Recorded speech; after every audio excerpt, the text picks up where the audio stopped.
The hoarse cries of soldiers pierce the ears. They are united by one goal, the destruction of the Pale Devil. A man named Knox von Reinhofer is desperately trying to restore peace on Earth. It all began, as always, by a twist of fate. Humans, undead monsters, they all stood before one man. They all had one goal, and to destroy this vile devil. The young man remembers well the words spoken by his once loyal comrade and friend. Although he did not fully understand the meaning of what was said, "You cannot let the devil leave here alive." However, one thing stuck firmly in his memory. At the moment when his friend uttered those ominous words, a tear of sadness slipped from his downcast eyes. The young man went out alone, unafraid of the number of enemies. He bravely attacked the first monster he encountered. The monster was destroyed, and the young man sank to the ground and silently moved aside. The eyes of the former friends met. The distance between them was inexorably shrinking. The young man asked his friend why he had turned against them. What forced Knox von Reinhofer to make a deal with the devil? Why did he decide to betray everyone? His companion smiled and replied that those words reminded him of someone. But was there any point in saying anything when things had gone so far? The young man said that perhaps it made no sense to Knox, but it did to him. Why had he abandoned them? Knox said that if the answer was so important, and if he wanted to end the suffering, then all he had to do was take his life. After all, they both understood perfectly well that there was only one way. The young man replied that if that was his true desire, he would gladly respect it. The young man prepared to attack. Behind him stood the undead knights ready to support him. Knox put his sword forward and resisted the attackers.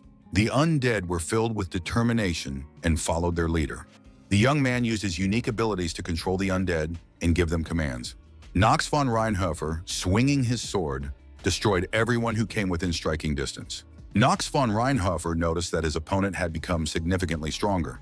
The long-haired young man swung his demonic ball and prepared to strike. His opponent parried the attack, and the young men came face to face. The young man said that if he had to destroy his opponent and hear the report from the undead, then so be it. Why did Knox von Reinhofer turn away from them, leaving behind indelible scars? Why did the one the young man knew so well hide from the world? This duel was expected to be a long one. The young man said that Knox von Reinhofer preferred solitude as his faithful companion. However, a duel implies that one of them will fall on this battlefield. Almost 3 meters from his neck, the ominous edge of the sharpest blade cast shadows on his dark brown hair. It was a dark shadow, the most terrifying shadow that could ever hang over a soul. The blade of the guillotine was ready. The man's gaze was doomed. The people in the square did not understand how it had come to this. What had His Excellency done to deserve such humiliation? The man in the box watched the events unfolding in the square closely. The young people in the square did not understand why they had to keep quiet and not get in the way of the rich. War was raging across the continent. The common people had no choice but to keep quiet and keep a low profile. It was a period of war and strife. With bloodshed erupting here and there across the eastern continent, the conflict simply refused to subside. This led to the downfall of the noble Marva's family, making them one of the last victims of the hellish conflict. Thus, desperate times call for desperate measures. The strong act as they see fit, while the weak are forced to steal to survive. Unlike the strong, the weak are forced to risk their lives every single day. The weak have no choice but to dance with the Grim Reaper and his scythe, a veritable hellgate, where the weak can only await sweet release from their suffering. This was the terrifying picture that the continent had become in those days. The head of the noble house of Silvestre, the first rival of the house of Marvas, Count Alan de Silvestre, said he was looking forward to the spectacle. Everyone in the square fell silent. The last seconds of the victim's life were approaching. Everything was ready for the execution on the scaffold. The executioner stood silently, his hands down. Count Alan asked in surprise what this meant. Had he not heard the order to begin? The young man held out his blade and approached the rope he was supposed to cut. The count shouted at the boy not to delay and to cut the rope. The young man raised the blade above his head and stared intently at the spot on the rope where the blade was to fall. The women in the square covered their mouths with their hands to hide their cries. The count rose from his seat with interest. The blade fell and the rope was cut. Such was the dark truth. The sound of human death is no different from the sound of cutting up a carcass in a butcher shop. Drops of scarlet blood splattered the white canvas, forming the outline of the boy's face and completing the gruesome picture of inescapable reality with the distinct smell of iron. According to the cruel cliché of fate, these events will weigh heavily on the young man's shoulders. He had rid the world of Rune von Marvis.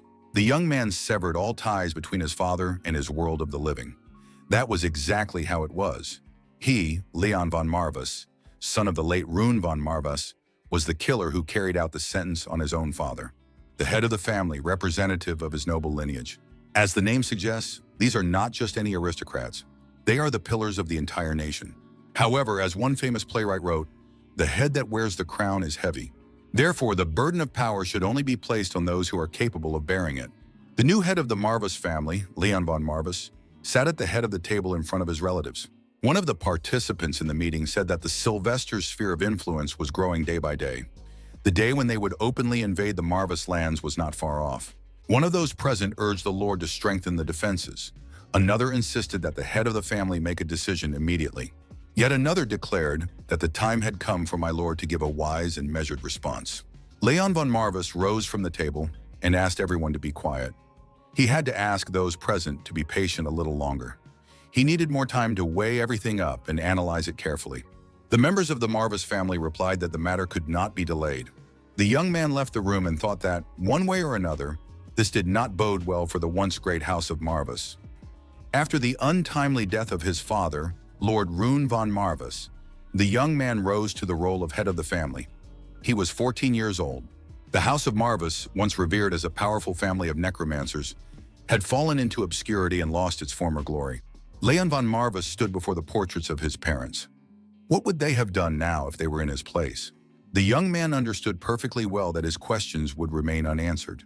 The dead do not speak, and his parents would not share their wisdom with him from the other world.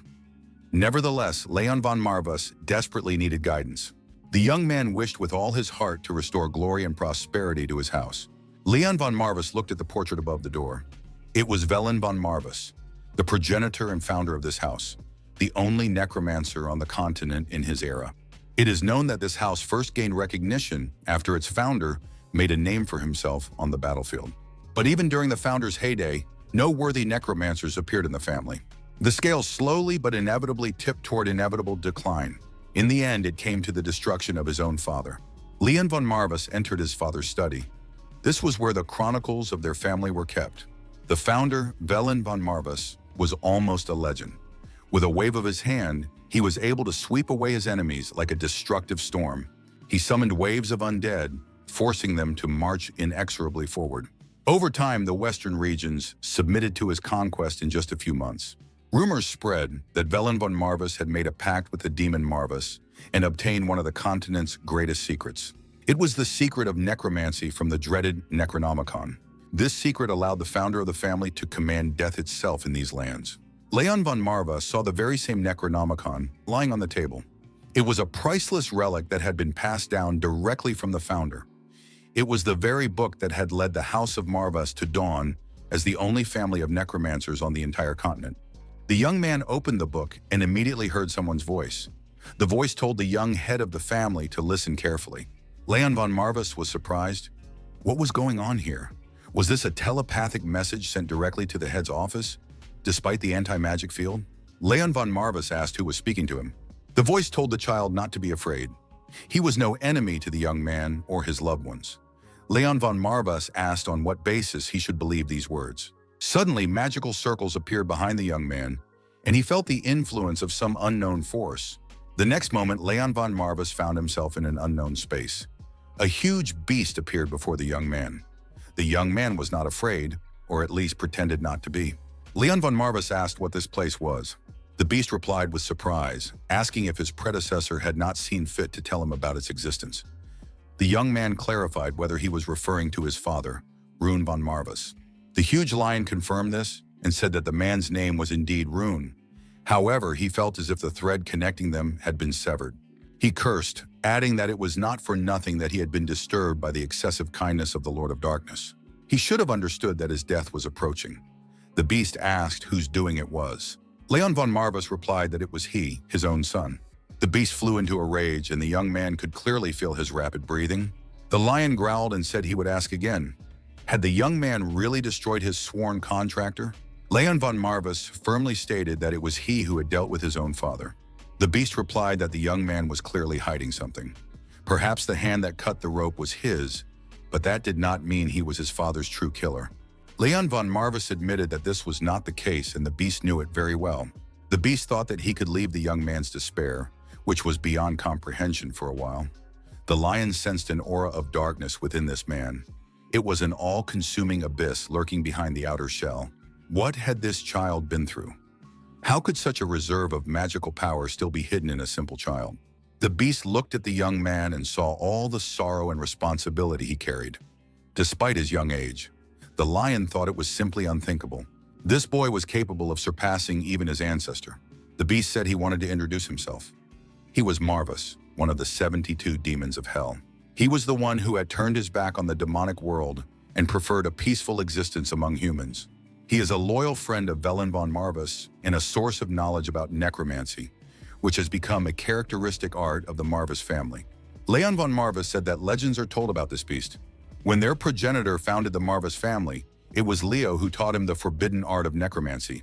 Marvis confirmed this and added that he was indeed that very demon. Although the current him is bound to the Necronomicon, he was once a fearsome demon. Leon von Marvis said that their progenitor often spoke of the Black Lion Marvis and added that necromancy ran in their blood. The young man wondered how it came to be that Marvis left them in the end.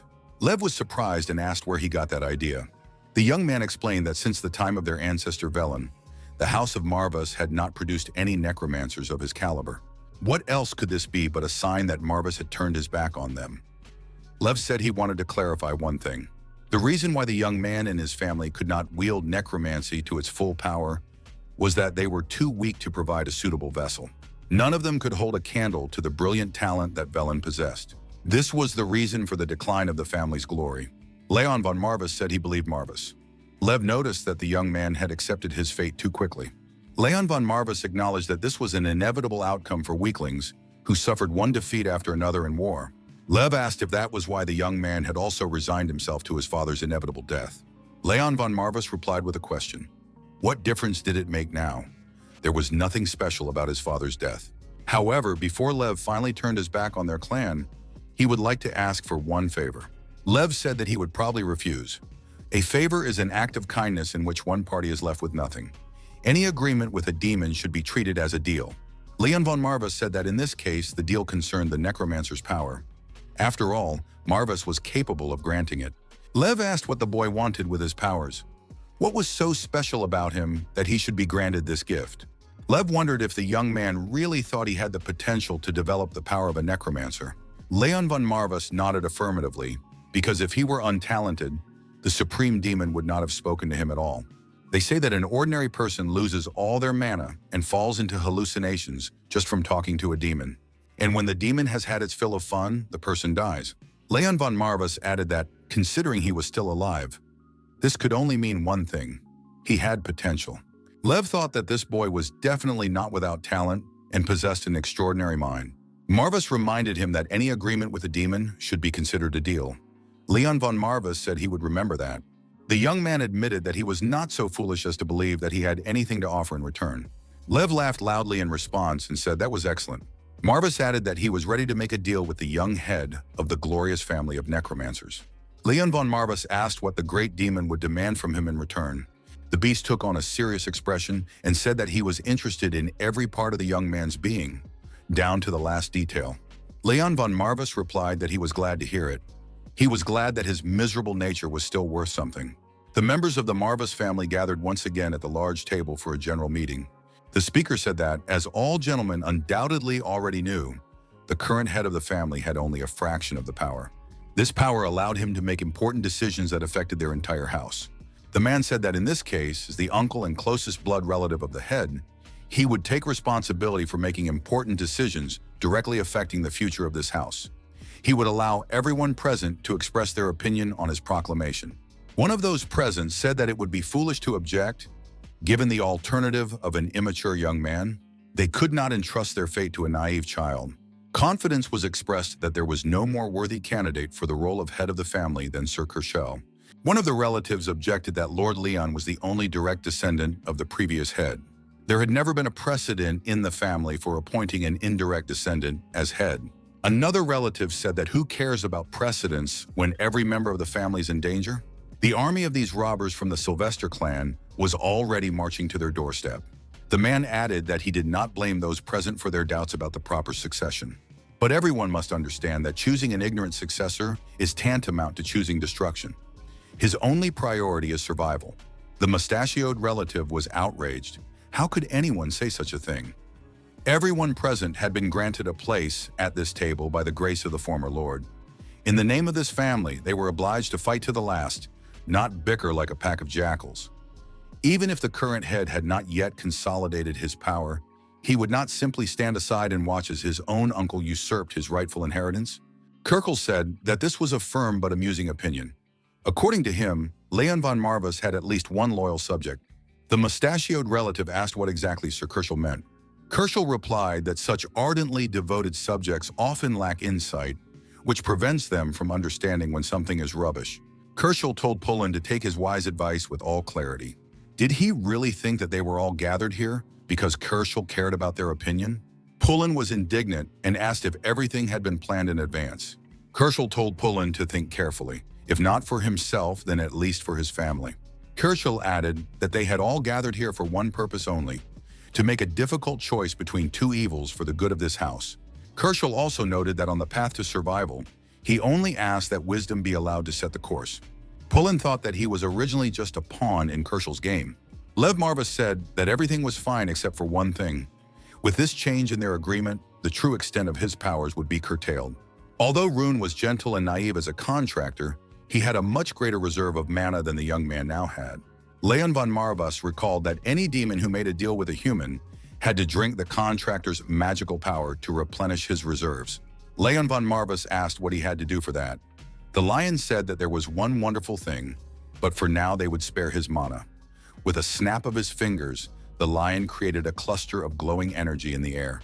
After that, the lion turned into a fluffy little animal. He said that it would be a little difficult for him to maintain his current form. Leon von Marvis noted that the animal looked charming enough to pass off as a pet. The great demon became angry and said that if the young man called him charming one more time, he would decorate his face with his claws and teeth.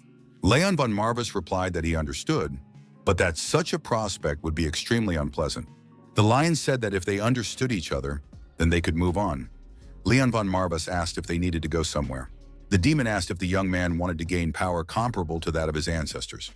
The answer was yes.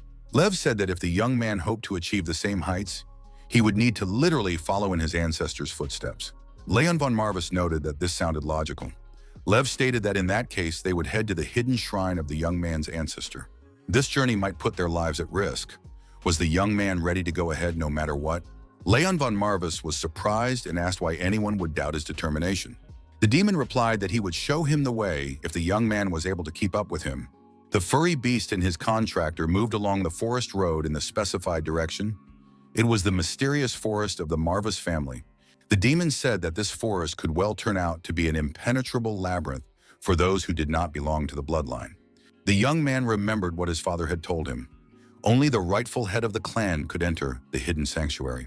Marvis noted that none of the young man's predecessors had been able to successfully pass the test in this place. They were unable to meet the fundamental conditions. Only those who possess the purest shade of the attribute of darkness are able to continue on the path to the sanctuary.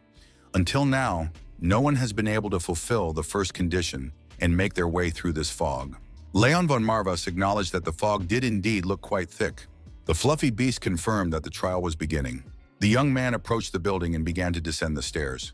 The beast told the contractor to be careful.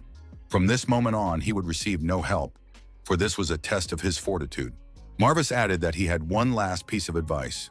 Always follow the instructions in the Necronomicon. The Necronomicon would lead the young man to the coveted reward, the power of a necromancer. Green monsters appeared in the dungeon along the young man's path. The armed monsters had a captive, a young girl bound hand and foot. Leon von Marvis used the book and activated it. The book contained instructions on how to maximize the potential of the sacred relic, the Necronomicon. The first was the secret of raising destroyed bodies. Leon von Marvis drew his sword and pulled it out of its sheath. The aggressive monster lunged at the young man with the intention of enslaving him. Leon von Marvis thrust his blade forward. The monster was wounded and, bleeding profusely, fell to the ground. It all happened in a flash. Leon von Marvis said that this would be the first life, and he would continue his actions. The young man remembered his father's advice from childhood. His father had asked what they valued most in the great house of Marvis. The answer was simple: they exalt death itself. All because they were necromancers who commanded the dead. Therefore, they revered death above all else. Young Leon wondered how death could be revered.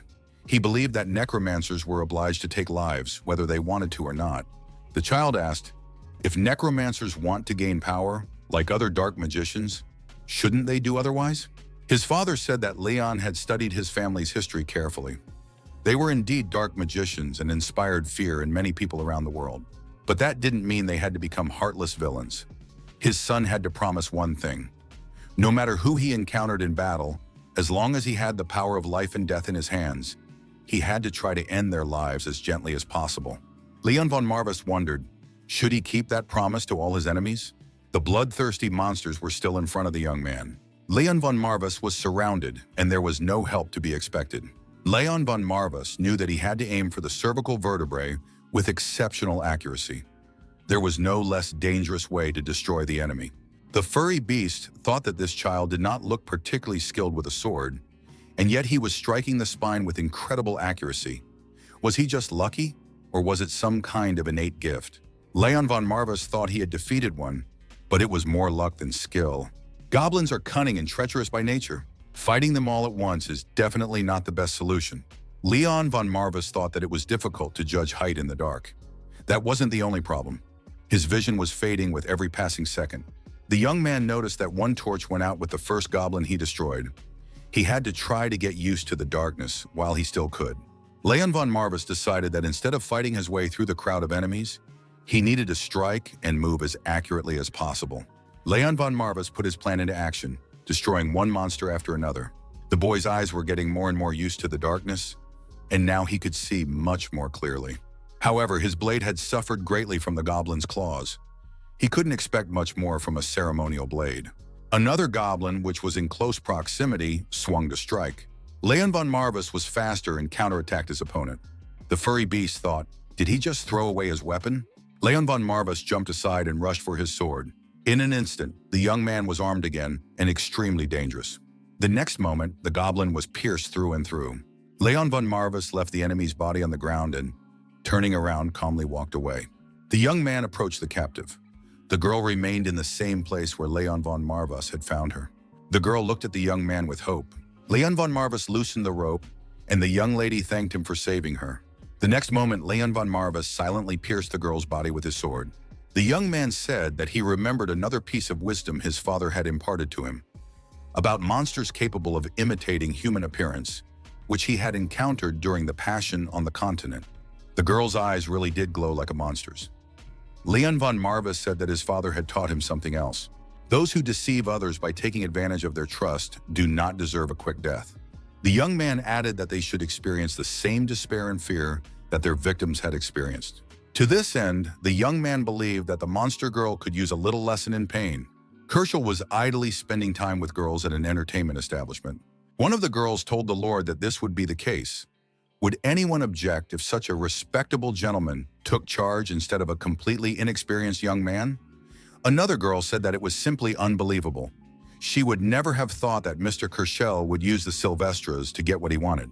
Making a deal with the enemy to rise to the top is truly a manly thing to do. Kerschel said that the girls were flattering him, although they would have to bow down to the Sylvestri house for a while. However, this was better than serving Leon von Marvis, who would inevitably lead the house to extinction. It would be much better if he took matters into his own hands. Kerschel added that winners are not judged. A relative asked Kerschel what he intended to do with Leon. The people on the estate were still deeply loyal to his father, so removing the boy might be more difficult than Mr. Kerschel thought. Kerschel said there was no need to complicate things. Leon von Marvis was very busy at the moment. It was enough to simply announce his untimely death. The dead do not speak, and their children should not do so either. The relative said that these were wise words. He believes that the last time the deceased spoke was more than 100 years ago, back in the days of the founder, who was skilled in necromancy. The young man proposed a toast to the next full-fledged head of the family, Sir Kirkle. The Marvis family relatives continued to celebrate and have fun. The meeting at the home of the head of the Sylvester family was in full swing. The head suggested that the plan to subjugate the Marvis clan was going smoothly. The young man said that everything was developing according to his instructions. The Grey Cardinal Kerschel von Marvas had, in fact, already taken his place in their plan, which meant that all they had to do was wait for official confirmation from the Imperial Palace for total war. The head said that it would be very foolish of them to assume that he would refrain from a second military campaign just because the first one had ended so recently. This only simplifies their task. The relatives said that this would not have been possible without the brilliant strategic thinking of the head of the Sylvester house. The head looked at the photo of the traitor from the Marvas clan and asked again what his name was. Kerschel? Who would have thought that the centuries-old history of House Marvas would come to an end because of a short-sighted traitor? Sylvester said that a delightful night awaited them. Sylvester said that everything must be ready on time. First the father, now the son. He couldn't wait to hear the sweet sounds of despair. Leon von Marvas thought that with the last torch extinguished, nothing could be seen in this place. The young man approached the victim he had destroyed. Was this creature the last of them? Leon von Marvas looked at the torches burning along the walls. The demon lord said it was simply unbelievable. There had never been such insane contractors in his memory. The furry beast, in a fit of excitement, lunged at the young man and knocked him to the ground. Marvas said that although it was a monster in disguise, its human form was indistinguishable. Leon von Marvas still struck it with his sword, barely glancing at it. Leon von Marvas said that from now on, if possible, he would prefer to avoid the entire orc camp. Rumor has it that they despise humans more than any other species. The demon lord said that it was not worth paying attention to. He was curious how the young man knew that the last monster was in league with the others. The young man replied that it was actually quite simple. It was because of the torches. One of them was still burning when the others had already gone out. When they first entered the place, he immediately noticed that the torches were burning a slightly different color than before. The flame was greenish. This immediately aroused some suspicion. Leon von Marvas added that he recognized the shadows of the dead in the flames. As confirmation, with each monster destroyed, these torches went out one by one. At one point, the young man noticed that although he had destroyed all the goblins, not all the torches had gone out. This led him to believe that the last monster was hiding somewhere. At that moment, he approached the girl. As long as this monster was alive, the young man knew he could not go any further. The demon lord looked at Leon von Marvas and saw a frightening composure in this young man. He did not expect a 14-year-old boy to be so quick-witted in such harsh conditions. When someone's life is at stake, it's not so easy to read the situation. It's not easy to act without hesitation. The young man had enough courage and confidence to pierce the young girl's body with his sword. And yet Leon von Marvas did it flawlessly, taking care of all the enemies on his own. There's something more to him than just a good mana reserve. Perhaps this guy even has something very special hidden inside him. The demon lord thought this was very intriguing. The furry beast said that if the young man had passed Velen's first test, then they could move on to the next one. After the test subject took lives, it was necessary to raise the fallen. This moment seemed extremely difficult to our hero. How would he cope with it? The demon lord suggested that the young man look at the goblins he had destroyed. Now he had to direct his mana to his eyes to expand his field of vision. The young man followed the instruction. The demon lord said that the young man would see a thread stretching from each body, leading in an unknown direction. Fluffy added that necromancers call this line the line of death. The young man thought that it was actually a line leading beyond the edge of death. So these threads connect the souls of this world with the other world. The demon lord explained that necromancers separate the lingering souls of the dead from their bodies in order to bring them back to life and breathe them back into their bodies, mixing in a little of their own mana, causing them to rise as undead. The demon lord said he would now demonstrate this principle. The young man saw one of the goblins get to its feet and move toward him. Marvas said that this process could be considered a kind of branding. Of course, there are other ways to create zombie puppets, but this is the only method that works with monster bodies.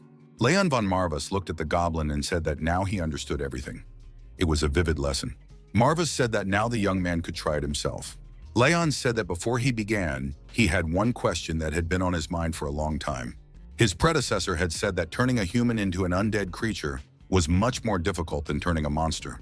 The young man asked if the demon lord really thought he could reach a level where he could turn people. Marvas noted that the young man said this as if he would need it soon. The young man agreed with this assumption. The demon lord inquired who this poor fellow was. Leon von Marvas replied in a serious tone that it was Kerschel von Marvas, his only uncle. Meanwhile, Mr. Kerschel continued to waste his time, and morally decay in the company of women of easy virtue.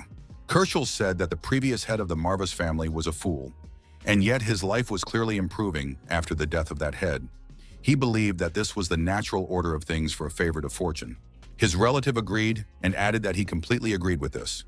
All that remained was to take care of the last heir. After that, the burden on Sir Kerschel's shoulders would become much lighter. Kerschel said that dealing with this boy would be easier than easy. Kerschel proposed raising a glass and drinking it dry. He believed that such a momentous occasion was particularly precious and should be celebrated. Suddenly, everything around them shook, and a strange noise was heard outside. What was going on? Kerschel was surprised because this institution was protected by a powerful magical artifact. Something more powerful than the wind was needed to shake the entire building. Kerschel told the girls to be quiet and ensure complete silence. Kerschel von Marvis declared that there was an intruder. He said that no living soul dared to attempt to take his life on the grounds of this estate. Leon von Marvis suddenly appeared and asked where his grandfather got such confidence. The young man was filled with determination. Kerschel asked, could it be that a young representative of the oppressed family had appeared here? The man waved his hand and armed servants appeared behind him. Leon von Marvis said that it was very kind of his uncle to finally acknowledge him. Kerschel said he saw no reason for such a late visit, especially without warning. Did the young man have some urgent business with him? Leon von Marvis said that was a rather strange question. Did the Lord of the Lands need permission to visit a subordinate who was not even really a vassal? Should he really have to give advance notice for his convenience? Kerschel acknowledged that a worthy lord had no need for such courtesy, but they both knew that the young man was far from worthy. Kerschel asked if Leon was afraid that his position as head of the family would be taken away from him. However, it was too late. His hapless father would no longer come to his aid. Leon von Marvis admitted that from now on, he was responsible for his own safety. Kerschel asked what his newfound wisdom had to say about him showing up here alone. It was foolish to come unless he had a spare life in his pocket. Leon von Marvis said that it was foolish of his uncle to assume that he had come alone. Kerschel asked in surprise what the young man was talking about. There was no one else around except this boy. However, Kerschel suddenly sensed that something was wrong. It wasn't just magic, it was dark magic. He remembered that feeling. He felt an abyss, much more immense than that familiar to ordinary people. His uncle couldn't believe it. Had his nephew really summoned the undead? And indeed, the summoned goblins appeared. Leon von Marvis said that his uncle was not mistaken this time. How would he get out of this now? Kerschel asked the only correct question. How is this possible? Even this young man's father was incapable of such a thing. Leon inquired what was wrong. The House of Marvis had regained its power over necromancy. Kerschel ordered his guards to deal with this vile mischief. The guards immediately attacked the goblins, but dealing with them was not so easy. The summoned monsters put up fierce resistance and began to overwhelm the guards. The guards were confused. Were these undead really that strong? Kerschel was also confused, and a look of fear even appeared on his face. Kerschel thought that this was far beyond the ordinary. Unless his eyes were deceiving him, this boy had mastered the art of necromancy. He had to take control of the situation. The man decided to use his unique abilities. A magical dark sphere formed in Kerschel's hand, made of a cluster of energy and mana. The man asked what this boy had done to create this parody of the founder's power. Leon von Marvis asked in surprise, "Is it really so strange that the head of the Marvis clan can control the undead?" Kerschel said that this was nonsense. The art of necromancy had long been lost. It had sunk into oblivion. Even the former head had not been able to use it during his lifetime. Kerschel asked if the young man really wanted him to believe that the useless offspring of the former head was somehow different. He had no intention of participating in this charade. Leon said that his uncle was so stubbornly unwilling to believe it that he left him no choice. He would now provide proof. However, his uncle had made an extremely foolish choice. Leon von Marvis waved his hand, and the undead, obeying, moved toward their opponent. Kerschel shouted that he would destroy them all and threw a dark ball at the undead. There was a powerful explosion, and the monsters were blown away by the shockwave. When the smoke cleared after the explosion, it became clear that the undead had suffered physical damage.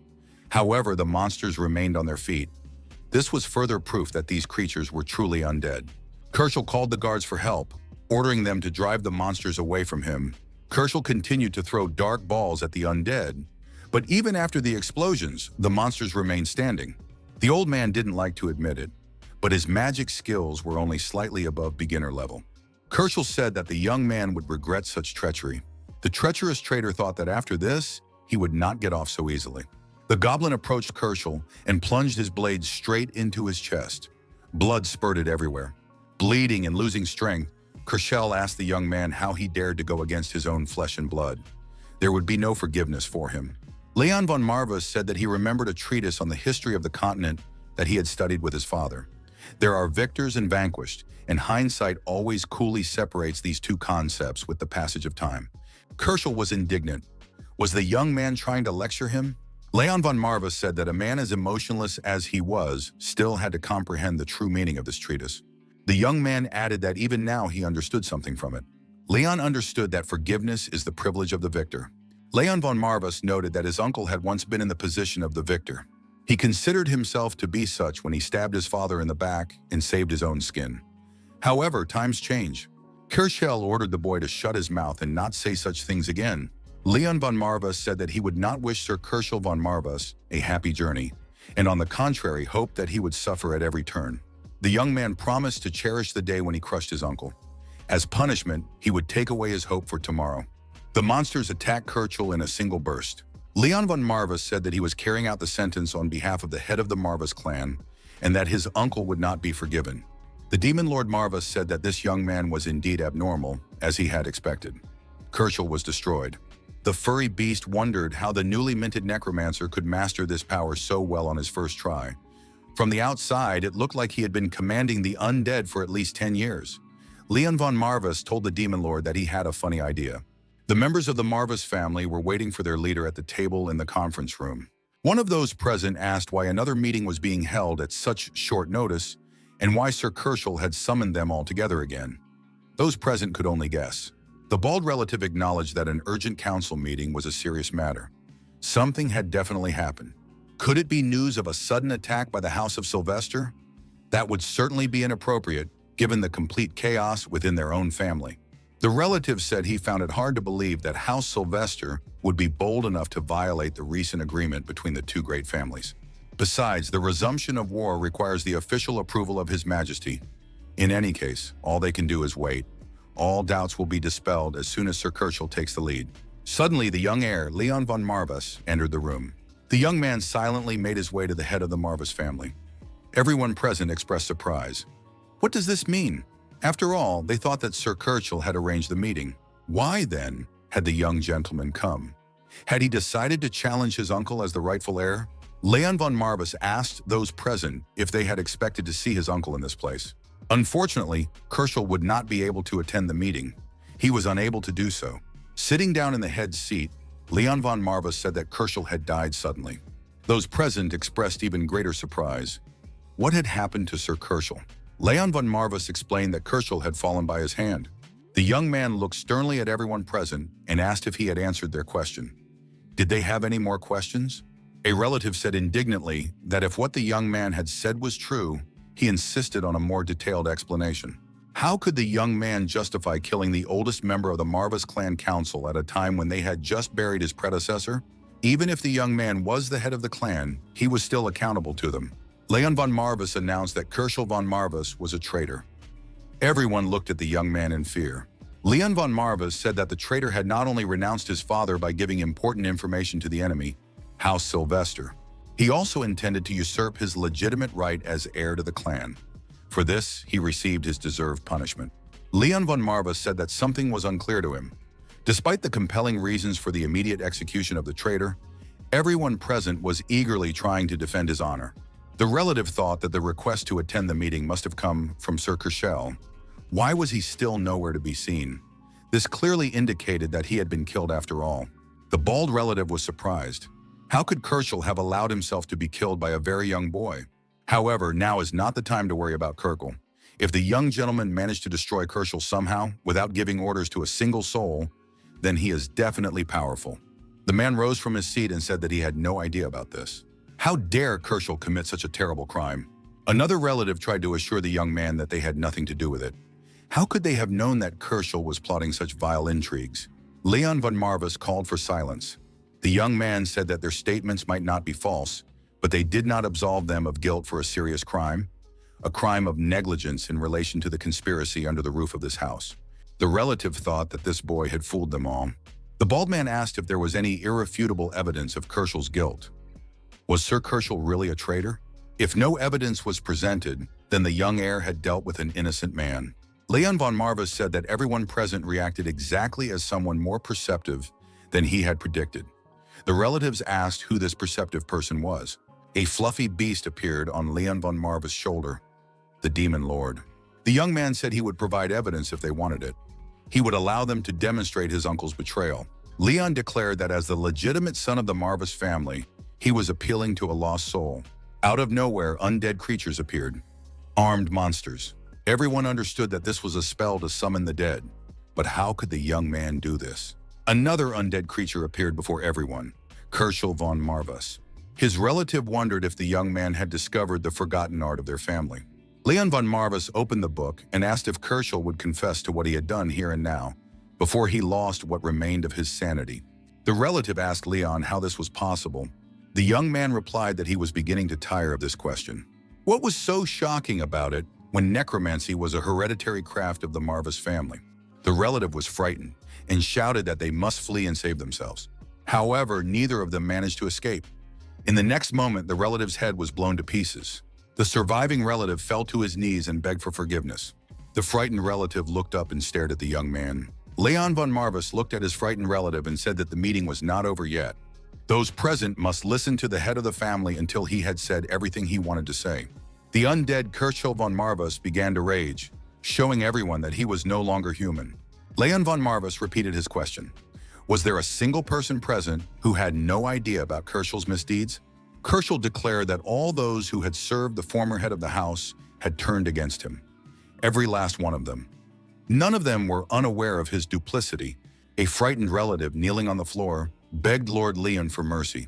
Other relatives also swore to repent for their sins.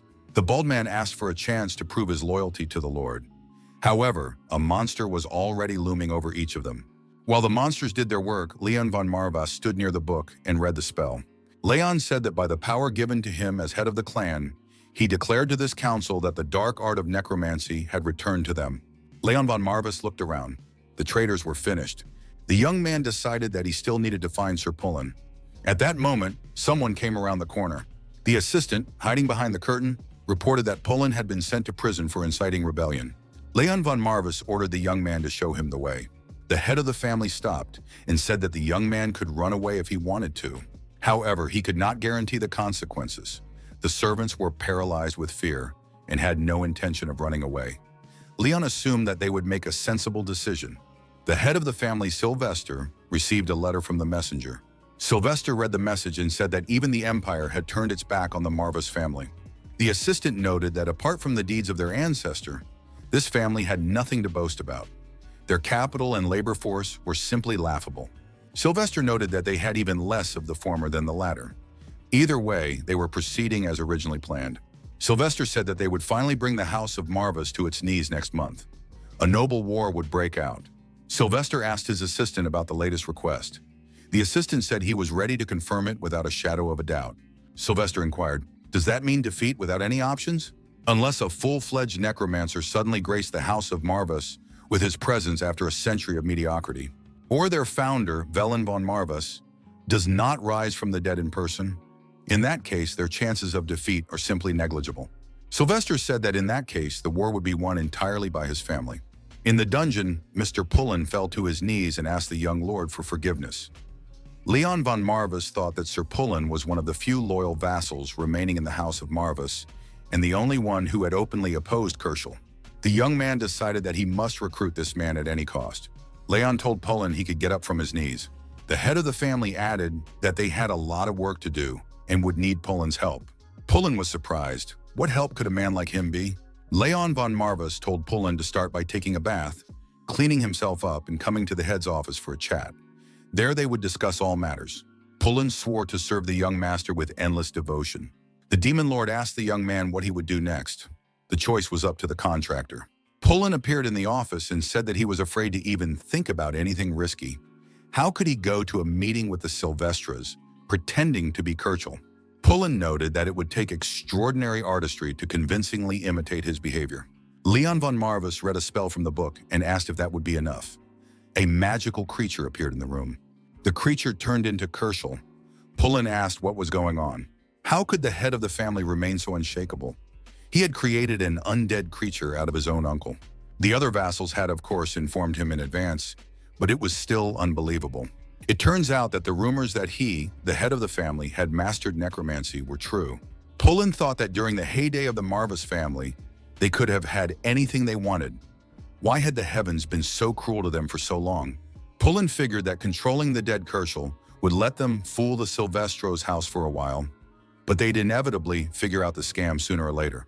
The undead are incapable of accurately recreating a person's manner of speech, handwriting, and behavior. Leon von Marvis said that this would have been the case if it had been Kerschel's own body. However, before them lay the body of a doppelganger he had been lucky enough to encounter. It is a monster capable of copying a person down to their personality, memories, and even abilities. Pullen said that in that case, he was extremely surprised and believed that everything would work out for them. Leon von Marvis remembered the girl in the basement whom he had stabbed through and who, as a result, turned out to be a monster. It was that doppelganger.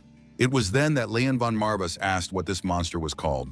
The demon lord explained that it was a doppelganger. Fluffy explained that this monster could copy a person down to their personality, memories, and even abilities. This insidious creature likes to imitate travelers who have fallen behind the group. At the same time, the original is destroyed, and the monster devours the victim's unsuspecting companions. Leon von Marvis was already thinking about how this monster could be used in the future for his own personal interests. Leon activated his unique necromancer abilities and brought the destroyed girl back to life. The demon lord thought it was nice to leave his faithful servant for his precious offspring. Leon asked the furry beast if he could work with the doppelganger. The demon lord replied that he had no objection. The furry creature warned that this creature could only copy those whom the necromancer had encountered personally. A target that was more powerful in terms of magic could not be recreated by the doppelganger in any way. The demon lord asked if the contractor understood this. Although the young man was talented, he was still too young and inexperienced. Even if Leon was able to seal his uncle's soul, its loyalty would remain in question if he was unable to maintain his grip for a long period of time. The soul would inevitably turn to nothingness. The demon lord suggested leaving the Marvis house only if the young man found a clear way out of his predicament. Leon von Marvis declared that he would never turn his back on his family. The young man understood that in his absence, the innocent staff of the estate would be destroyed or subjugated as a result of the Sylvester invasion.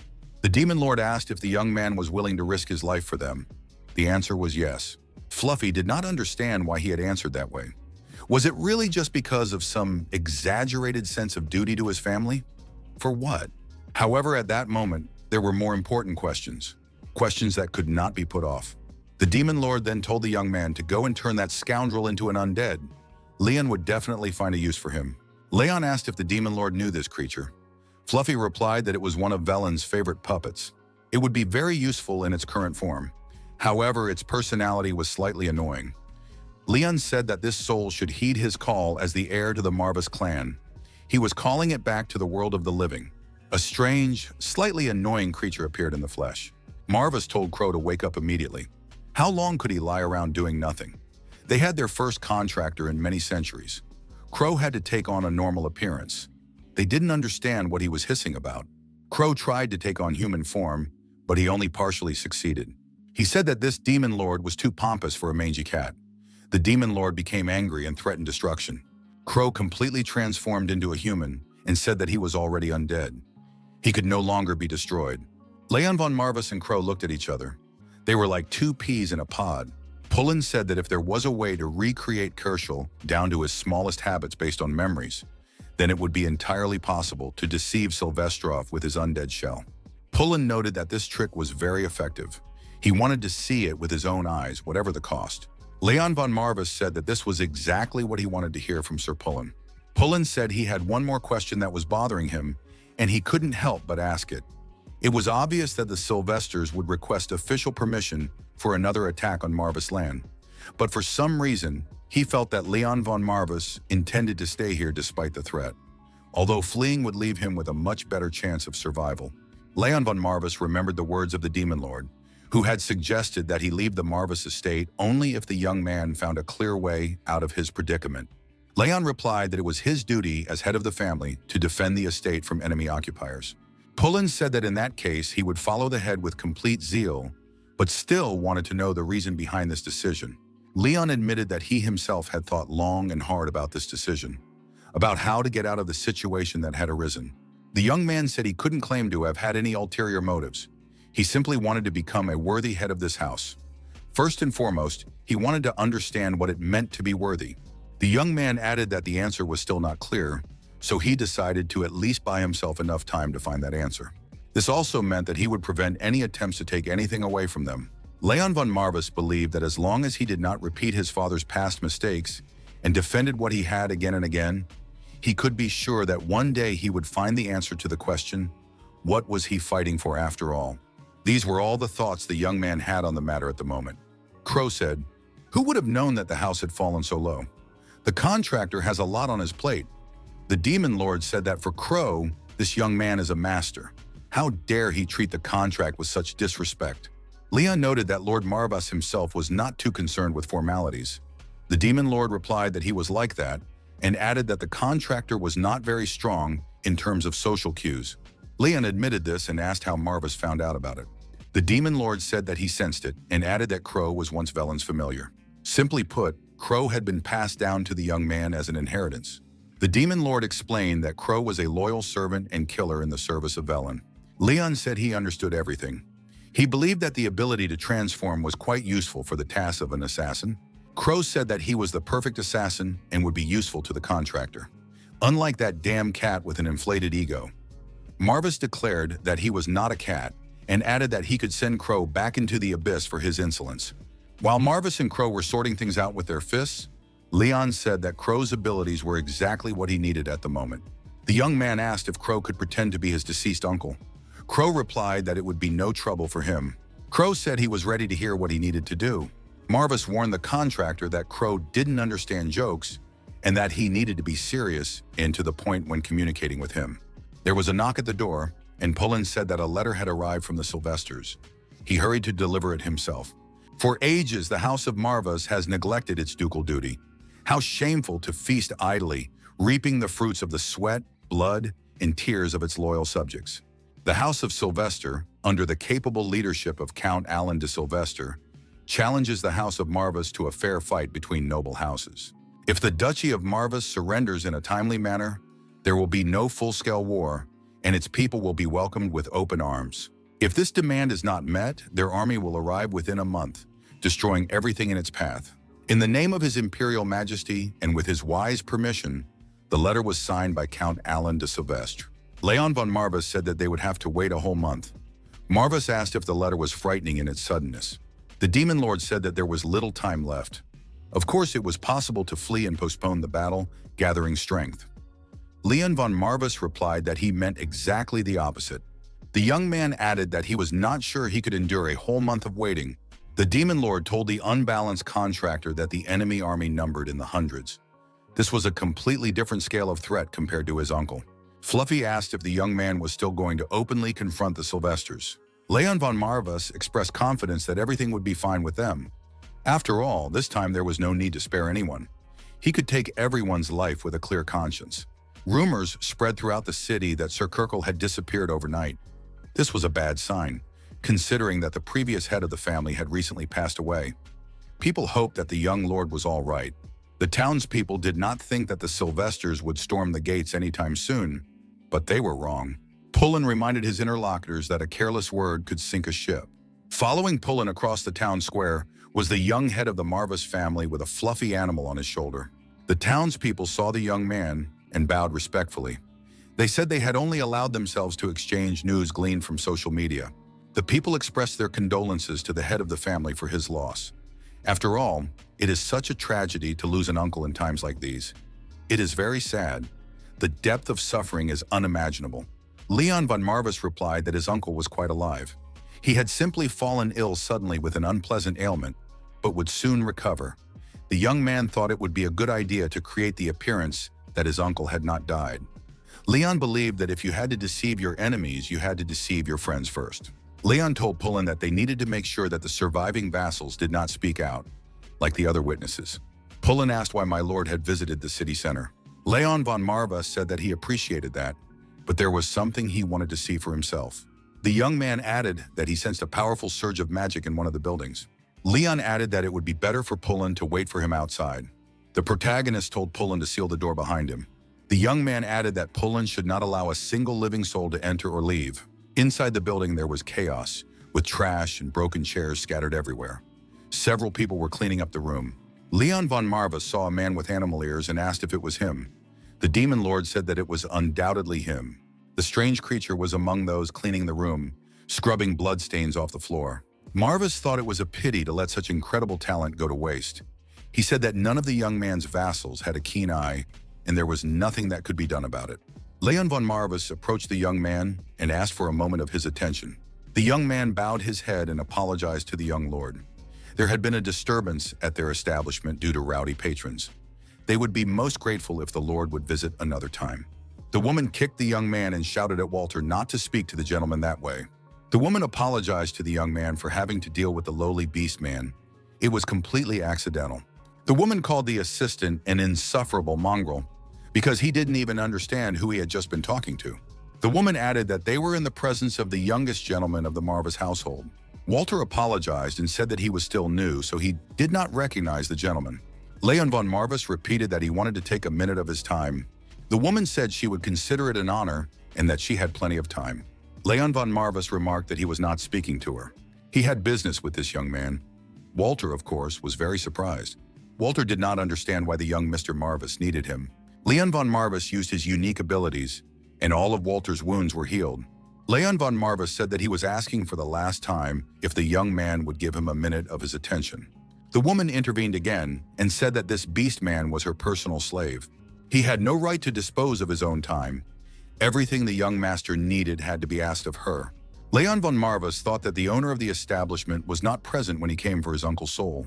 Apparently, she knew nothing if he had gotten rid of the witnesses.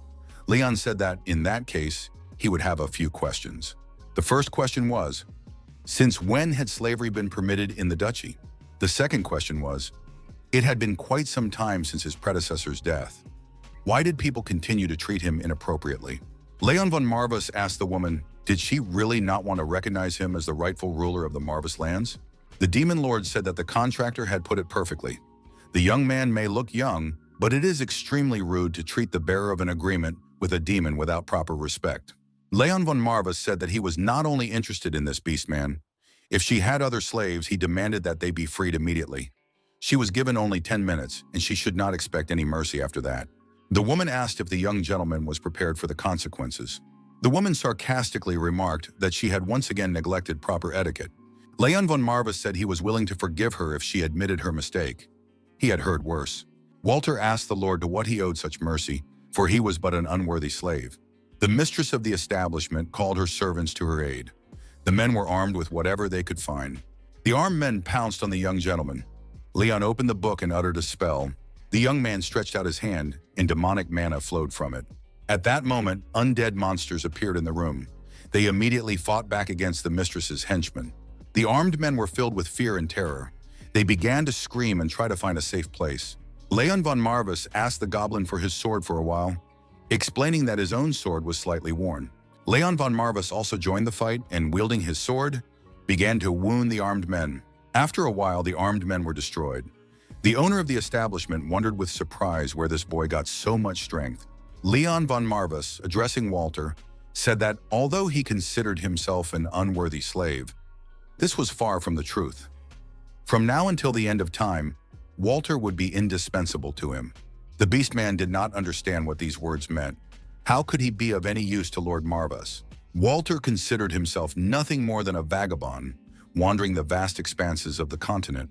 Walter remembered how, since childhood, his peers had bullied and humiliated him, calling him the scum of the Beastmen. Even as a child, he did not understand why human children were so cruel to him and why they enjoyed watching him suffer. Back then, he was just a child who didn't understand how the world worked. But now Walter understood everything. He asked people why they couldn't just leave him alone. They had no reasonable grounds for making his life hell. There were only species differences. Walter didn't understand why they did it. For this reason alone, he became the object of their hatred. One fine day, he suddenly realized that he had been too naive to understand this before. Once, in a fit of rage, Walter exceeded the limits of self-defense. After that, he decided that he really was the heartless monster that everyone thought he was. Walter decided to run away from people.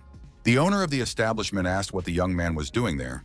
Did he really think that his teenage rebellion would make Kerschel give up his title? The woman added that the Lord's useless offspring could not stop anyone. Leon von Marvis said that her words were even more true than she thought.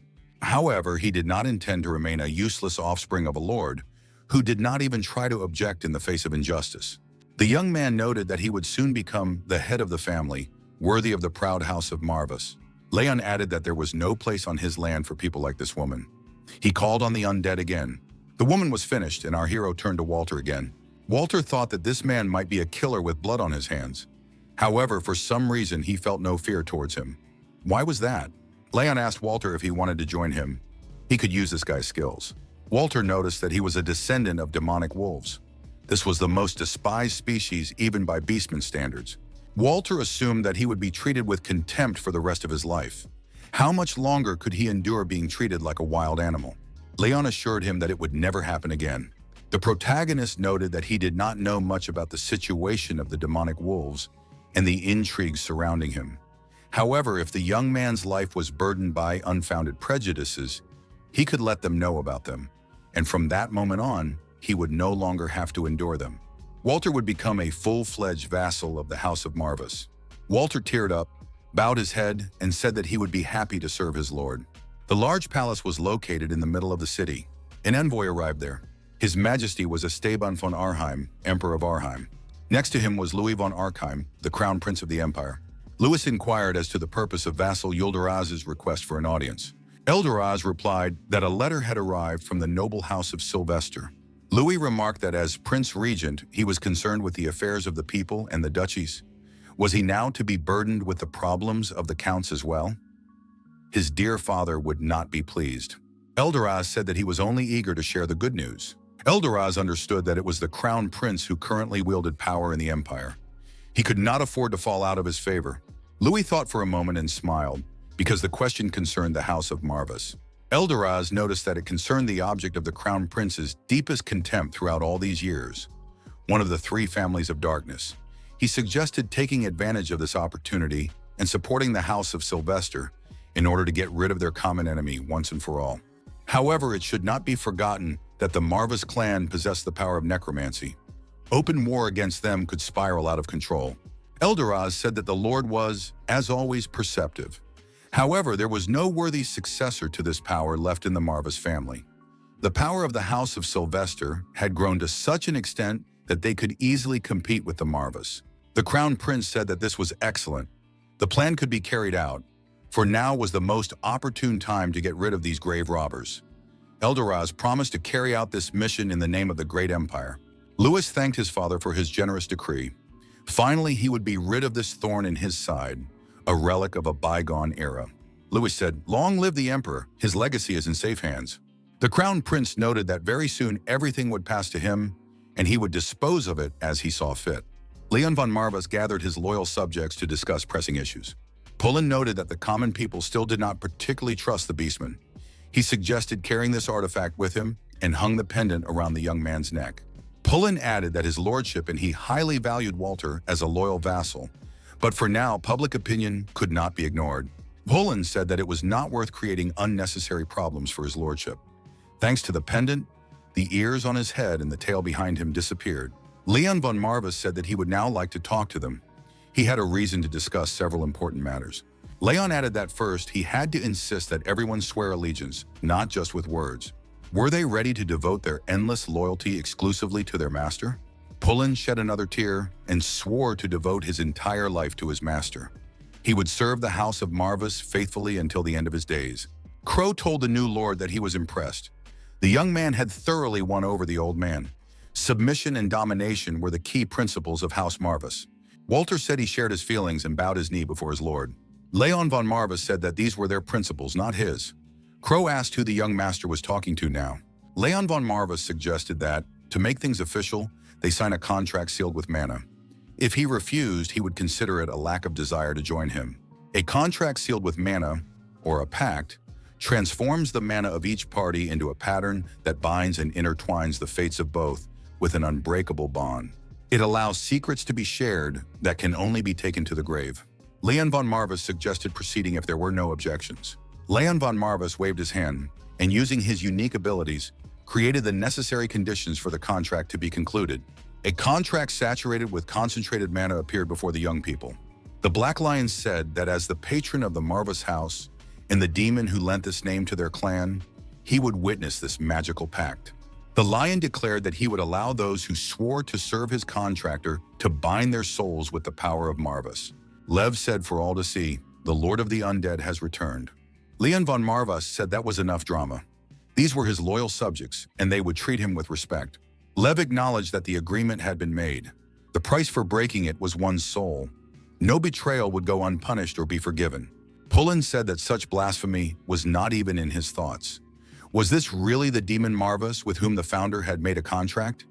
That would explain how the young lord had acquired the power of necromancy.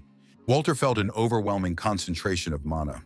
The question arose, who was this Mr. Leon really? And what about this fearsome black lion? Walter surmised that this cute little cat was actually very complicated. Pullen immediately covered Walter's mouth with his hand. The demon lord was surprised. What had he just heard about himself? Pullen tried to defuse the situation and said that Walter was amazed by the impressive image and formidable presence of Mr. Marvis. Young Walter had never seen such an impressive sight before. The demon lord said that no one should disclose information about his existence and other matters to people. Mistakes were unacceptable. They were at war, and knowledge could determine life or death.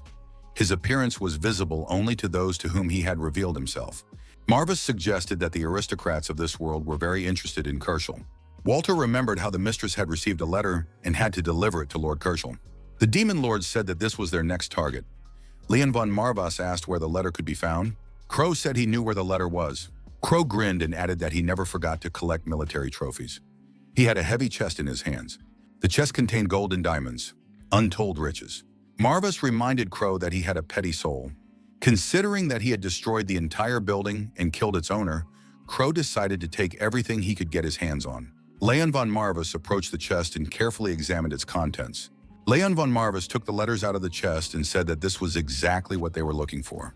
The demon lord admitted that Crow could sometimes be useful. Crow asked if that was a compliment. Leon von Marvis decided to read the letter aloud.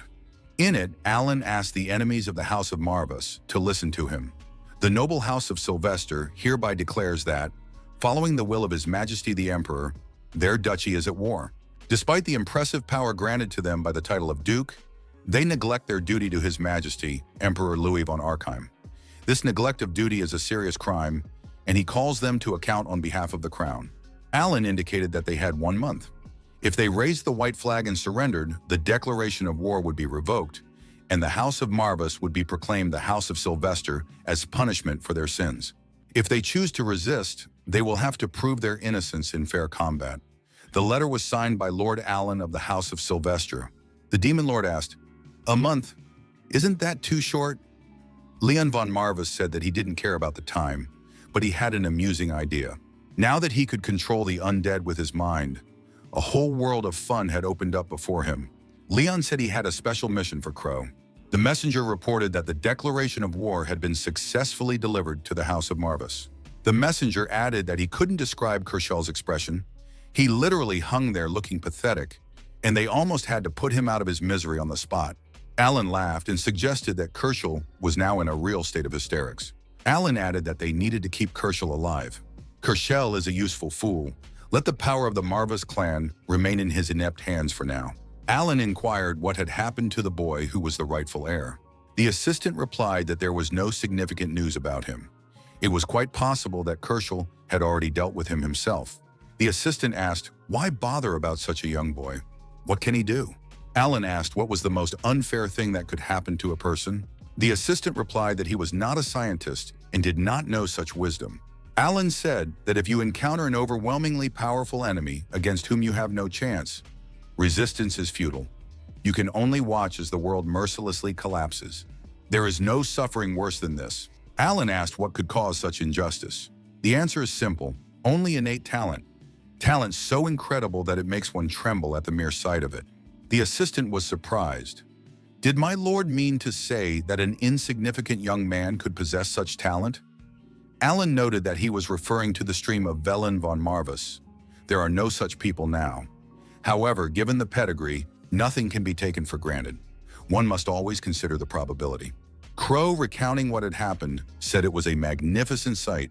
Human speech sounds strange coming from his true form, but now, having absorbed memories, he imitates it with incredible accuracy. Crow said he could offer more than just a little magic, unlike some fluffy creatures. Watching Crow and Marvis's latest showdown, Walter asked Pullen if it was always this noisy here. Pullen advised the young man to keep quiet. That way, he would have a better chance of living longer.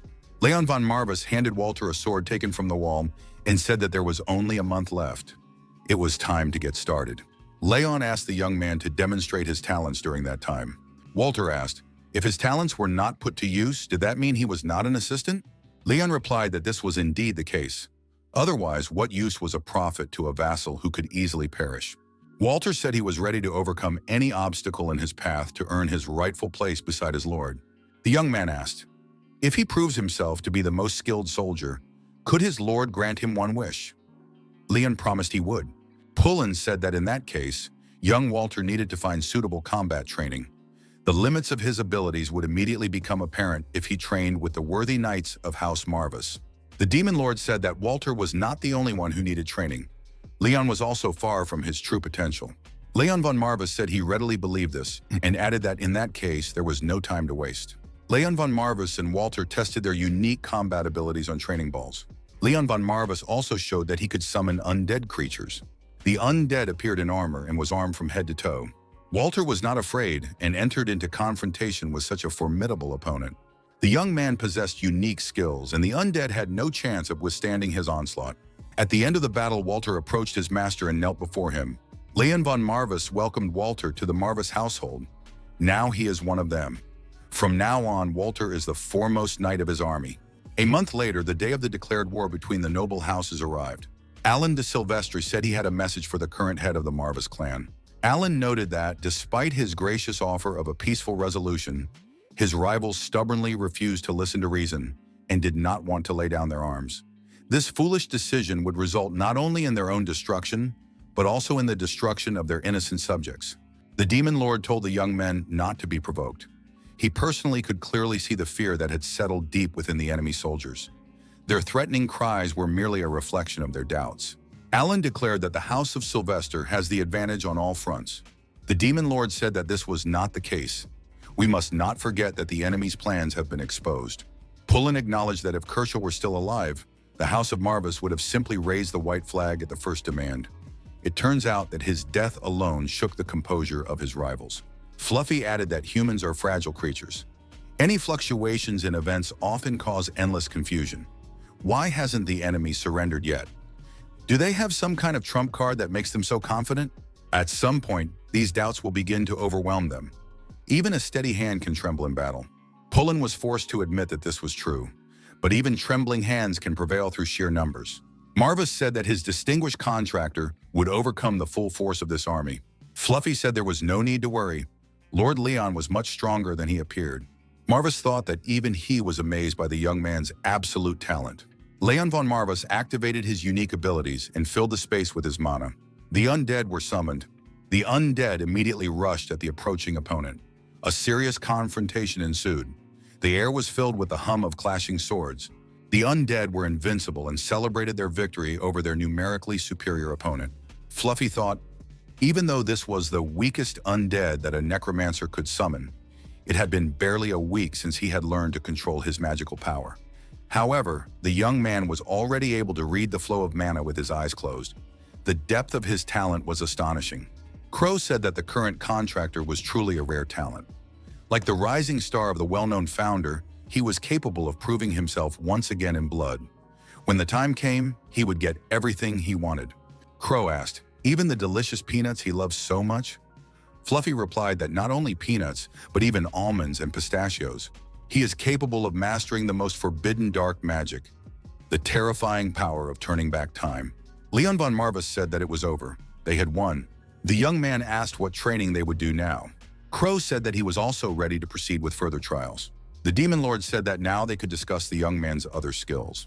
Fluffy asked if he knew much about dark magic. Leon replied that he had studied a little as part of the basic program. The demon lord asked if the young man was referring to the poor skills his uncle had shown off. He should forget about that parody. Leon von Marvis said that much depends on the person. Considering the speed with which the founder of Velen conquered the eastern continent, it would be foolish to assume that only the undead helped him in this. In essence, necromancy is just one branch of dark magic. This means that it is the supply of dark mana and skill that determine the power of the undead army. Pullen thanked the founder and his followers for this. Marvis was surprised. Did that mean he didn't count? The demon lord added that he was not his follower. They were friends. They always fought their enemies side by side. Marvis added that Crow, unlike him, was only hiding behind the guise of a contractor. Crow replied that he had no intention of hiding from a ridiculous kitten. Leon von Marvis told the two to stop sniping at each other. It would be better if they showed him the spells they wanted to teach him. Marvis said that before that, they would have to fulfill one condition. To do this, they would have to risk descending into their own subconscious. If the young man did not know, the hidden depths of the mind were a kind of vessel. This vessel contained enormous reserves of magical power. Once Leon learned to control this unbridled energy, noble warfare would seem like child's play compared to what he would be capable of. However, dark magic requires a great deal of mana. Fluffy added that the young man had no reason to worry. The demon lord added that he sensed a reserve of mana in the young man equal to that of his ancestor. Although it was unclear whether this was a good thing, Marvis thought that the young man had no choice but to take the risk if he wanted to restore his family's former glory. The demon lord noted that this process was not without risk. There was only one way to learn how to draw mana from the hidden reserve in a short period of time, but even he could not guarantee safety. Marvis thought he saw a glimmer of light in Leon's lifeless eyes again.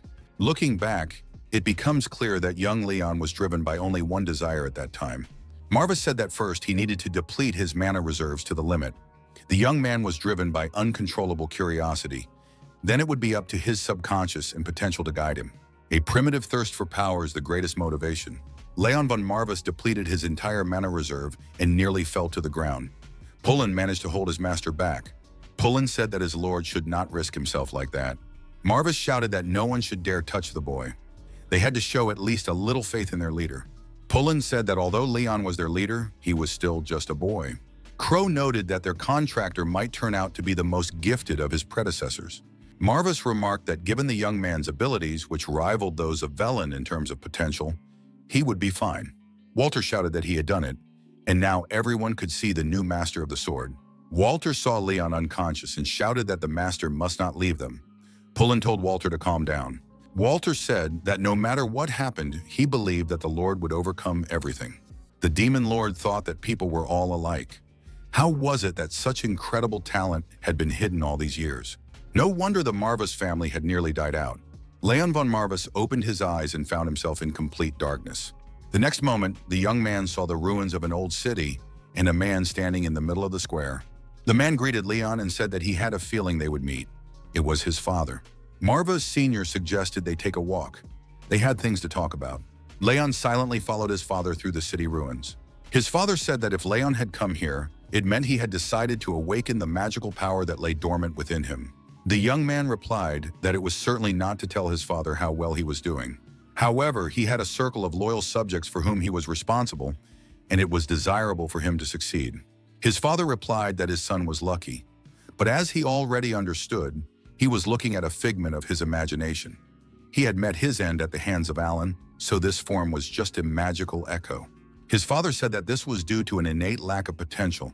Fate is cruel. The father added that in this case it did not matter. He could still be useful. Leon already knew that he had failed to enlist Marva's support, just as he had failed to cope with the Necronomicon, the sacred relic of their clan. His father said that Leon must take a different path. While he was alive, he developed spells capable of transforming all the particles of his ancestors' mana into his son's magical reserve. At first, Leon would only be able to control part of this reserve, but this reserve would undoubtedly help his son strengthen his position as head of the family.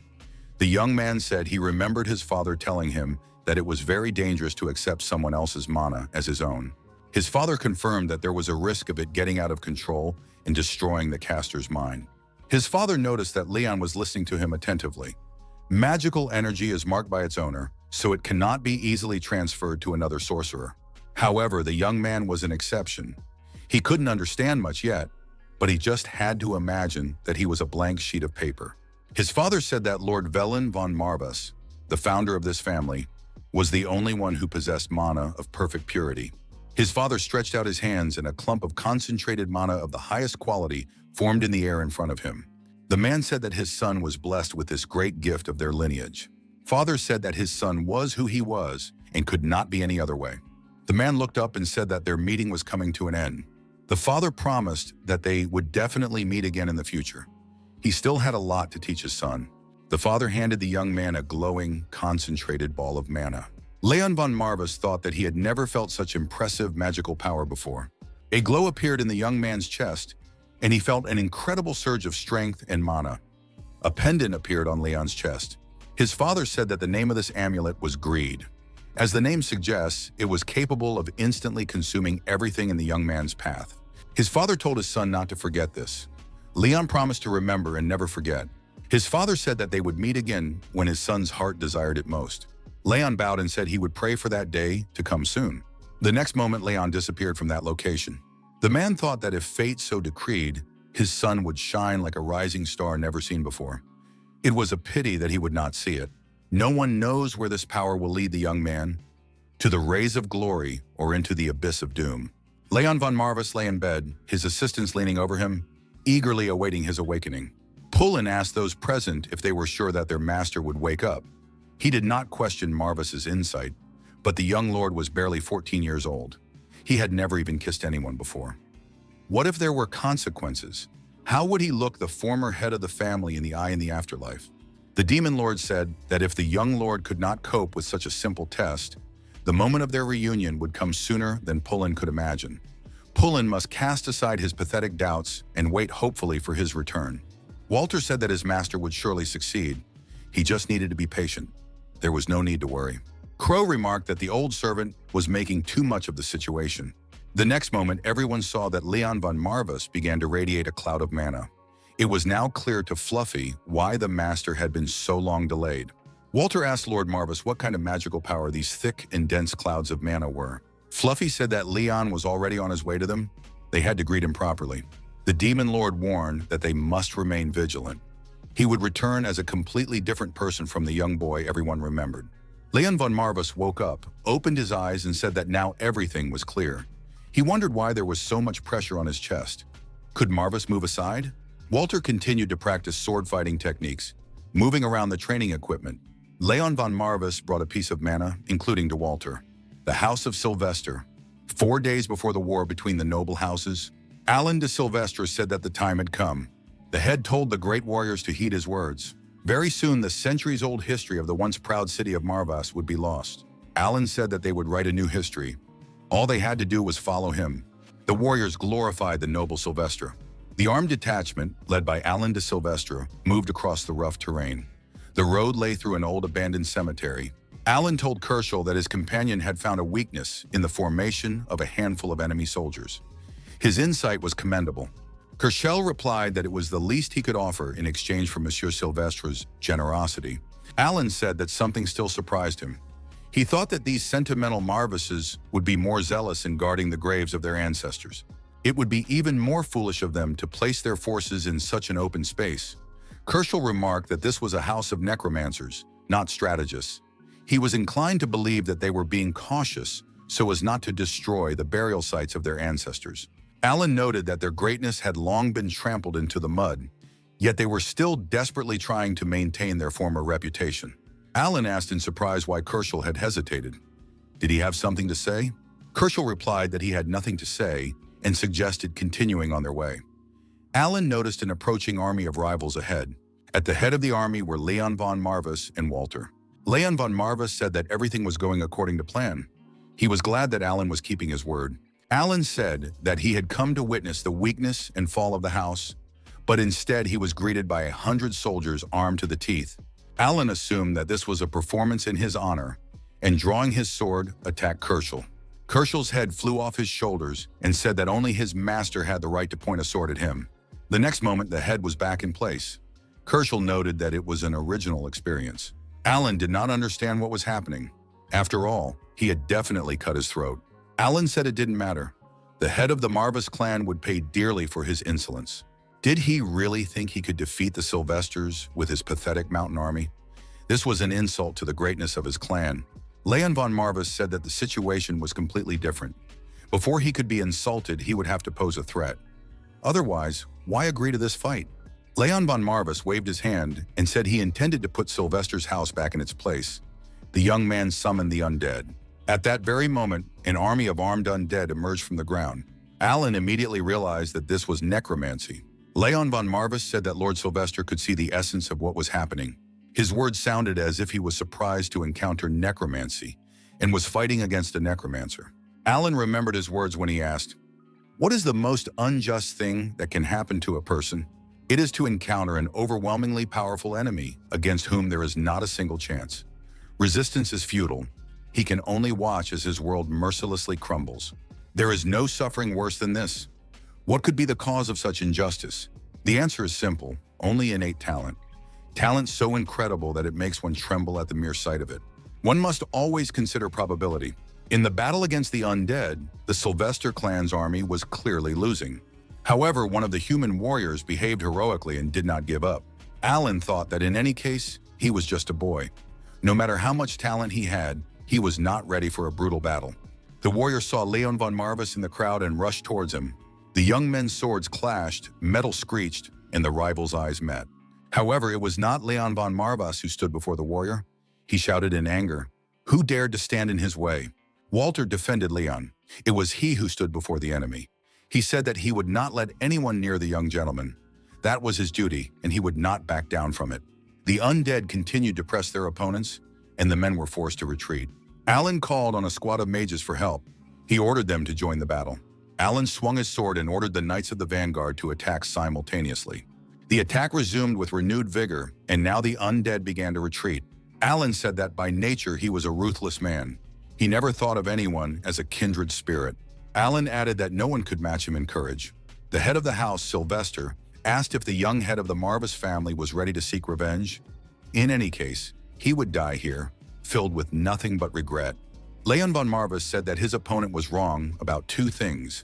He would explain everything now. The young man activated his book, the Necronomicon. Leon von Marvis said that he was not tempted by revenge. His opponent simply did not have the strength to take his life. That was all he wanted to say. A few days ago, the military camp was located on the edge of the forest in the mountain valley. Leon von Marvis and his assistants were holding a council. The demon lord said that in his centuries of existence, he had seen worse tricks, but this was too risky. Choosing this area as the location for the operation was a good idea, but everything else was not so good. Leon von Marvis assured everyone that there could be no better plan. The young man added that it would be foolish to make an irreparable mistake in the pursuit of caution when the optimal solution was right in front of them. Crow said he believed in the gentleman's plan. Crow asked what right a ball of wool had to give advice. Walter said that he also supported the master's plan, although, of course, he respected the wisdom of the Lord of Demons. Marvis suggested that no one cared about his opinion. In that case, he would not argue. Pullen promised to mobilize all the forces he could. He couldn't leave the master alone on the battlefield.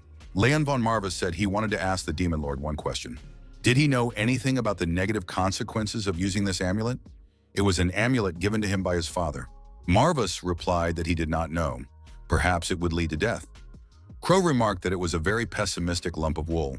Marvis said that his father had not told the young man the whole truth, but that the amulet contained a power akin to poison. It would be difficult for the young man to withstand it in his current state. Leon von Marvis asked if the Lord of Demons wanted him to receive this amulet for some specific purpose. Marvis did not deny this and added that it would be in the future.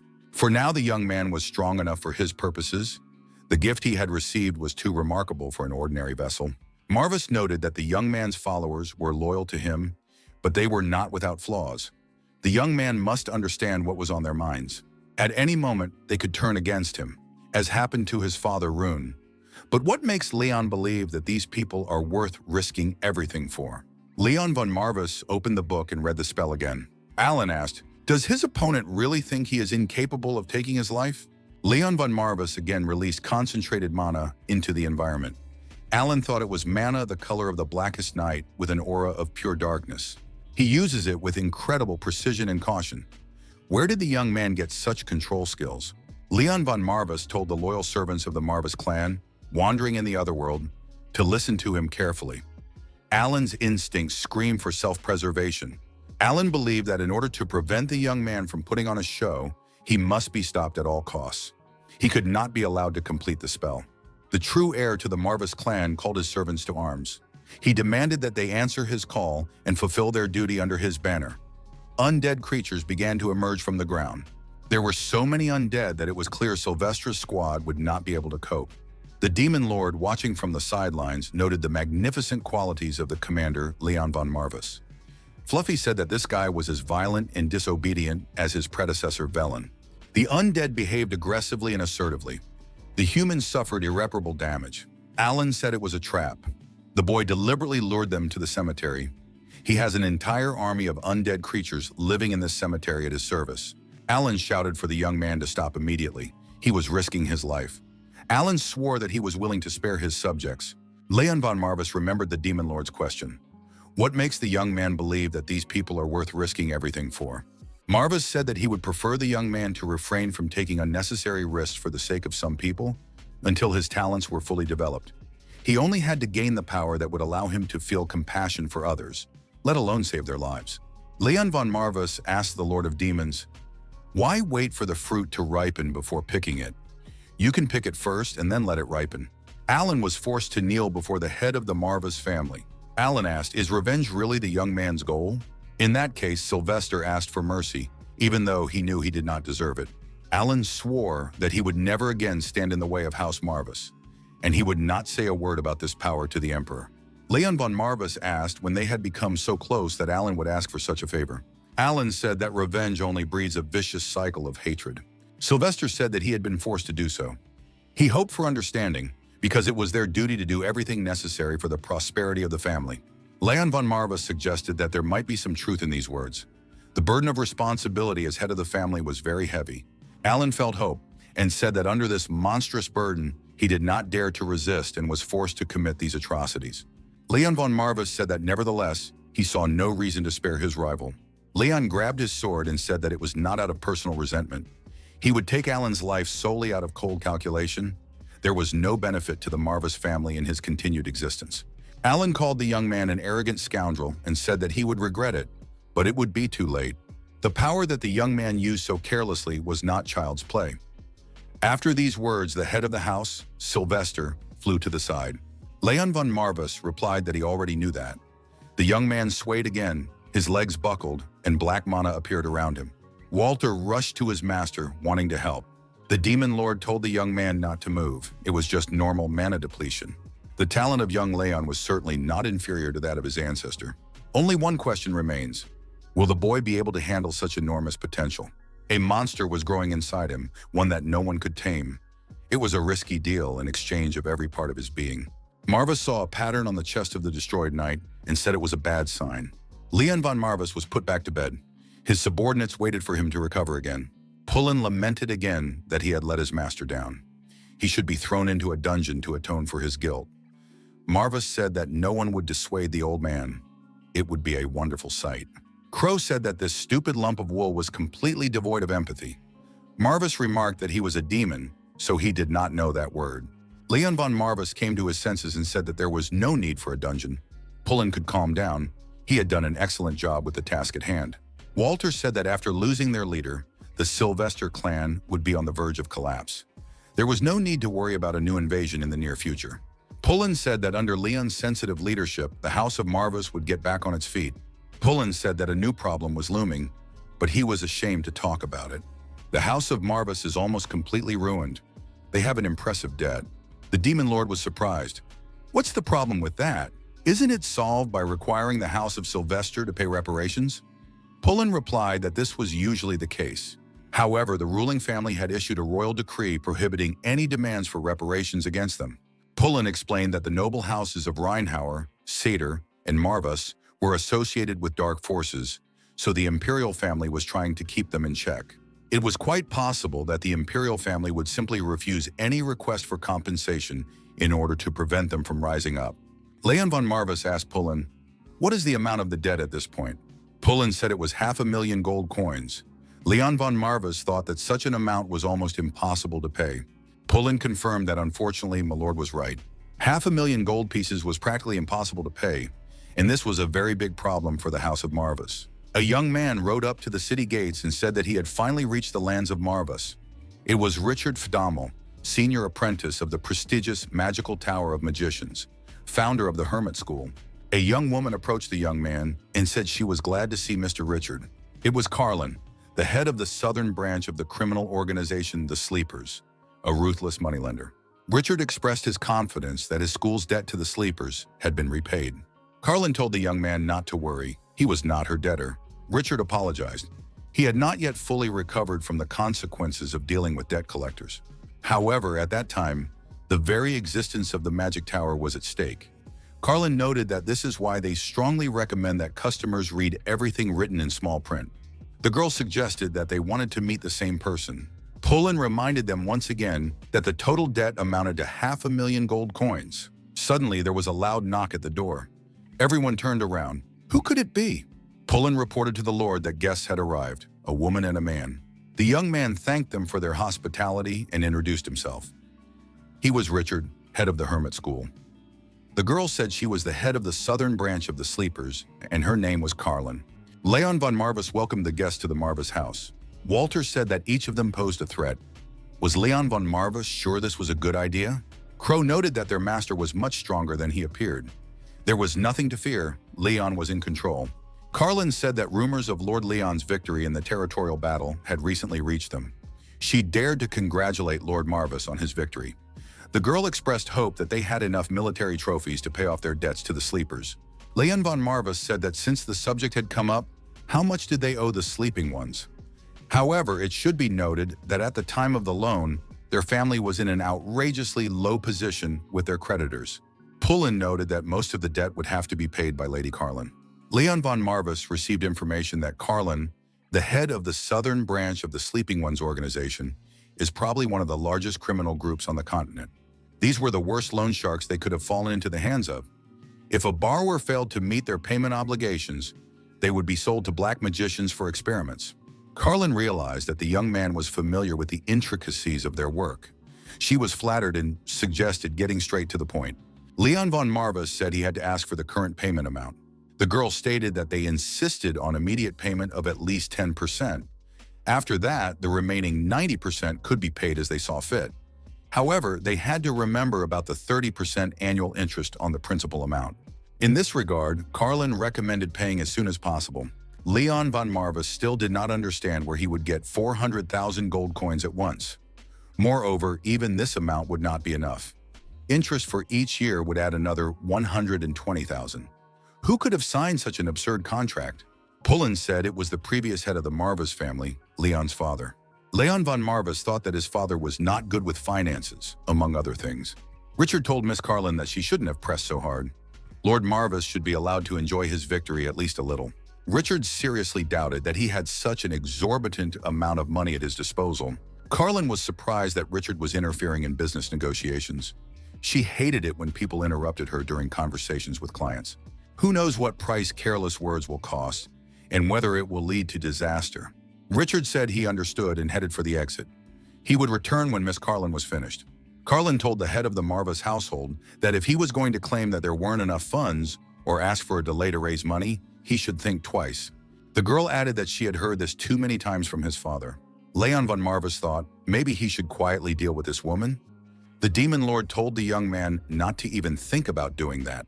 This was not the kind of enemy who left any chances. Of course, Leon could try if he wanted to be torn to pieces in a second. Crow said that at this rate, they would be left with nothing. He was disappointed in the contractor.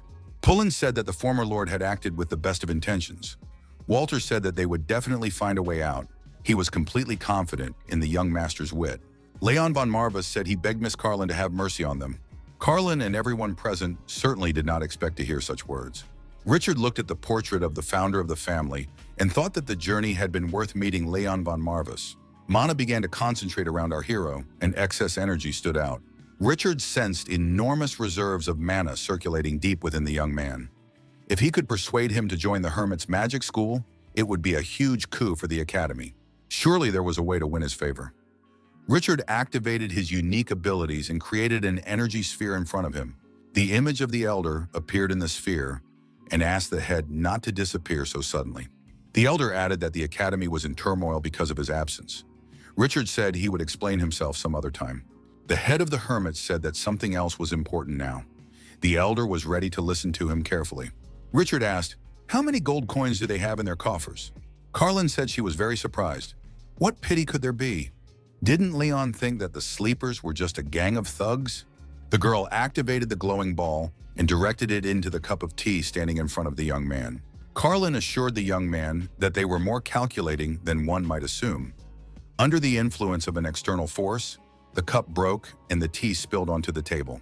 Walter grabbed his sword and asked how she dared threaten his master. Carlin said that only those who failed to fulfill their credit obligations would know their wrath. Leon von Marvis announced that they had no gold. Objectively speaking, they had nothing. Miss Carlin said that now she understood why the young man was trembling like a frightened puppy. She added that she was ready to personally demonstrate what happens to defaulters. Richard entered the room again and told Carlin to stop. The girl was beside herself with rage. A glowing flame appeared around her. Richard told Carlin not to bury the future young talents of the hermit. Walter noticed that the young gentleman did have a plan after all. Leon von Marvis told his assistants to leave. He needed to settle something with the guests in private. The negotiations continued in a different format. Only Leon von Marvis, Richard, and Carlin were present at the table.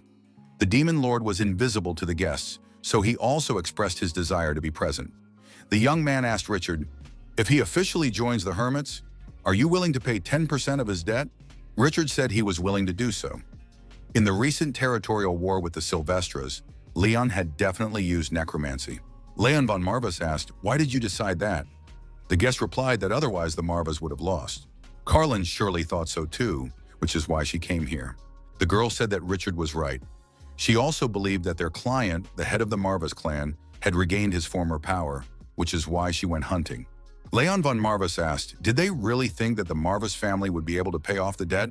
Carlin replied that she had had such thoughts, but she did not really believe that the young man would be able to pay off the debt immediately. Therefore, it would be better to postpone this conversation for now. Leon said Mr. Richard wants to hire him, and Miss Carlin wants to settle the accounts. The young man added that he still did not understand the reasons for their confidence. The power of the great necromancer might not return. The young man noted that other aristocrats or mercenaries could help him. Carlin said that in both cases, it would cost a lot of money. Richard remarked that this war could not be won with money. He would not believe it. Richard added that this was precisely why he first thought of necromancy. Marvis's unique power. This was precisely the opportunity for the return of necromancy. Carlin added that even if the young man possessed only a small fraction of the original powers of Leon von Marvis, getting close to the continent's as yet unrecognized genius was a good investment. However, the debt would not go away. The girl took out a gun, pointed it at Leon, and said that loan sharks were no joke. Richard asked if Carlin would mind if they talked in private. This talent is absolutely indispensable to the hermit. Carlin said she didn't mind, but collecting debts was her priority. The girl left the room. Leon said he didn't really trust Richard. Leon von Marvis noted that Richard was not an ordinary person. Richard said that the same could be said about the young man. Richard added that Leon von Marvis had contacted one of the 72 demons. Fluffy turned into a huge lion and asked, "Who is this mage who can see me without any contracts?" Richard did not answer, but his body began to transform. Horns grew on his head, and a tail appeared behind him. The demon lord realized that they were facing a dragon.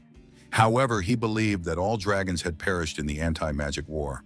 Richard said that he was also curious as to why one of the 72 demons had suddenly approached humans.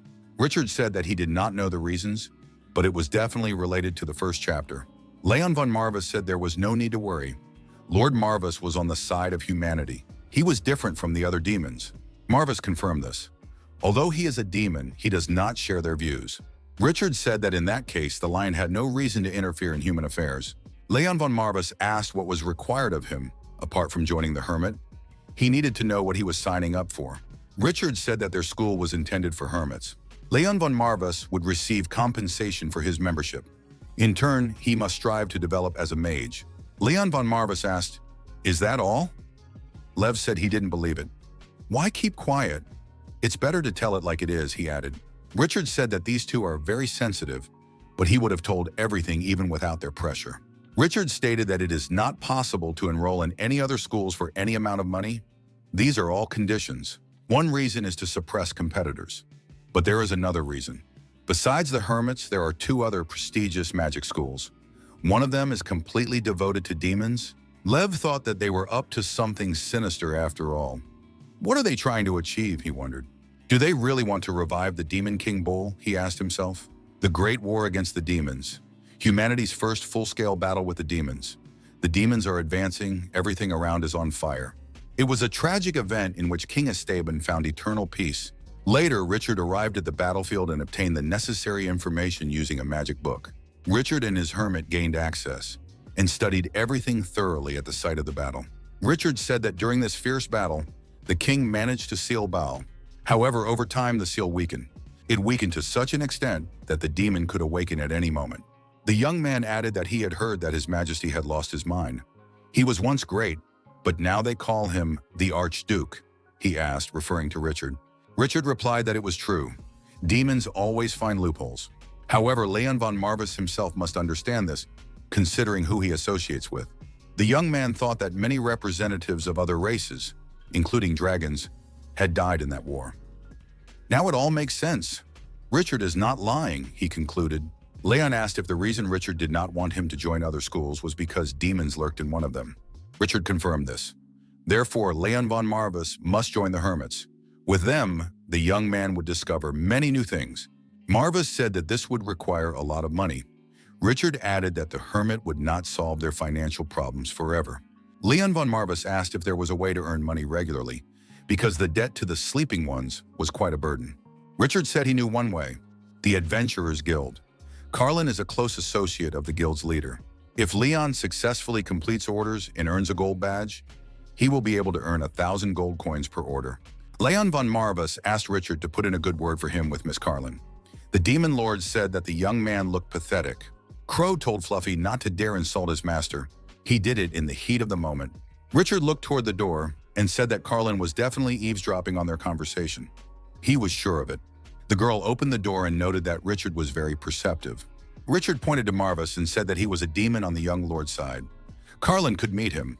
Carlin replied that they would only bring trouble. The young people set off on their planned route, which ran through rough terrain. Carlin asked, "Do I really have to accompany them to the guild too?" Richard replied that it was the least she could do for the hundreds of thousands she would soon receive. Leon von Marvis asked what kind of place the Adventurers Guild was. The Demon Lord said he was also curious. There had been nothing like this in the past, so it was something new.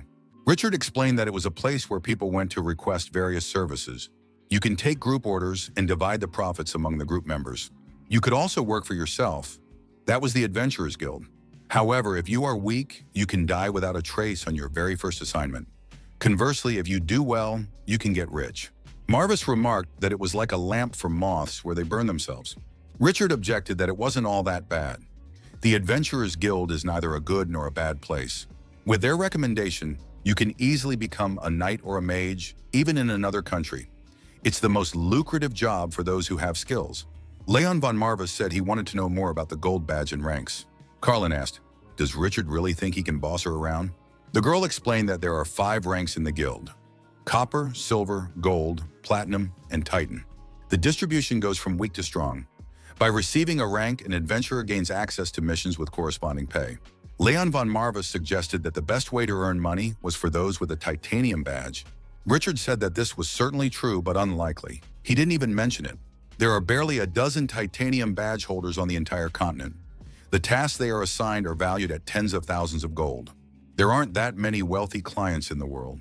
Carlin said that it would be good to get at least a copper badge to start with. The young people approached the city gates. The girl added that the laws of the empire made it somewhat difficult for newcomers to advance. Richard suggested starting with a small test and noted that they had already arrived at their destination. Leon von Marvis went inside and was surprised. Is this really the Adventurers Guild? The girl sitting at one of the tables decided that the guild had been visited by problematic clients. The young people, paying no attention to anyone, proceeded deeper into the hall. The adventurers fell silent and turned their attention to Miss Carlin. The girl was, as always, unperturbed. The adventurers recognized her and noticed that she was staring at them with greedy eyes. They didn't want to lend money to someone like that, What is this woman doing in the guild building? Could it be that she is with Mr. Richard, the head of the hermit school, they wondered? The adventurers couldn't understand how the young man had become the head of a magic school. One of them declared that the world was definitely unfair. Richard looked around. Everything here was new to him. It seems like everyone here hates me, he said. Carlin said that Richard should not concern himself with people like these. Leon von Marvis asked where the man they were looking for was. He added that he didn't sense the presence of any incredibly powerful people in this place. The Demon Lord replied that this was not the case. Could it be that the contractor doesn't feel the mana aimed at us at all? Leon thought. At that moment, the young people were indeed in the center of concentrated mana directed at them. Leon said he could sense something. At that very moment, a girl with a blade in her hand jumped at him. The girl stretched out her arm and put the blade to our hero's neck. Carlin didn't lose her composure and pointed her gun at the attacker's head. Carlin noted that Raleigh had become more aggressive since their last meeting.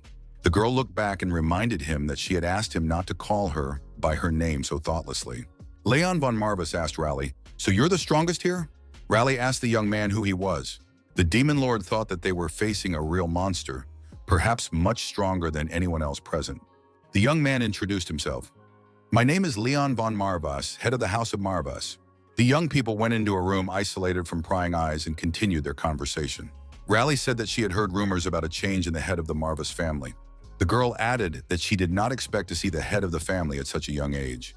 Carlin noted that his magical potential was incredible, and she could vouch for that. The owner of the establishment asked what the aristocrat had forgotten in her modest abode. The adventure seekers. Carlin replied that circumstances had forced them to do so. Raleigh said that it was very strange for her to see this young man traveling with a demon. Carlin's friends were becoming more and more frightening. Marvis demanded that the girl apologize to the contractor immediately. Leon von Marvis explained that he had his reasons. He had to pay off his debts and was looking for work. Carlin said that they were interested in the Adventurers Guild, where one could work anonymously. Wasn't that her most appealing trait? Richard added that he saw no reason to refuse him. The young man should be given a chance. Raleigh noted that the two were very convincing, but that missions could be deadly. Leon von Marvis stated that death was a constant companion of the House of Marvis. Moreover, Richard had already informed him of this. He added that death had more dire consequences than not paying one's bills, and that Carlin was nowhere to be found anyway. Raleigh agreed and added that she would give the young man a chance. She poured the contents of the cup onto the table, and the liquid took on an intricate shape. Leon von Marvis saw mysterious stripes in front of him in space. Marvis said it was something like teleportation magic. It was a rather complex compound formula, but it was recreated with incredible ease. The Demon Lord suggested that she was an extremely gifted sorceress. Huge knights appeared behind Raleigh. The girl said that the entrance tests were quite simple. Among the statues presented, only one contained mana, and it was real. It had to be found. Raleigh added that the task had to be completed in half an hour. If the young man failed, he would have to return home. Leon von Marvis said that he would certainly try. There was no harm in trying. Raleigh said she was starting the countdown. Carlin had to prepare the hourglass. Carlin noted that she would only help this once. The clock began its countdown.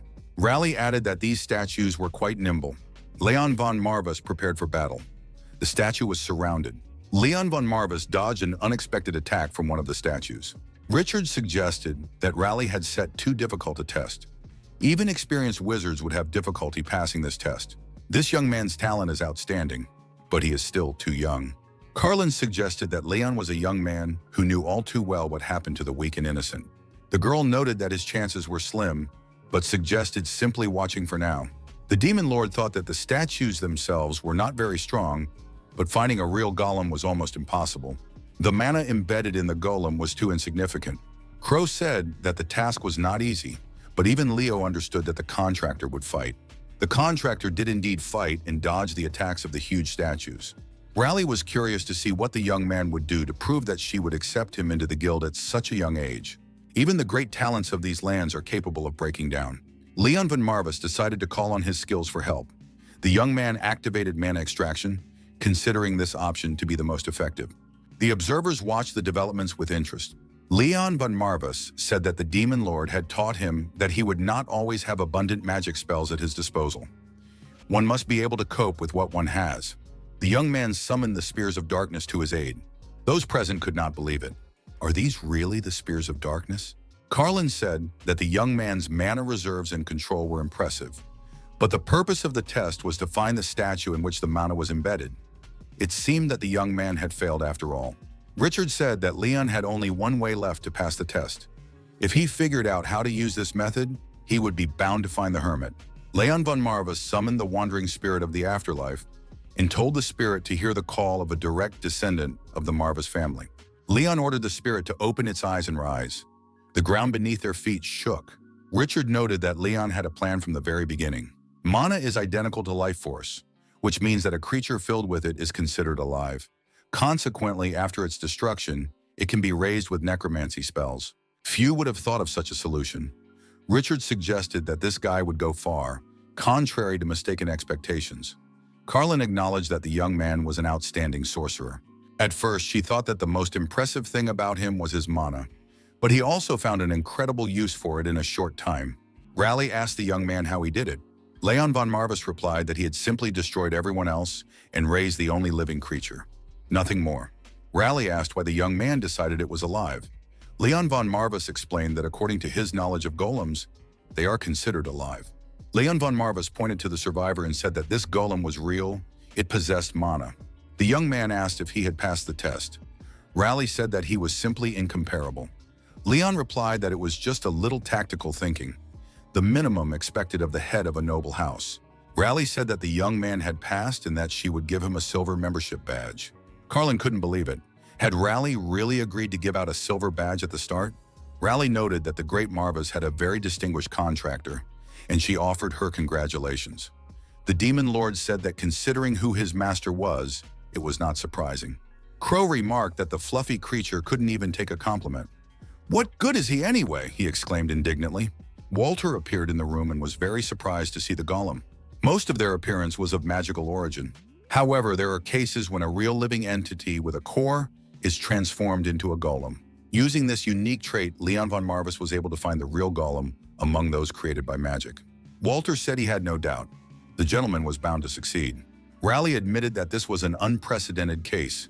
She hated to admit it, but the young man had everything it took. Leon von Marvis thanked the guild leader for his words. The young man inquired about the average payment for a silver badge mission. The demon lord thought that the young man had a terrible thirst for money. Carlin said that it depended on the specific mission, but it was about 300 gold coins on average. She added that compared to the amount of his main debt, the young man had better hurry up and earn his gold badge. Richard acknowledged that it was a promising start. He thought it would take years before the guild would condescend to give a silver badge to a newcomer. He acknowledged that stability was Raleigh's credo. Raleigh said that the young man would receive his first mission and accompanying instructions tomorrow. In the meantime, she suggested that he return to her quarters and rest. Leon von Marvis thanked Raleigh for her time. Walter noted with surprise that Raleigh had restored the golems with a snap of her fingers. Richard thought that the amount of mana was impressive, but her control was no less astonishing. He knew that the guild leader was a real monster. Richard said he was calling a break. Raleigh remained alone in the office and recalled the young man's battle. The guild leader couldn't forget the mana spears and how the young man wielded them. Raleigh thought the test was over, but the candidate suddenly revealed a completely unprecedented method that allowed him to pass it. The task of recognizing a golem filled with life force was truly no difficulty for the young lord. However, at the end, he seemed to hesitate, just for a moment, but still. I wonder why. Could it be that Leon von Marvis wanted to hide his power? The Marvis clan had always stood on the brink between life and death. After a long decline, they finally got a real monster. There was something that bothered Raleigh the most. The girl couldn't forget his lifeless eyes. Where was his gaze directed? What was he thinking about? At the morning meeting, Raleigh gave information about the first mission to the silver member of the guild. The young man took the scroll and read it. Chalice, in the city, the head of the religious sect of Ardenism, a worshipper of Arden, the goddess of creation. Leon von Marvis asked if he needed to find and capture this priest. Raleigh confirmed this. Chalice is a city south of the capital. Rumors of the priest's corrupt misdeeds were already spreading throughout the world. The young man must complete the mission with all his might and receive 100 gold coins. Carlin wondered if Raleigh was being too harsh on the newcomer. The guild leader said that given his skills, he should be able to handle it. Richard suggested that dangerous traps were possible, but this mission promised advancement. Leon von Marvis declared that he would do his best. Raleigh said that if the young man failed the task, he would be demoted to bronze rank. Raleigh added that the two of them could help the young man as much as they could, and Carlin said she wasn't going to wipe the boy's nose. Richard said they would be happy to do so. It was an honor for them to see what the young lord was capable of. Leon von Marvis bowed and thanked Sir Richard and Lady Carlin. His father had taught him that any help should be accepted with gratitude. Crow remarked that my lord had spoken well and was good at communicating with people. Marvis noted that it was an innate gift for any demonic race to bend people to their will. Walter pointed out that Lord Leon was not a demon, but a human being. Leon von Marvis said that he would not let them down because they desperately needed the money right now. The priest entered the temple and saw the girl standing in front of the statue of the saint. The priest apologized to his daughters. Only one of them will rise as a divine miracle virgin, embodying the blessing of the holy will of the Creator. In order not to interfere with the sun, the only one in its ascent, the second is doomed to oblivion. But in the end, both will become one.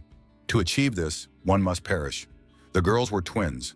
Faith on the continent is basically divided into two opposing teachings.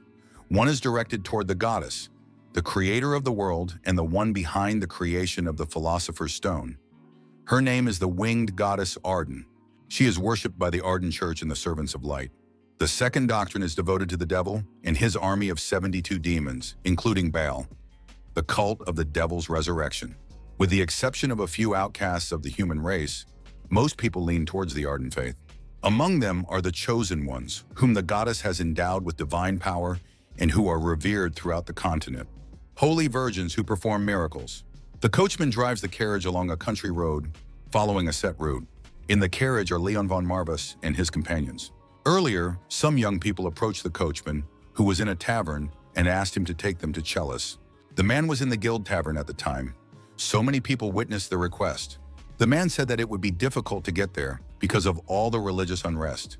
Even pilgrims had stopped visiting this place. The coachman asked why these people needed to go there. Richard replied that it was a long and uninteresting story. Richard looked at the girl, and Miss Carlin agreed. Carlin took out a bag of gold coins and threw it on the table in front of the coachman. She said that the gold explained everything the coachman needed to know. If he did not agree, they would be happy to find another. She was sure that there were less demanding drivers to be found. The coachman said that if safety was guaranteed, he would take them there. The glitter of gold clouded the coachman's mind, but after a while he began to feel uncertain.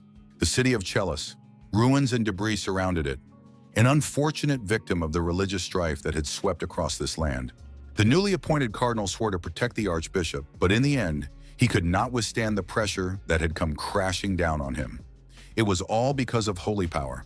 The long absence of a new saint who could perform miracles was the death knell for the already shaky faith in Arden. At this rate, rumors of the disappearance of divine blessing only grow stronger. Leon von Marvis said that as far as he understood, their goal was to expose Archbishop Carden's corruption crimes. Walter noted that even that sounded quite problematic. The demon lord declared that he cared little for saints. Marvis added that with Leon's current power, all these moralities should not bother him. Richard expressed his hope that this would be the case. Over the centuries of the demon lord's imprisonment, the human race had become significantly stronger. Not strong enough to defeat them, but it would be unwise to underestimate humans. Carlin added that this was fair, considering that they had come for the priest's soul. There were hardly any people on the entire continent who had not been touched by the faith of Aden. The girl emphasized that faith had been struggling since the disappearance of the holy virgins. Richard suggested that the whole problem was that the holy virgins had historically only appeared in the lineage of priests. It couldn't be otherwise. However, this time, it was much more serious. This time, the priest had twins instead of the canonical single child. It is not surprising that all the foundations of the church are crumbling. Only one descendant can inherit divine power. Walter suggested that the power could not be divided between the sisters.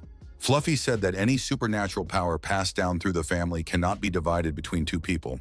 It can be assumed that one of the sisters faces inevitable death. The devil thought that no matter how much he watched this guy, he seemed very strange. Leon von Marvis was simply incomprehensible. The coachman announced that the carriage had arrived at its destination, the holy city of Chalice. His Excellency was informed that representatives of the guild that had accepted the request had arrived. The priest inquired whether it was true that they were not in collusion with Imperial intelligence. The assistant said that the Boundless Lotus Guild had assured him of this. The priest noted that the confidentiality of this matter was a top priority. After all, this charade was necessary to save his daughter. The assistant welcomed the guests and introduced himself as the Archbishop's chief steward, Glazer. Richard inquired whether it was Glazer who had requested an investigation into the Archbishop's corruption crimes. The butler confirmed this and added that he did not expect the head of the hermits himself to honor them with the request. Richard said that he was not the one carrying out the request. Glazer asked who else could have been entrusted with this task. Leon replied that he had been entrusted with the task. The butler wondered if the young man was too young for such work. After all, the matter had to be kept strictly secret from the Archbishop. Leon von Marvis showed the silver badge of the Adventurers Guild and added that the guild trusted him. He said that before getting down to business, he had one question. Had the Archbishop's two daughters, who had disappeared without a trace, resisted their father's will? The butler did not expect the young man to ask such an uncomfortable question about the twins. Glazer said it would be better to discuss it in a secluded place, as the story would take quite some time. A secluded place was found, and the conversation continued. The twins were present during this conversation. The butler looked at the young man and was surprised at how far the Holy See had gone. Chalice's influence had indeed weakened recently, but sending such an inexperienced boy on a mission was not the right thing to do. Leon von Marvis, noticing his interlocutor's concerns, told him to put aside his unnecessary doubts right now, before they moved on to the main topic.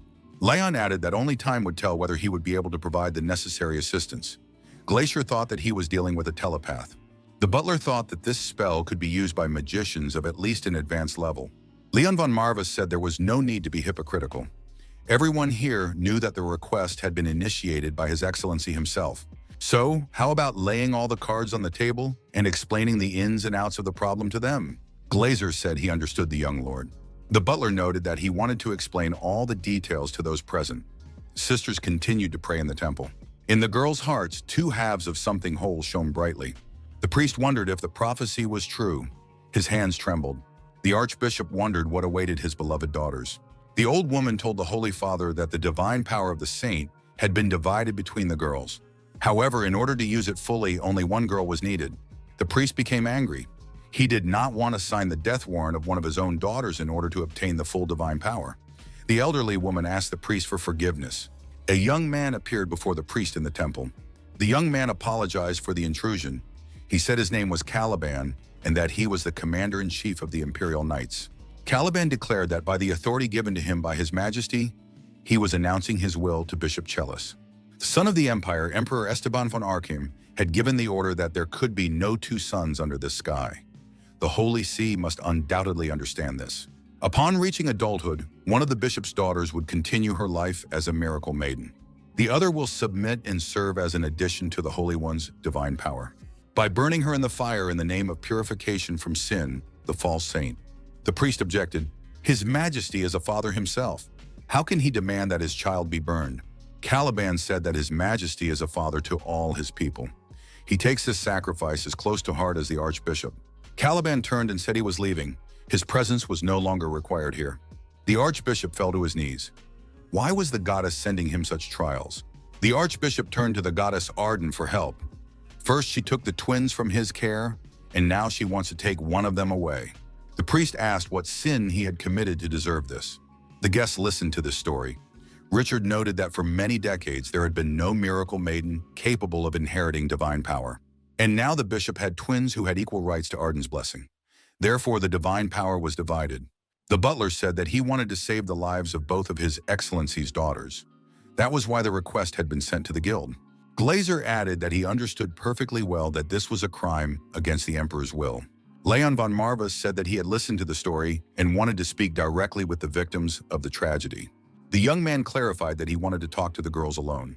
The others left and only the three of them remained in the room. Leon von Marvis addressed the girls. "Is there anyone among you willing to sacrifice your life for another?" The demon lord asked where the contractor's tactfulness had gone. The young man replied that sometimes tactfulness comes at the expense of effectiveness. Leon said that he was ready to search diligently for a way for both of them to survive, but that this would not spare their family from the emperor's wrath. Therefore, in the worst-case scenario, one of them would have to make a terrible sacrifice. Leon clarified once again, "Is one of you willing to make a sacrifice of her own free will?" People came up with the lofty nickname Holy Wonder Maidens, although there is nothing grandiose about them. One of the sisters said that they were nothing more than bearers of a curse from birth. Once upon a time, demons attacked Earth. People fled in fear, seeking salvation. Sacred virgins were needed at all times. The priests did not know what they could do to counter this demonic threat now, without divine light. The knight protecting the priest said that His Excellency had better leave. It was dangerous to stay here now. The archbishop declared that the devil's spawn would not deserve his forgiveness in this life or the next. Those who turn their backs on divine will get what they deserve. The priest sat by his wife's bed. The woman said that the goddess Arden was protecting them. The archbishop thought it was an honor, for their child would become the next holy maiden. However, great honor usually comes with great responsibility and duty. The priest admitted that this frightened him. He was afraid that his child, although receiving the proper honors of a holy virgin, would also be used as an instrument of faith. The woman told Caperton not to worry. She would raise their child to be strong enough and teach her herself. The woman asked for permission to name her daughter Alicia. The name was given in the hope that people all over the world would be able to enjoy paradise on earth, Elysium. Unfortunately, not everyone is given the opportunity to enjoy the mother's wisdom in person. A difficult childbirth exhausted her strength. The woman gave birth to twins and left this world without even having time to greet her daughters. The storyteller said that their tragic fate could not be denied. From birth, they were accompanied by misfortune, and it was inevitable that it would mark their end. It was a cruel joke of fate that could not be remedied. Such was the trial sent to them by the goddess. Truly, that was the case. Leon von Marvis listened silently to the sister's story. One of the girls said that she humbly bowed her head. However, each of them agreed to disappear. The girls began to explain to each other the reason why each of them had to leave this world. One of the girls said she did not want to hear such things from her sister.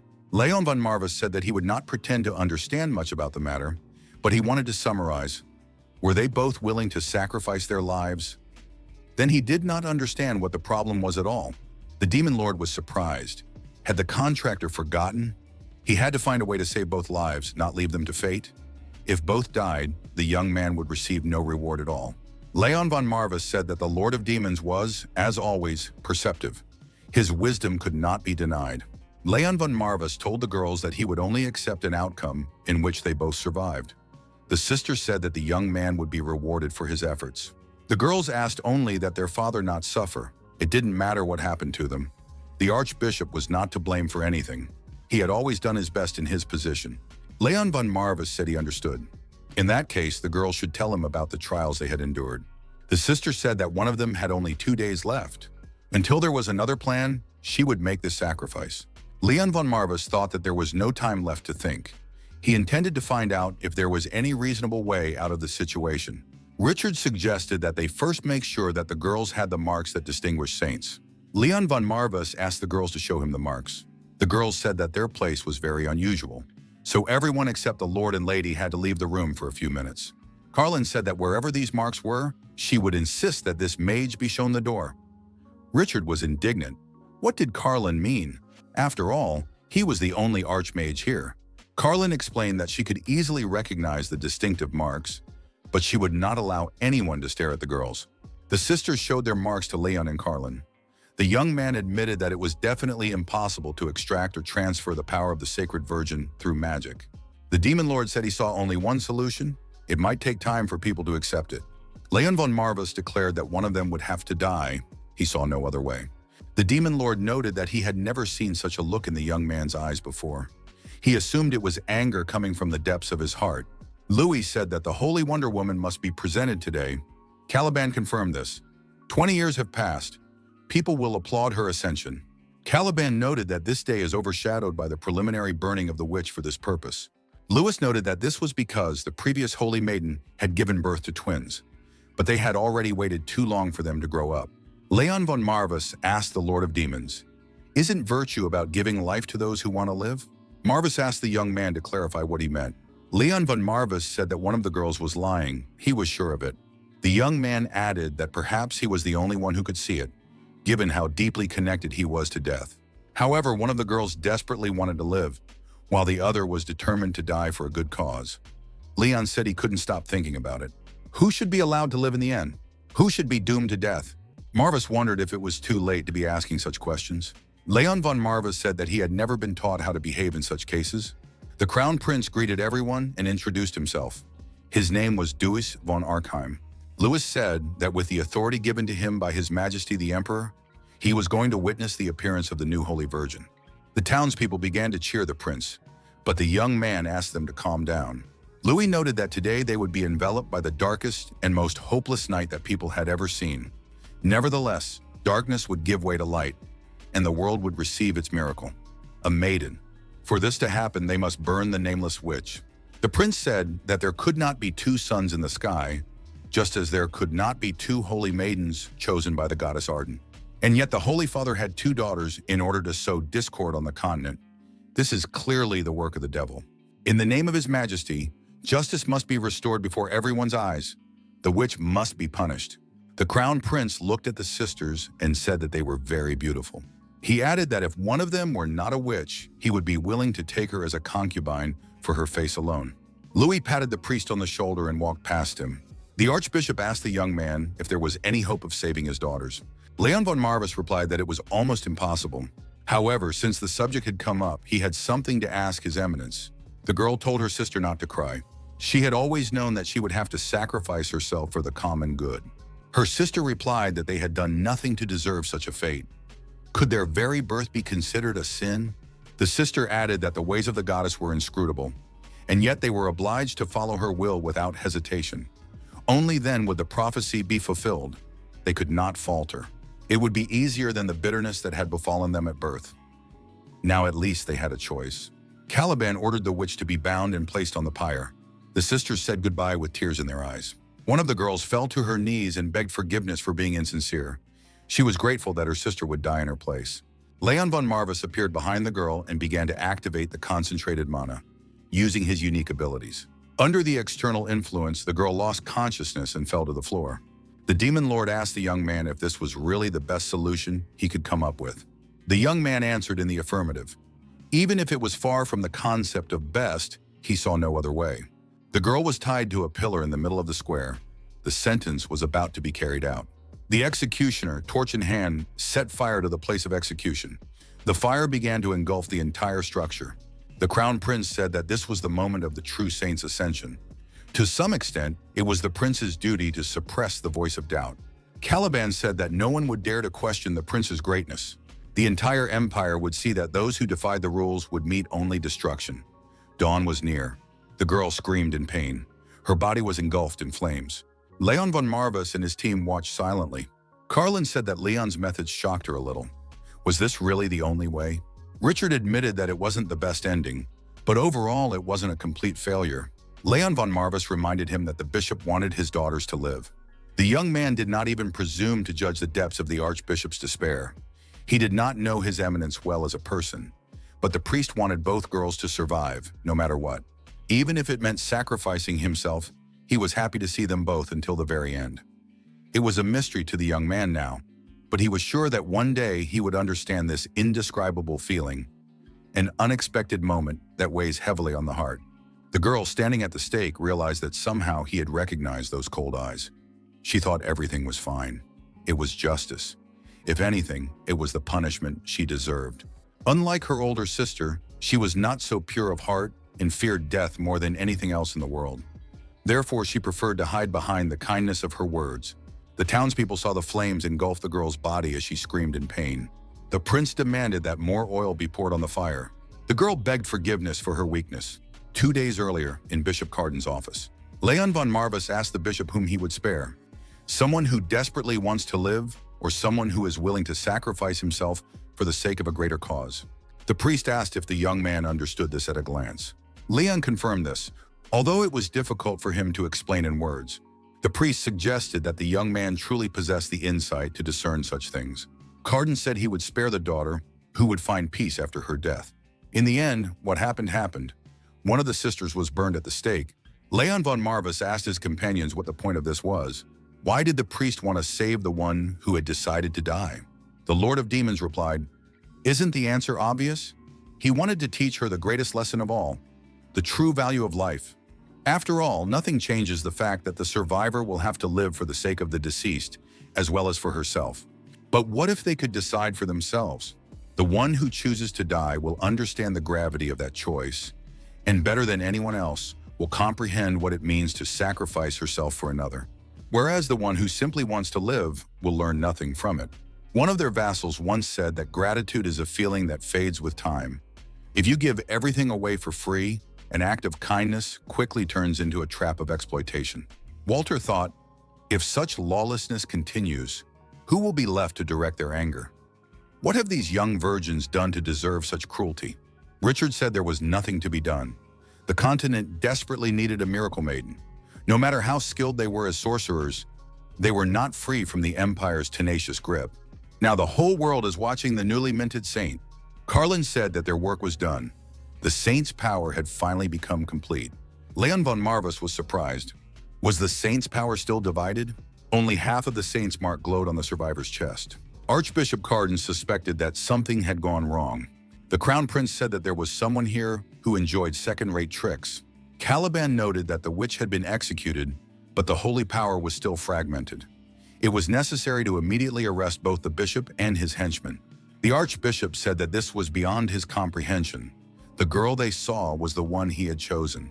Louis said he had not imagined that Carden could be so insolent. He had been given time out of respect for the priest's authority. How could he repay him with such an act? The Crown Prince ordered the priest to be executed. Caliban objected to the prince. How could they execute the spiritual leader of the entire Arkham Empire?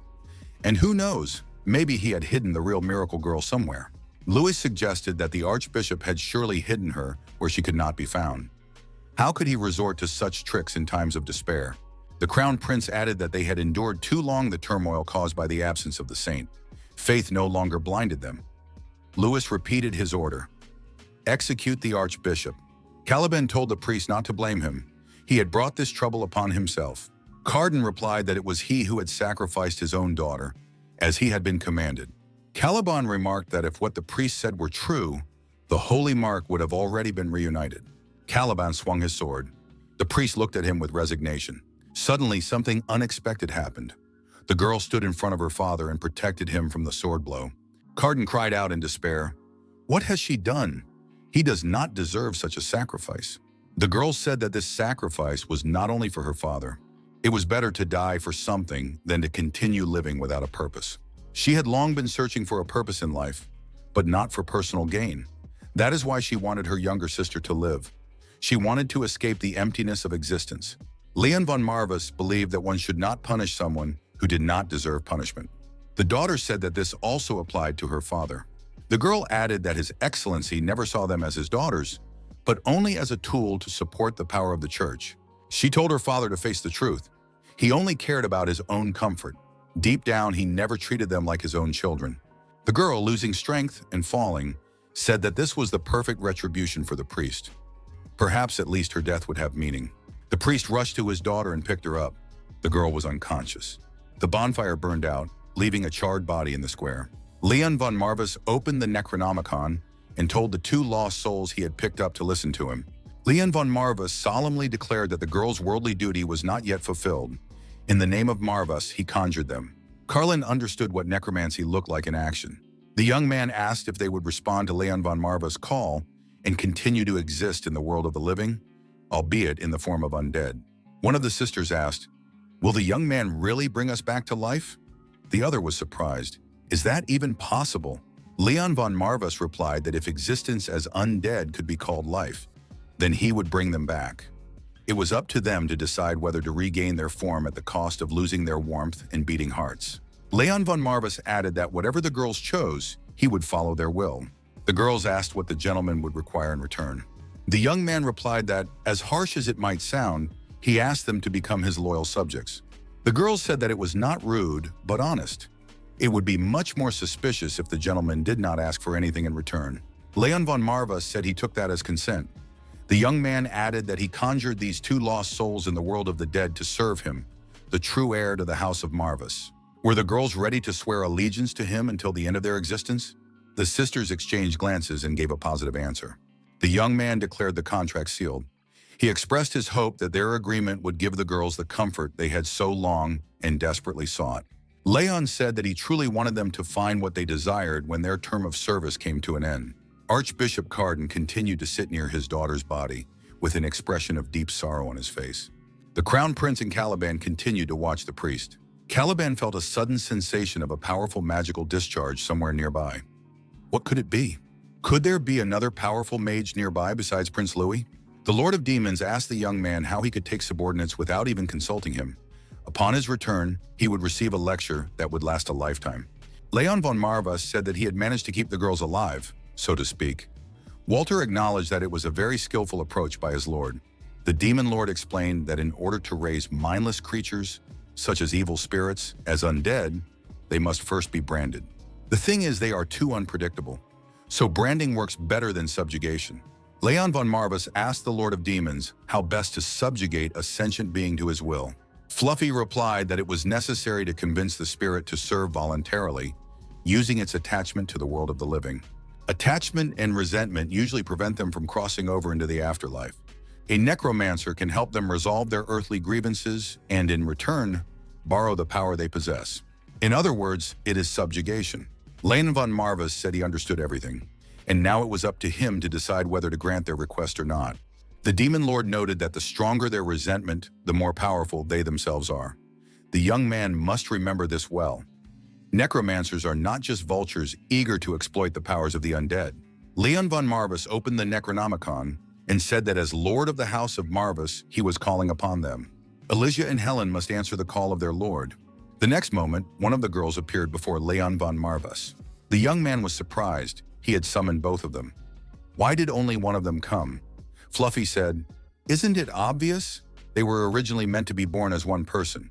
After their death, their spirits merged and became one." Walter suggested that something had changed in their behavior. Something was definitely wrong. Leon von Marvas asked who was standing before him, Alicia or Helen. The girl said that at the moment, he was looking at Alicia. Leon asked if they could change whenever they wanted.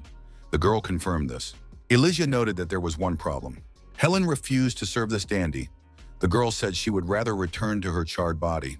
Richard said that it was just a change of souls. Helen had hidden her true self while she was alive. Helen looked at Richard and told the handsome man to keep quiet. She was now talking to His Excellency. Leon von Marvas asked what skills the girl could offer him. The young man noted that useless undead would be returned to the other world. Helen said that the gentleman expressed such frightening things in a very mundane way. However, he had nothing to worry about. Soon he would realize that they were more than capable of satisfying him in every way. The girl took the young man by the chest and moved close to him. Helen asked if he would be interested in this method. Raleigh admitted that the mission was over. She would never have thought that it could end like this. Carlin said that His Excellency could confirm that the mission had been accomplished. Now they wanted to get paid. Richard admitted that the mission had been well staged. It took a lot of courage to raise his daughter as an undead right in front of her father. Helen indignantly asked what the magician was looking at. She belonged only to Leon and no one else. Marvas acknowledged that the girl was very energetic, considering she was holy and had returned from the dead. Leon said he liked her better that way. Walter noted that all's well that ends well. The girls were alive, of course, with some reservations. Raleigh agreed to count this mission. Now the young man could officially be assigned the status of a silver-ranked adventurer.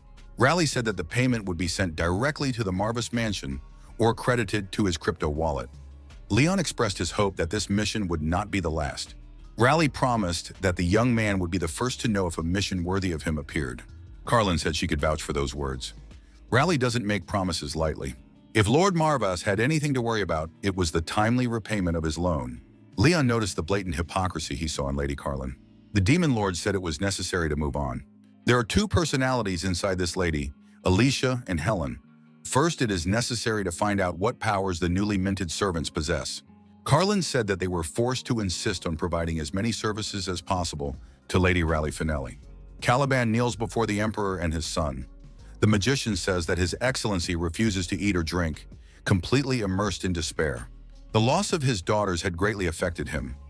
Louis wondered why the priest was so upset about a couple of children when he was still capable of fathering a dozen more. Only a weak man would allow despair to consume him. Louis asked, did the priest really not care how badly he had let His Majesty down? A precious opportunity to give the world a miracle girl had been wasted. Caliban told the prince that it was all his fault. If the prince was willing to give him a chance, he would gladly devote himself to serving the empire. Louis suggested that Caliban's mission had been thwarted by a dark magician of unknown origin, and he hadn't even come close to unraveling the mystery of his identity. Caliban sadly confirmed that this was the case. Considering that the spirits of the potential saints had disappeared without a trace, He believed that they had been intercepted by outside interference. Caliban noted that there was no mage on the entire continent capable of controlling such power, except for the legendary necromancer who had disappeared long ago. Leon von Marvis and his squad were outside the city. The archbishop's daughter was with them. Raleigh told the young man to confess immediately. What power did his new servant possess? Leon von Marvis confessed that 2 souls dwelled within the girl's body, each endowed with its own power. Raleigh was, of course, surprised to hear such news. Leon told the guild leader that he was ready to demonstrate this. Could Raleigh organize a suitable target? The girl asked how strong the target needed to be. Leon von Marvis replied, extremely strong. Leon von Marvis told the girl that he wanted to demonstrate Alicia's powers first. At that moment, Alicia appeared before the young people. Alicia apologized to the gentleman and said that her younger sister was being rude. Leon von Marvis replied that everything was fine. He had called Alicia to demonstrate her skills, not to reprimand her for her behavior. Alicia said she was ready to demonstrate whatever the gentleman desired at any moment. Chief Raleigh summoned aggressive monsters to demonstrate the girl's skills. Richard said that it was a squad of forest trolls. These monsters are known for their rapid regeneration. Considering that Alicia is still learning to master her abilities, it might be difficult for her. Carlin noted that Leon von Marvis had already demonstrated more than once that he was no stranger to recklessness. Walter said he believed in the gentleman. Crow added that his faith was also unshakable from the outset. Leon said that these trolls were very difficult to deal with. Would Alicia be able to handle them? The girl assured him that he had nothing to worry about. The trolls rushed at Alicia, swinging their fists. Leon von Marvis opened the Necronomicon and performed the necessary actions. Alicia found herself holding a mace in the form of a staff. The girl swung her weapon, scattering the trolls in different directions. The Demon Lord said that such a crude display of power left no doubt about her professional competence. Crow admitted that he was shocked. She was truly a femme fatale. Alicia mercilessly crushed the skulls of her enemies with this club. The surviving trolls stopped and did not dare to attack the girl again. Leon von Marvis told the girl that this was more than enough to demonstrate her strength.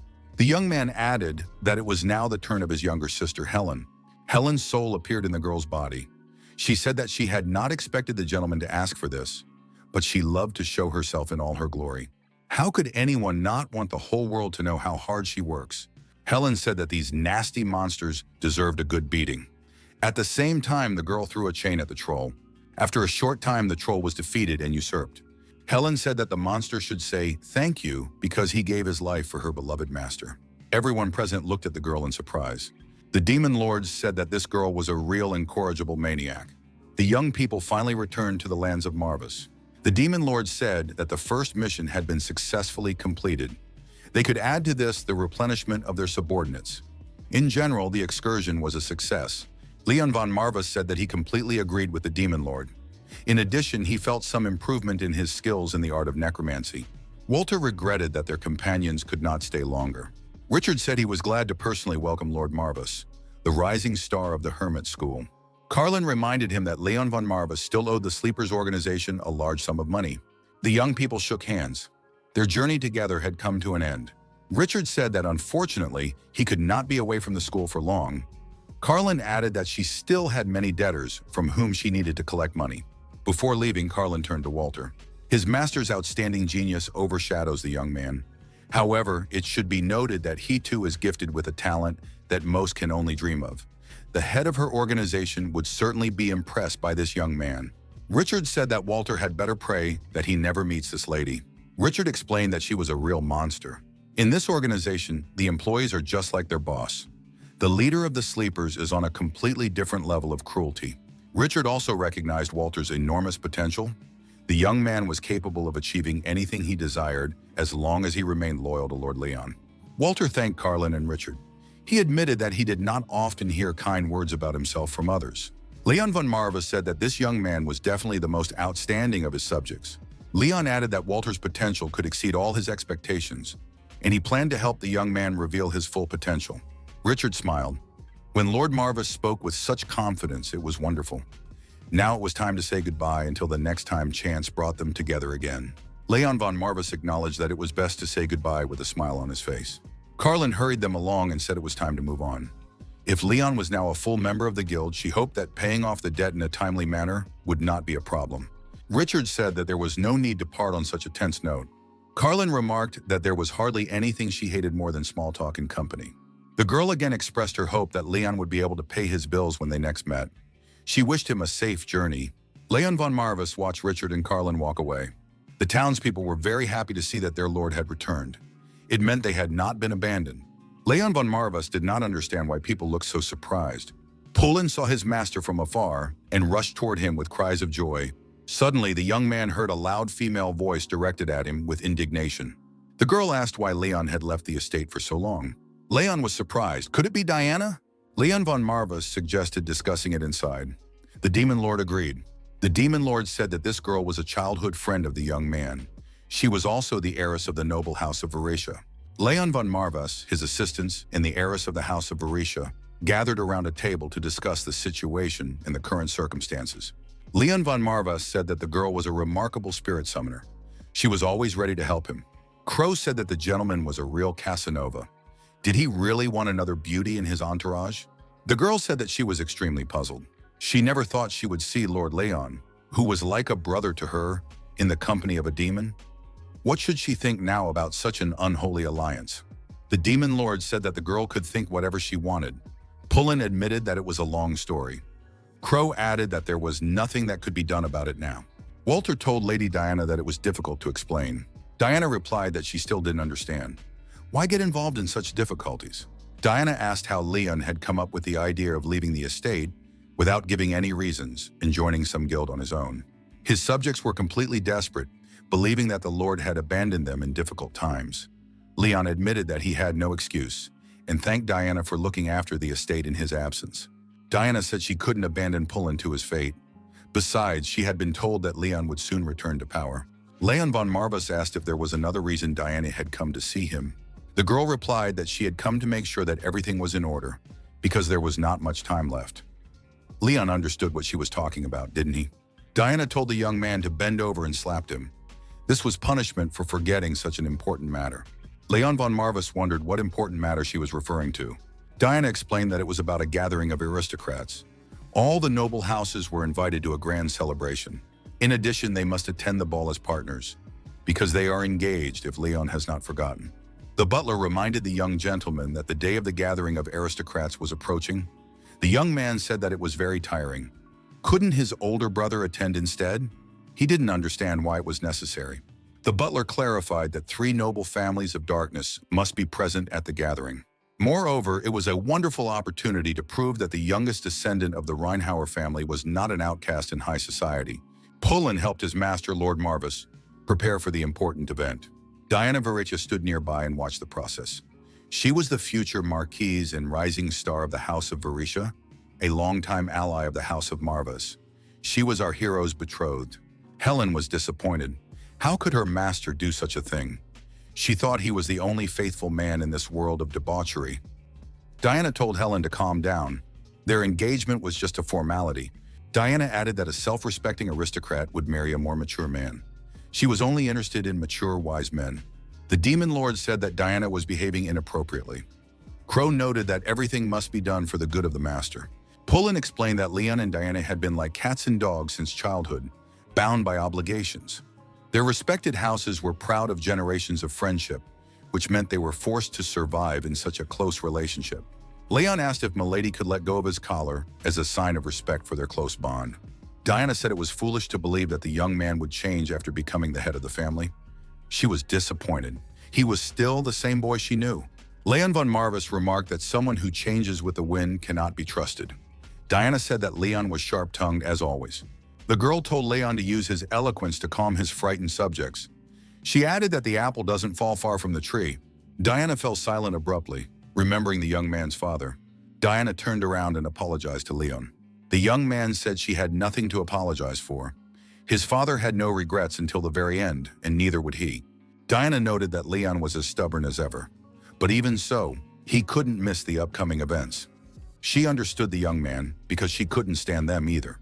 Be that as it may, the House of Marvis had defeated the Sylvesters in the war between noble houses, thus justifying its ducal title. It was time to introduce themselves to the public and establish social connections. Leon von Marvis said he agreed. He had not failed to notice the contempt with which the other great houses treated them. Walter said that the master would finally receive the recognition he deserved. Crow noted that this was wonderful. The master was wise enough to choose the best. Leon von Marva said that he would definitely join the upcoming celebration. The whole nation is rejoicing and celebrating. Everyone is in high spirits. One of the guests asked if it was true that the Sylvester family had lost the last territorial battle. He had heard rumors that Count Alan had suffered a crushing defeat. Another guest asked who exactly the Sylvesters had lost to. The man replied that the Sylvesters had lost to the Marvises. Could it be that the Marwas had won? But in recent years, things had been going badly for them. Where did they find the strength to fight? The guests saw that Leon von Marvis had arrived. That meant they could ask him personally. Leon said that it was even noisier here than he had expected. He still didn't like lavish receptions. Diana said that she didn't like it either, but that it was the duty of aristocrats to appear carefree. Leon von Marvis smiled and thanked Diana for the reminder. The girl had known Leon since childhood, but their last meeting had confused her. His zeal to fulfill his duty as head of the family is so great that he would now jump into the lion's mouth for his home. Does he really want to become such a person? Leon asked his companion if the others could manage on their own. Walter said that their talents had yet to blossom in all their glory. Diana said that a 14-year-old boy should worry about his own talents. The young man noted that in terms of social status, he had already surpassed Diana. A young man approached the young Lord Marvis and greeted him. Leon von Marvis asked what this man wanted from him. The young man replied that he didn't really need anything. He was surprised. Had this guy really defeated Alan? Although he was only a count, by aristocratic standards, his military power was comparable to that of an entire duchy. The young man said that he had heard strange rumors about the young man's victory in a noble war against Count Alan de Silvestre. It even sounded strange. Leon von Marvis asked what was so strange about it. The young man said that Marvis was too arrogant, especially towards that girl. He apologized and added that it was difficult for him to even imagine. If the rumors were not exaggerated, the young man would be happy to appreciate Marvis's strategic thinking. Leon replied that he had taken Alan's life. Leon von Marvis repeated that he had destroyed Alan de Silvestre, and that was all. That was his duty as head of the Marvis clan. As for strategy, he could not share it here. Leon von Marvis added that if the young man ever stood in his way, then he would see how well his opponent had mastered the art of tactics. Young Lord Reinhaver watched the dialogue. He decided that finally there was some worthy entertainment. The guests were surprised. What was all the noise about? Apparently, the young Lord Marvis had decided to make a fool of himself. Another guest remarked that the Marvis family had already attracted a lot of ridicule. Leon von Marvis looked silently at these guests. The Demon Lord said that they could talk as much as they wanted. It meant nothing and was not even worth paying attention to. Leon decided to interrupt the conversation. His interlocutor said that Lord Marvis was recklessly provoking others. However, if it was a mockery of the Barella family, then he was obliged to hold Marvis accountable. Leon von Marvis said that it was not a mockery. If anything, it was his interlocutor who was the first to mock Marvis' victory.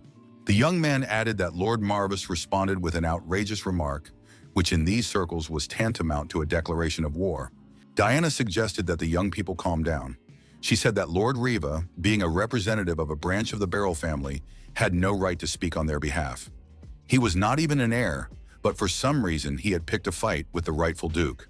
Diana added that by aristocratic standards, this was a clear sign of disrespect.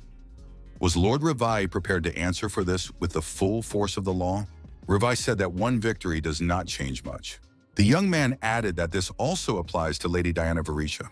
The girl replied that she might have been frightened by this ominous warning if it had come from a frightening person, but fortunately he was not worth it. A young man approached the disputants and told Riva to spare everyone his screams. Rivai was indignant. Who dared to insult him from behind? Leon von Marvis thought that suddenly there was no trace of truth left in this guy after he turned around. Who was this guy? His appearance seemed familiar. Reinhover asked if Riva was so stupid that he had forgotten who was in front of him. The Demon Lord told the contract to be careful. This guy is the most dangerous of them all. Reinhover wondered if Rivai deserved to be crucified in front of him. Walter asked Pullen if Leon and Diana could handle it on their own. Pullen replied uncertainly that they should be able to handle it, even though it was their first social event of this scale. Walter said that didn't sound convincing. Pullen admitted that he was worried because their master was sometimes too carefree.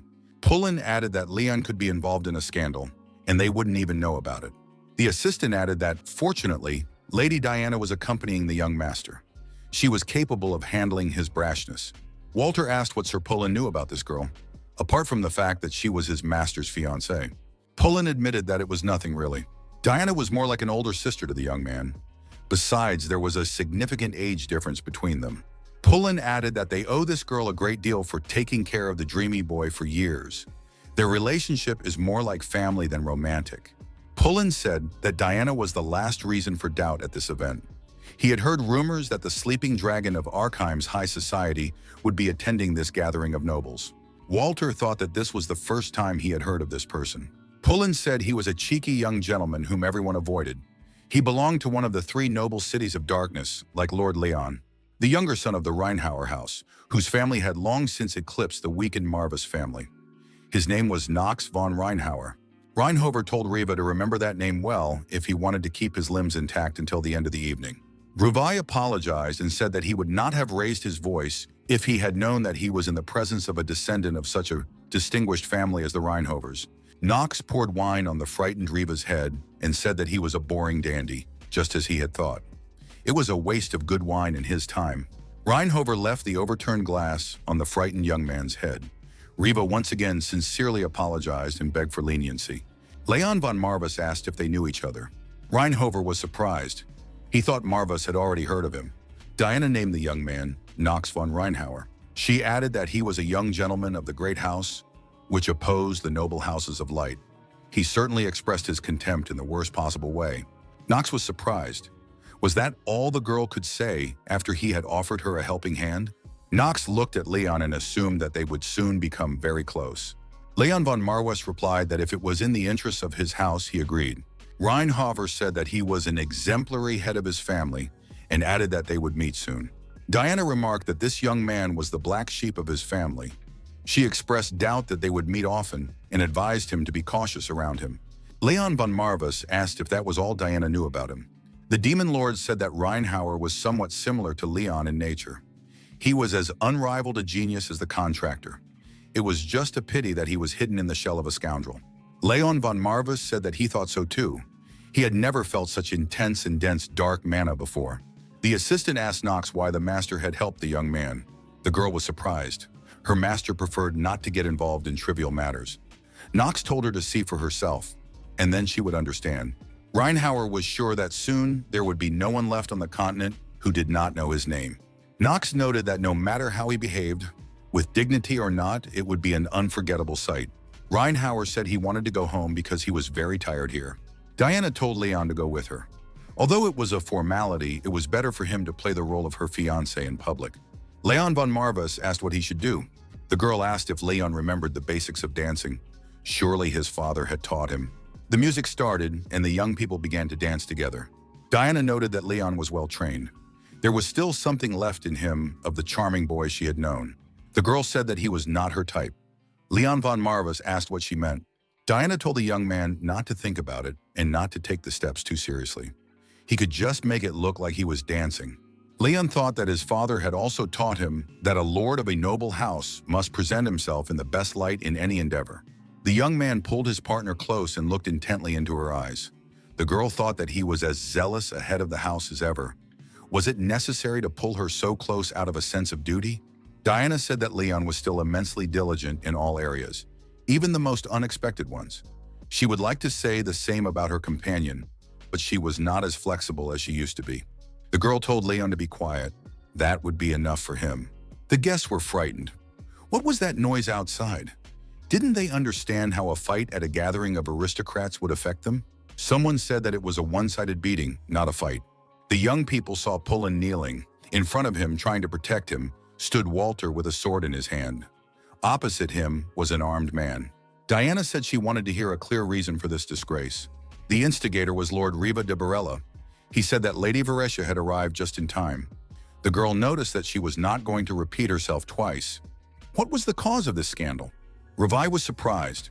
Wasn't that tone too authoritative for a girl who didn't have a powerful lord behind her? The Demon Lord said that this guy had started acting like a big shot after the White Wolf left the scene. Aristocrats go crazy over anything. Leon von Marvis told Riva to explain in detail what exactly his subordinate had done wrong. Rivai hesitated and didn't know what to say. His assistant asked if everything was all right with his master. Rivai yelled at his assistant and told him to shut up immediately. He was a completely useless, insignificant clown. Revi remembered how it was. Walter said that aristocratic gatherings were simply a convenient opportunity for young ladies and gentlemen to socialize and make connections within their league. Pullen agreed and added that now, given how much the reputation of the Marvas family had weakened, such events were especially important. He also noted that this was another reason to thank Lady Diana. It was extremely kind of her to accompany the gentlemen to the reception. Walter suggested that they cherished each other greatly. Pullen confirmed this, as they had been together since childhood. Revi asked them if they were also from the Marvas house. Pullen saw that two people were blocking their way. He was surprised. Why would the young heir to the Barella house do that? He noticed the insulting tone of the noble gentleman. But why this provocation? Revi said that these were big words for a little butler and called Coleman's assistant to come to him. Walter looked back and saw an armed man approaching them. Revi ordered Coleman to finish off these two scumbags. Coleman was surprised. This was the Duke's house. How could they do such a thing here? Revi said that lousy aristocrats deserved only contempt, and that was enough questioning. Coleman, addressing his opponents, said that the price of disobedience was death. A young man must draw his sword if he considers himself a knight. Pullen told Walter not to give in to provocation. They couldn't afford another confrontation yet. They couldn't add to Mr. Marvis's problems. The next moment, Pullen received a powerful blow to the stomach and cried out in surprise. He clutched his stomach and sank to his knees. He told Walter that he was fine and that now they had to think about his lordship. Walter looked up and saw that his opponent had come dangerously close. The young man quickly drew his sword and held it out in front of him. He said he would not cause Mr. Marvas any trouble. Walter said he wanted to protect Pullen. He was as dear to him as Sir Marvas. Revi, looking at the groaning Pullen, said that was very sweet. He added that the two should regret their loyalty. Coleman attacked the young man, but Walter easily parried the attack. At that moment, Diana appeared and said she needed to know the reason for this disgrace. What could Lord Riva de Barella say in response? The guests thought, is that scoundrel from the House of Barella causing trouble again? Now they would be able to find out whether the Marvas' victory over the Silvestras was just a lucky coincidence. The girl asked, isn't it obvious? This boy could hardly muster the strength to fight. Revi asked our hero if he would like to engage in a friendly sparring match. Those present should enjoy it. Leon von Marvas replied that he accepted the challenge. Coleman approached Leon with his sword drawn. Leon von Marvas said that he had expected more from Walter. Walter apologized and said that he couldn't help himself, so he let his master down. Leon replied that that wasn't the point. Coleman swung his sword and lunged at Leon von Marvas. Leon stepped aside and Coleman remained standing in place with a bleeding wound in his stomach. It all happened in a flash. Revi, Diana, and Walter watched in amazement. Was such a thing possible? Leon told Walter that he hoped the young man would fight with all his might for Pullen. He added that he wanted to announce one fundamental principle of the House of Marvas. At that moment, Coleman lost his strength and was already on his knees. Suddenly, undead creatures appeared out of nowhere. The undead appeared behind Revi and held a blade to his throat. Leon von Marvas said that if necessary, they would destroy everyone without hesitation. This applies to both the prosperity of their house and the safety of their loved ones. The young man added that he didn't care who stood in his way. Even if it put him at risk, he wanted everyone to follow this principle. Revi cried out, would Leon really look down on him? He saw the prince in front of him, got scared, dropped to his knees, and started begging for forgiveness. Riva said he didn't know the prince would come down in person. Prince Alan told Riva to forget about the ceremony. Revi said that it was a great honor for him that the prince remembered his name. The prince said he didn't want to hear any more words. Alan remarked that he had witnessed a certain scene involving Riva and that it had amused him. Riva asked if it was about the quarrel between Lords Marvis and Reinhauer. The Crown Prince confirmed this. He said he was not one to resist curiosity, so he wanted to ask right now. Alan asked why the two houses of darkness had suddenly united against Riva.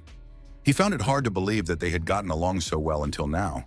The prince added that he had received strange news about the Marvis house's victory in the recent noble war. Riva admitted that it was indeed rather strange. Alan said that with a little help, Riva could lift the veil of secrecy surrounding the true intentions of these families. Riva thought, from the moment Reinhover sailed away, little Marvis became nothing more than a toothless tiger cub. He could easily be removed at the Crown Prince's behest. He decided that such an opportunity should not be missed. The Crown Prince's wishes were law to him.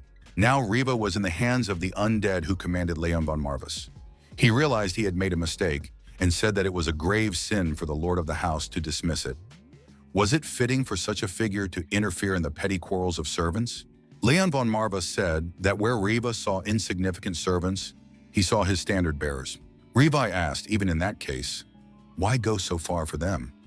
Leon reminded him that if necessary, they would destroy everyone without hesitation. There would be no exceptions. Leon von Marvis left his opponent and walked away with the undead in the other direction. He told Walter to take Pullin to a doctor immediately. Diana said she was on Leon's side, but it would be better if the young man stopped. The girl noted that a member of a branch of a noble family posed no real threat to the Marvis family. This was too high-profile a case to bring to the public's attention. It would be wiser to back down. Suddenly, Riva's assistant grabbed Diana and held a knife to her throat. Riva laughed and asked what Mr. Marvis would do now. Everyone must retreat immediately, or he would not hesitate to test the limits of this hypocritical farce. Riva asked if the young man didn't want his toy to get scratched. Leon von Marvis thought that in Lady Diana's case, the toy was himself. Riva could use an eye exam. Riva said he knew perfectly well that Leon would not allow even the tip of the girl's little finger to be hurt. Lord Marvis must withdraw his undead and disperse amicably. Leon said he was ready to repeat himself. Not only had Riva harassed his subordinates for no reason, but he had also decided to threaten Lady Diana. Was this guy really that stupid? Leon said that his servants would not be limited to just one hand. Riva felt an ominous chill fill the air. Leon asked if Riva was deliberately defaming Lady Diana's honor. The demon lord told the contractor to hurry up. Often, silence is an admission of guilt. Leon von Marvis said that he understood the demon lord. Silence means guilt, a wise lesson. The young man added that in that case, death was the only fitting punishment. Riva shouted that in that case, the girl would also die. However, Diana snatched the knife from the attacker and stabbed the villain right in the neck. Leon von Marvis, ignoring this, began to summon the undead again. His bleeding assistant fell. Riva understood that now he had no way out. Diana did not understand how this was possible. She had heard rumors about Leon's unexpected increase in power, but she had no idea that the scale was so great. The demon lord said that the young lady held a special place in his contractor's heart. Diana admitted that she didn't quite understand those words. Fluffy added that this was something new for him. Until now, he had never seen such a riot of emotions on the young man's face. The guest said in alarm that a crime at a gala evening was unheard of. Moreover, Marvis had used necromancy. His magical art seemed still raw, but definitely frightening. In high society, Marvis was seen in only two guises: with terrifying power that made any noble house tremble in fear, or as an outcast awaiting inevitable downfall. The crown prince witnessed what happened. He saw the undead summoned by Leon von Marvis surrounding him. Alan clapped his hands and praised the young man. He said that Leon von Marvis had put on an entertaining show. Leon said that he assumed that for the vast majority, this spectacle was unpleasant. The prince's tastes were quite specific. The prince laughed and said that he was not offended by these words. Rather, he was inspired by the fact that he had personally witnessed the return of the art of necromancy to the land of Arkheim. This art had been dormant for centuries in the unskilled hands of the young man's predecessors. The prince asked how Leon had managed to master what no one else had been able to before him. Leon replied that people say he is gifted, although he himself does not think so. He added that he cannot judge himself. All he knows is that his power enabled him to withstand the enemy's onslaught. That is why he stands here as the head of the Marvis family. The prince said he would pray that this gift would not be considered an enemy of the imperial house. Leon von Marvis said that he also had a dream, that nothing would threaten the house of Marvis. The Lord of Demons said that the contractor was magnificent. More than one noble house may soon come forward with their claims. The power demonstrated would silence them for a while. During this time, it would be possible to strengthen their position. The young man asked what they should do now. Fluffy said that the prince was definitely up to something sinister. He could sense it with his nose. The prince reeked of demonic powers, just like him. Leon von Marvis said that he really did sense an ominous aura. A demon was involved. After a while, the commotion subsided. There was not the slightest reproach from Beryl's house. The protagonist returned home. The demon lord suggested that Prince Louis had personally hushed up the matter. He definitely had something up his sleeve. Leon von Marvis suggested that their path might become more difficult. They needed to replenish the treasury, taking into account the enormous debt, not to mention the repairs to the mansion.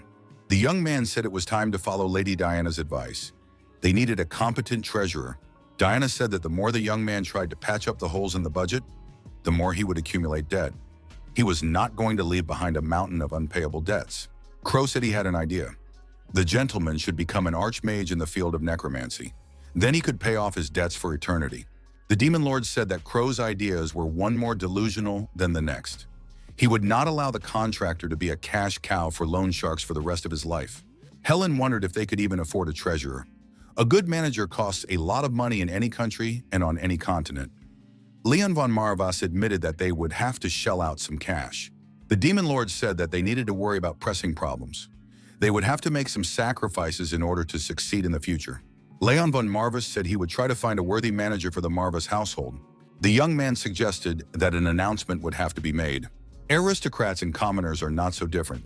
If a person's skills are noteworthy, he would be happy to hire them. The young man added that he would be more satisfied with a modest worker. Fluffy said that sounded like a miser. Crow was indignant. How dare a ball of wool mock the Lord when he was saving money for his house? The demon lord said that they spent a lot of money on peanuts for Crow. There's no sign of saving money here. Crow reminded him that this was his reward for the past journey, and it was not up for discussion. Leon told Helen to bring Pullen to him. The Marvas Council needed to be convened. Prince Alan said that this Leon was definitely an interesting young man. They had more in common than the young man thought. The prince had the mark of the demon clan on his chest. The townspeople in the central square read the information on the bulletin board with interest.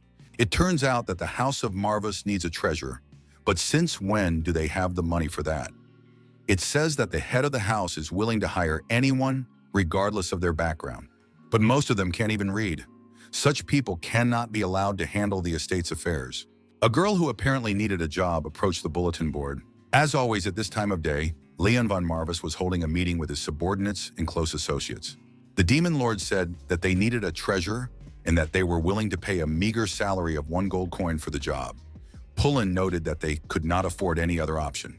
While they were under the close supervision of the imperial family, they were not allowed to demand compensation for winning the noble battle of the houses. Although Leon had earned an impressive sum, most of the money would go to pay off the estate's debts.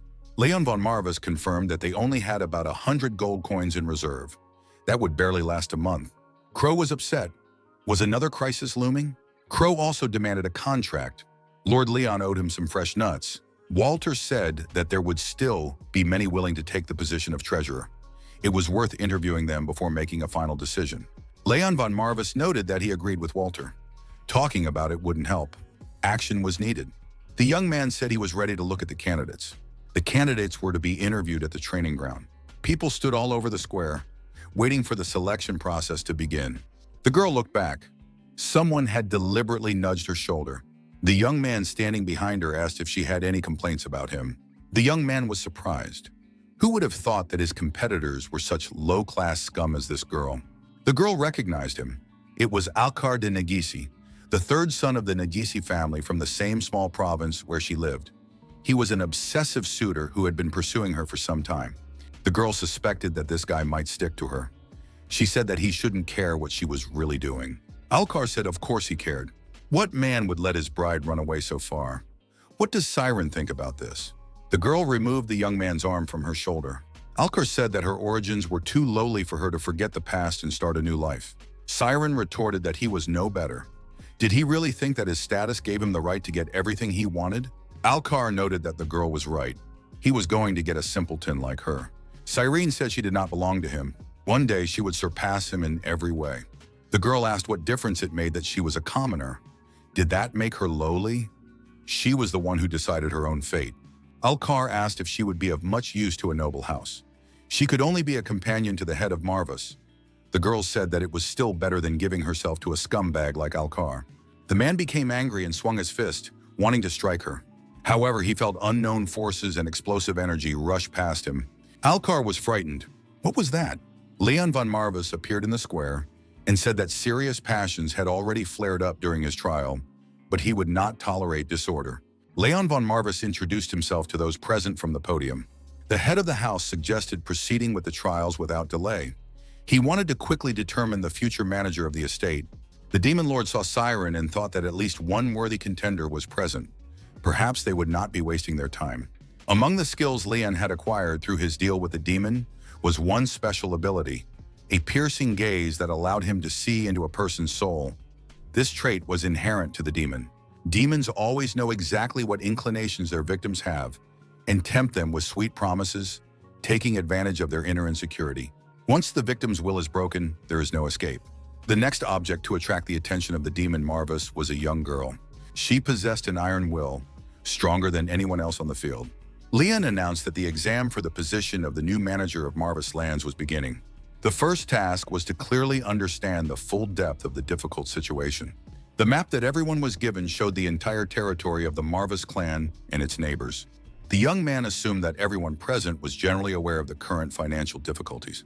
However, thanks to their connections with other noble houses, they would be able to overcome this crisis by selling resources and special goods. The young man said that 10 minutes should be enough to put forward a proposal to solve the problem. Siren looked closely at the map that was offered to her. The girl immediately determined that the land of Marvis was located on the southern border of the continent. They had low trade potential in terms of special products or natural resources, with the exception of a single mine. Even that is difficult to develop due to budget constraints. There is also a shortage of labor. Alcar watched Siren closely. The girl understood that it was quite difficult to find an incentive that would attract many young people here. Hiring knights and mages was out of the question, given the lack of funds. The girl considered the only advantage that could still be counted on. Alcar believed that she would soon realize that a village girl had no place among honest people. Alcar also looked at the map and tried to come up with something. He pushed himself not to lose focus. The young man looking at the map thought it was all nonsense. Leon von Marvis said that anyone who gave up could leave, but if anyone had any decent suggestions, he was ready to listen to them. One of the young men raised his hand and said he would like to take a chance. The young man went up to the podium and showed his plan on the map. The Marvis estate had always been considered an impregnable fortress with a small piece of land attached to it. There were few options for production or extraction here. The young man said that an idea had occurred to him. There was a mine in the mountains on the estate that had barely begun to be developed. What if they dug deeper into this mine? What if it was full of rubies, sapphires, and other precious stones? Leon von Marvis asked where they would get the funds to develop this mine. The applicant admitted that he did not know the exact amount of money in the treasury, but hoped that there would be enough for the excavations. In any case, money could be borrowed from the capital or from a trade association. Leon said, "What if the option of borrowing money is not considered?" The young man apologized and admitted that he had not thought that far ahead. Leon von Marvis invited the next candidate to take the podium, but there were no others. Then Siren said she could do it. The girl believed that such an opportunity only comes once in a lifetime. She had to seize it before the chance slipped through her fingers. Siren felt the disapproving glances of those around her. The men were puzzled. What was this girl doing here, especially one so young? Things must be really bad at the Marvis house if even girls like her were allowed to participate. Their problems began long before this young man took the chair of the head. There was nothing to be done about it. Leon activated the demonic skill associated with his gaze. He decided that this girl was a worthy candidate. The demon lord sensed the same potential in her as he did in Walter.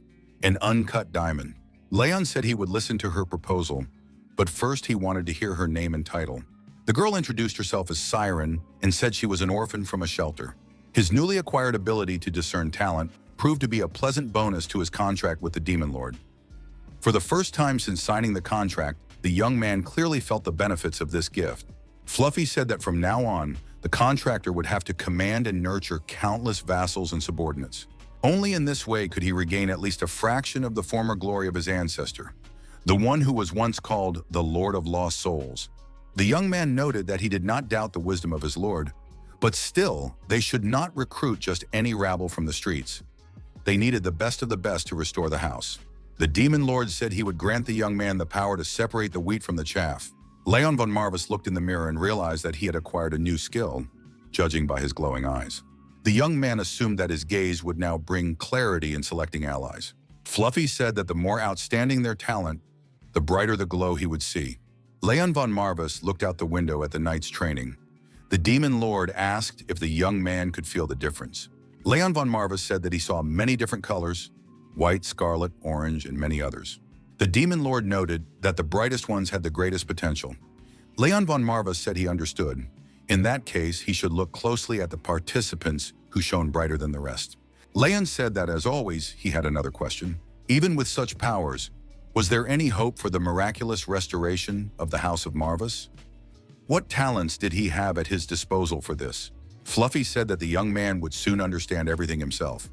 The demon lord wanted to watch this process with pleasure. The protagonist noticed a faint golden glow around the sirens. The demon lord said that in exceptional cases, one could encounter a black glow, symbolizing dark connections. Leon von Marvis thought that this perfectly matched the situation with that person. Cyrene told herself not to doubt. She decided to briefly state her opinion on the current situation in the Marvis household. As the head had already noted, no unique goods were produced on this land, and there were no valuable resources for trade. Therefore, the first priority was to find new sources of income. The applicants were surprised. Hadn't this already been discussed? What could be expected from a commoner? She would have been better off giving up right away than wasting their time. Leon von Marvis told the applicants to be quiet. He would not tolerate squabbling and idle chatter. The young man reminded them that they were all still on probation. Siren said that the abandoned mine was indeed a valuable asset, but as long as there was a labor shortage, it remained only an asset. The biggest difficulty was the shortage of young, able-bodied migrants. The girl noted that it was necessary to use the Lord's main asset, the undead, which had led him to victory in the last war. Leon von Marvis' ability to command hordes of undead could be used outside the battlefield. The applicants were surprised. Was she serious? How could she suggest spending my lord's strength on digging in a mine? This girl simply did not understand how nobles hated to dirty their hands, whether with a sword or magic. Cyrene expressed her opinion and waited for Lord Leon von Marvis' verdict. She noted that my lord's greatest desire was to restore the nobility of the House of Marvis. In that case, he cannot rely on standard methods within a limited time frame. Cyrene told Leon von Marvis to trust her and promised that he would not be disappointed.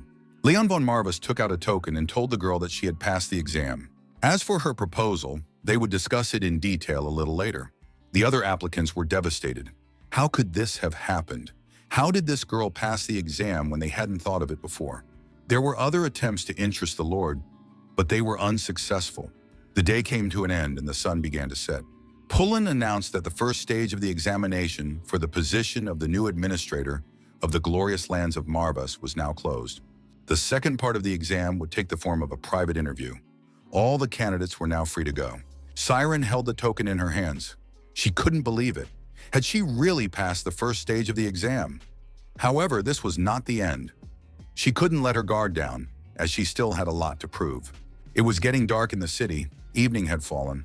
The girl was walking home along a deserted street. Cyrene felt that at least 4 men were following her. She took out a knife. Such a large number of people was unusual for such a remote area. It could only mean one thing. A man approached the girl from behind and tried to grab her. The stranger grabbed the girl by the throat and began to choke her. Siren began to suffocate. Siren found herself captive to the robber. Alcar appeared in front of the girl. He said that Siren needed to know her place because he had already warned her about this. Cyrene told him to stop immediately. He couldn't do that. Alcar said that he loved her frightened face. Besides, she couldn't fail to understand how ridiculous it was to call her names in such a remote place. Alcar added that there was an easier way. She had to give him the token and give up her dream. Siren refused. She would never bow down to people like him. Cyrene managed to break free from her captor and pushed him aside. The girl held the knife out again and threatened Alcar. The villain grabbed Siren by the arm and tried to snatch the knife from her. He said that it was necessary to get a bride with good manners. Alcar called his comrades for help, and more people emerged from the darkness. Alcar told his henchmen not to worry. Siren would survive. The criminals attacked the girl. Suddenly, demonic energy appeared in the air, and everyone jumped back in fear. Leon von Marvis appeared nearby. The young man said he hoped he would not have to destroy his loyal subjects. Leon snapped his fingers and said that this was the unfortunate duty of the Lord of the House of Marvis. Undead creatures appeared next to the bandits. The villains were frightened and screamed in fear. Siren asked in surprise what my lord was doing here. Leon replied that he was fulfilling his duty as befits the head of House Marvis. The young man clarified that the Lord's duties included both searching for talented subjects who would serve the estate and protecting them from such threats. Alcar was frightened, fell to his knees and begged his lord for forgiveness. He said he had no idea that the Lord had such designs on this girl. Alcar's henchmen fled in fear in different directions. The instigator of the hooliganism continued to beg for mercy. Leon was surprised. What intentions was this guy talking about? He was drawing some very strange conclusions. Leon von Marvis assumed that Alcar de Negisi wanted to harm his subject. Alcar swore that he would never even look in her direction again. The young man added that his statement was insane. Leon von Marvis suggested that if someone else had stood up for this girl, Alcar would have sent his gang of scoundrels after both of them. Leon von Marvis said that he was interested in the answer to one question. Did Alcar enjoy oppressing the weak and cowering only before the strong? Alcar once again apologized to my lord. He promised that it would not happen again if the gentleman allowed him to live. The undead swung his sword. Leon said that the answer to his question was obvious and that it was not worth listening to him. Leon von Marvis once again used his unique abilities to achieve his goal. The young man addressing the girl said that after everything she had been through, she had had enough trials. The demon lord noted that Leon had destroyed his subject right on the street. Leon von Marvis said that for the good of the house of Marvis, he would do anything. Pullen reported that this young man was very ill-tempered. He would disappear without a trace, so the Lord need not worry. Crow said that it was great to rid the world of bad people. If this continued, only half of humanity would survive. Leon von Marvis said that he was glad to hear that the problem had been solved. Leon von Marvis welcomed Siren to the Marvis household. The girl thanked him and said she would do her best, but asked him not to call her Miss Siren. There was no need for formalities. Leon von Marvis said that he was accustomed to treating others with respect. Did it really make the girl uncomfortable? Pullen told the lady not to pay any attention to it. The gentleman's manner of speech was very different from that of most nobles. Walter noted that he too was initially struck by such respectful treatment of subordinates. The girl would quickly get used to it. Leon von Marvis suggested moving on to pressing matters. As the new estate manager, Siren would now have a lot of work to do. The young man added that he was impressed by the proposal to involve the undead in agricultural activities and construction. Siren thanked him and added that she was not sure about the feasibility of the project. It needed to be tested on a simulator.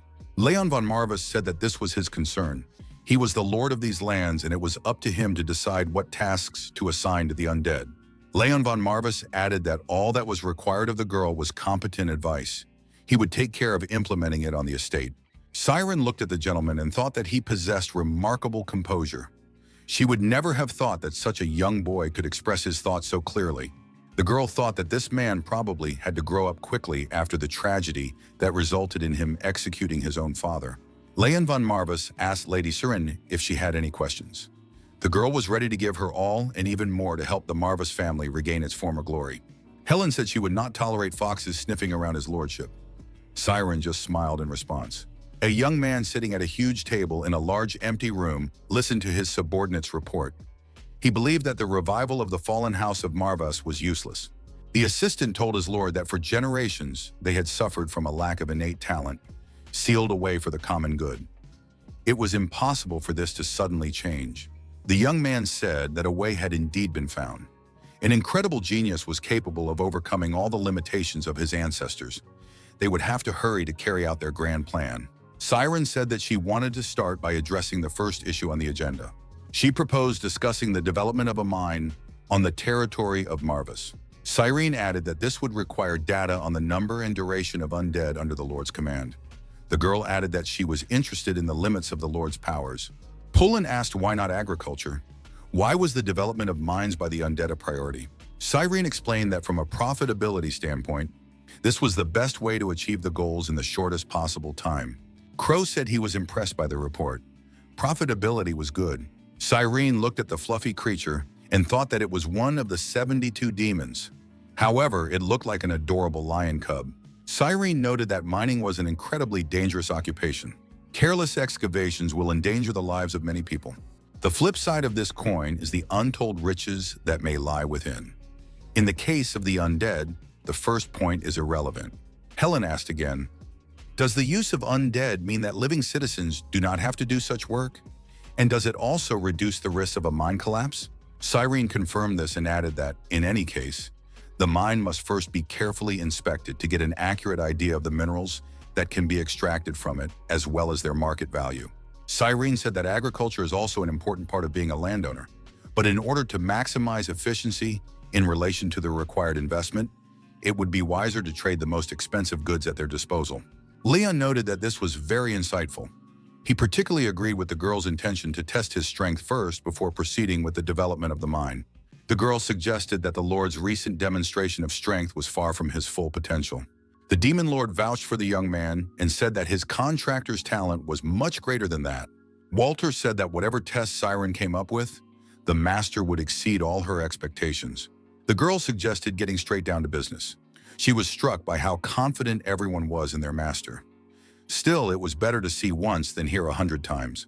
Leon von Marvis said that they would need a much larger field. Siren was surprised. How could one man control such hordes of undead?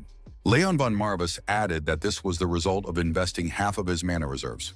The demon lord reminded the contractor that their goal was excavation. Such a large number of slaves was not needed until the next war. Crow said that this was an entire army. He had never met a necromancer with such talent. Siren asked how long the master could keep this number of undead in working order. Leon von Marvis replied that he could guarantee 6 hours a day. If the number was reduced, then up to 10. Siren was extremely surprised, because most sorcerers cannot cope with even one summoned creature.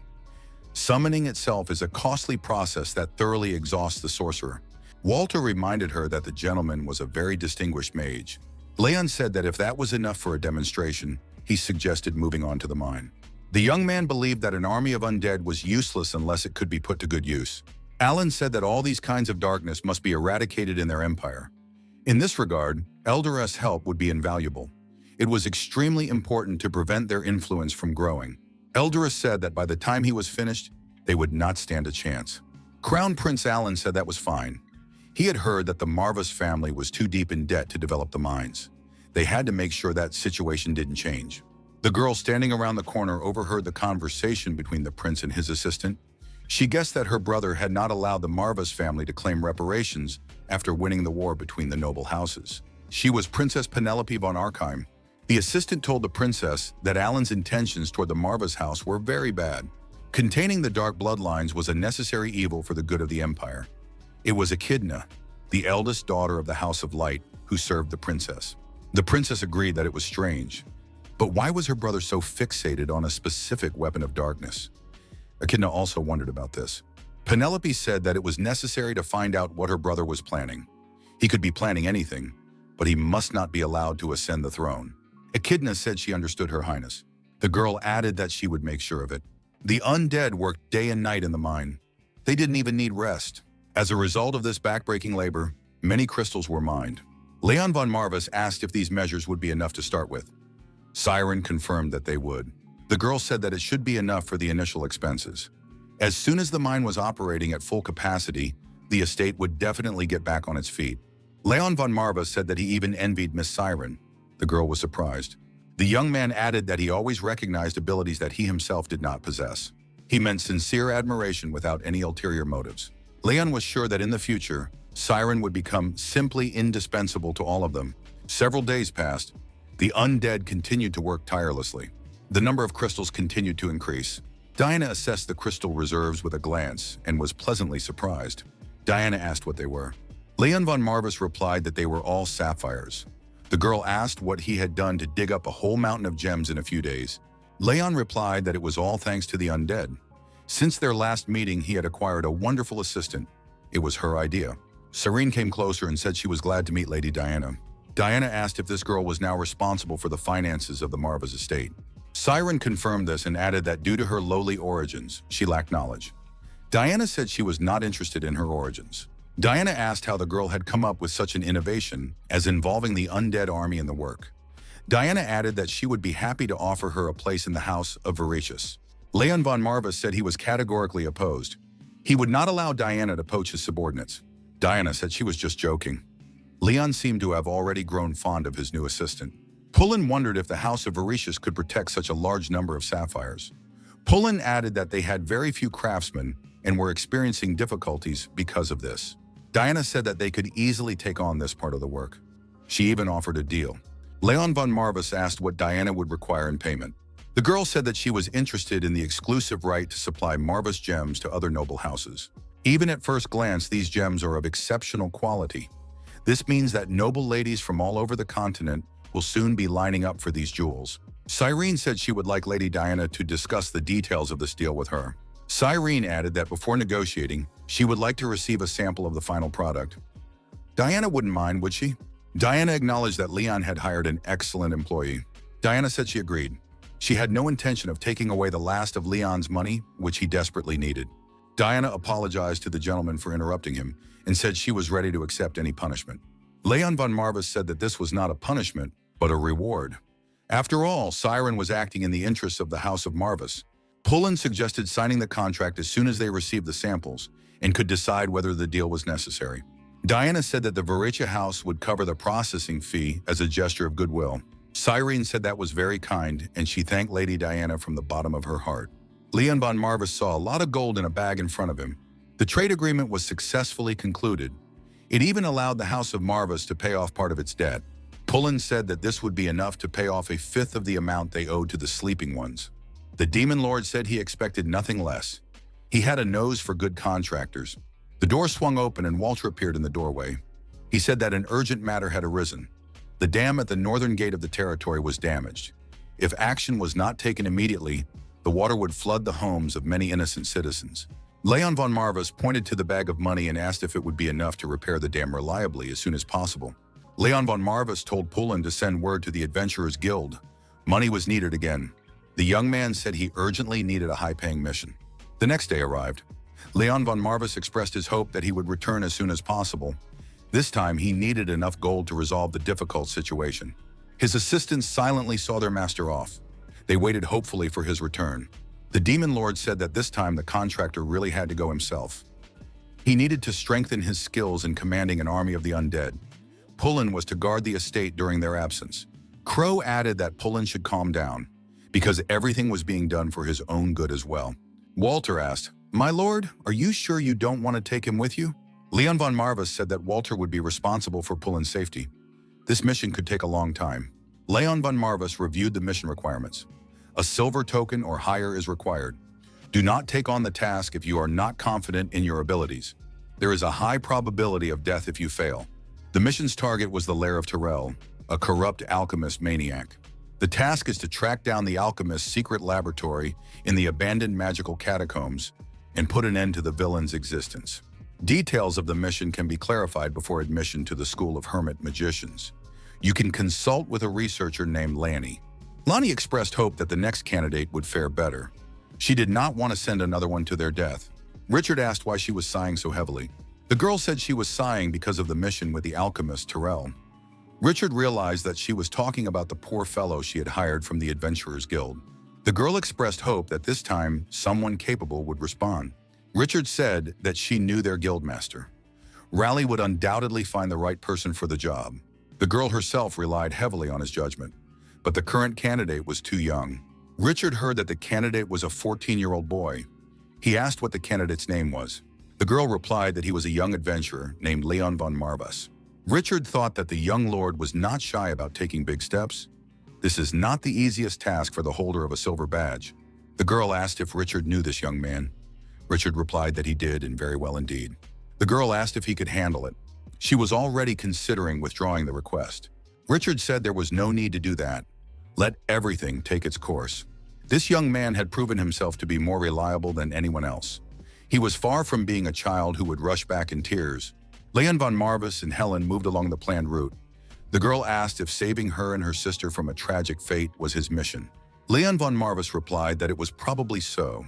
The Master of Skills noted that resurrection as undead was a kind of salvation. Helen said that she and her sister were grateful to him with all their hearts. They wanted to live, even in this form. After all, their past life in the service of the Lord could hardly be called a life. Maybe they weren't living in the full sense of the word, but at least they were free in their feelings and faith. They couldn't have dreamed of greater happiness. Helen said she would like the gentleman to appreciate her a little more and more deeply. The girl wondered what Leon von Marvis would say to that. Would he want that? The Demon Lord told the witch to leave the young man alone. It would clearly take decades for the contractor to become interested in anyone. No tricks would help here. Marvis suggested taking a look at this holy bewilderment. It was definitely the look of a dead fish. Helen said she couldn't disagree. A proposal was made to set up camp for the night, as the sun would soon set below the horizon. The Demon Lord asked why Leon had taken on the task of this madman from the Magic Academy. Leon von Marvis replied that he had simply taken the highest-paying job.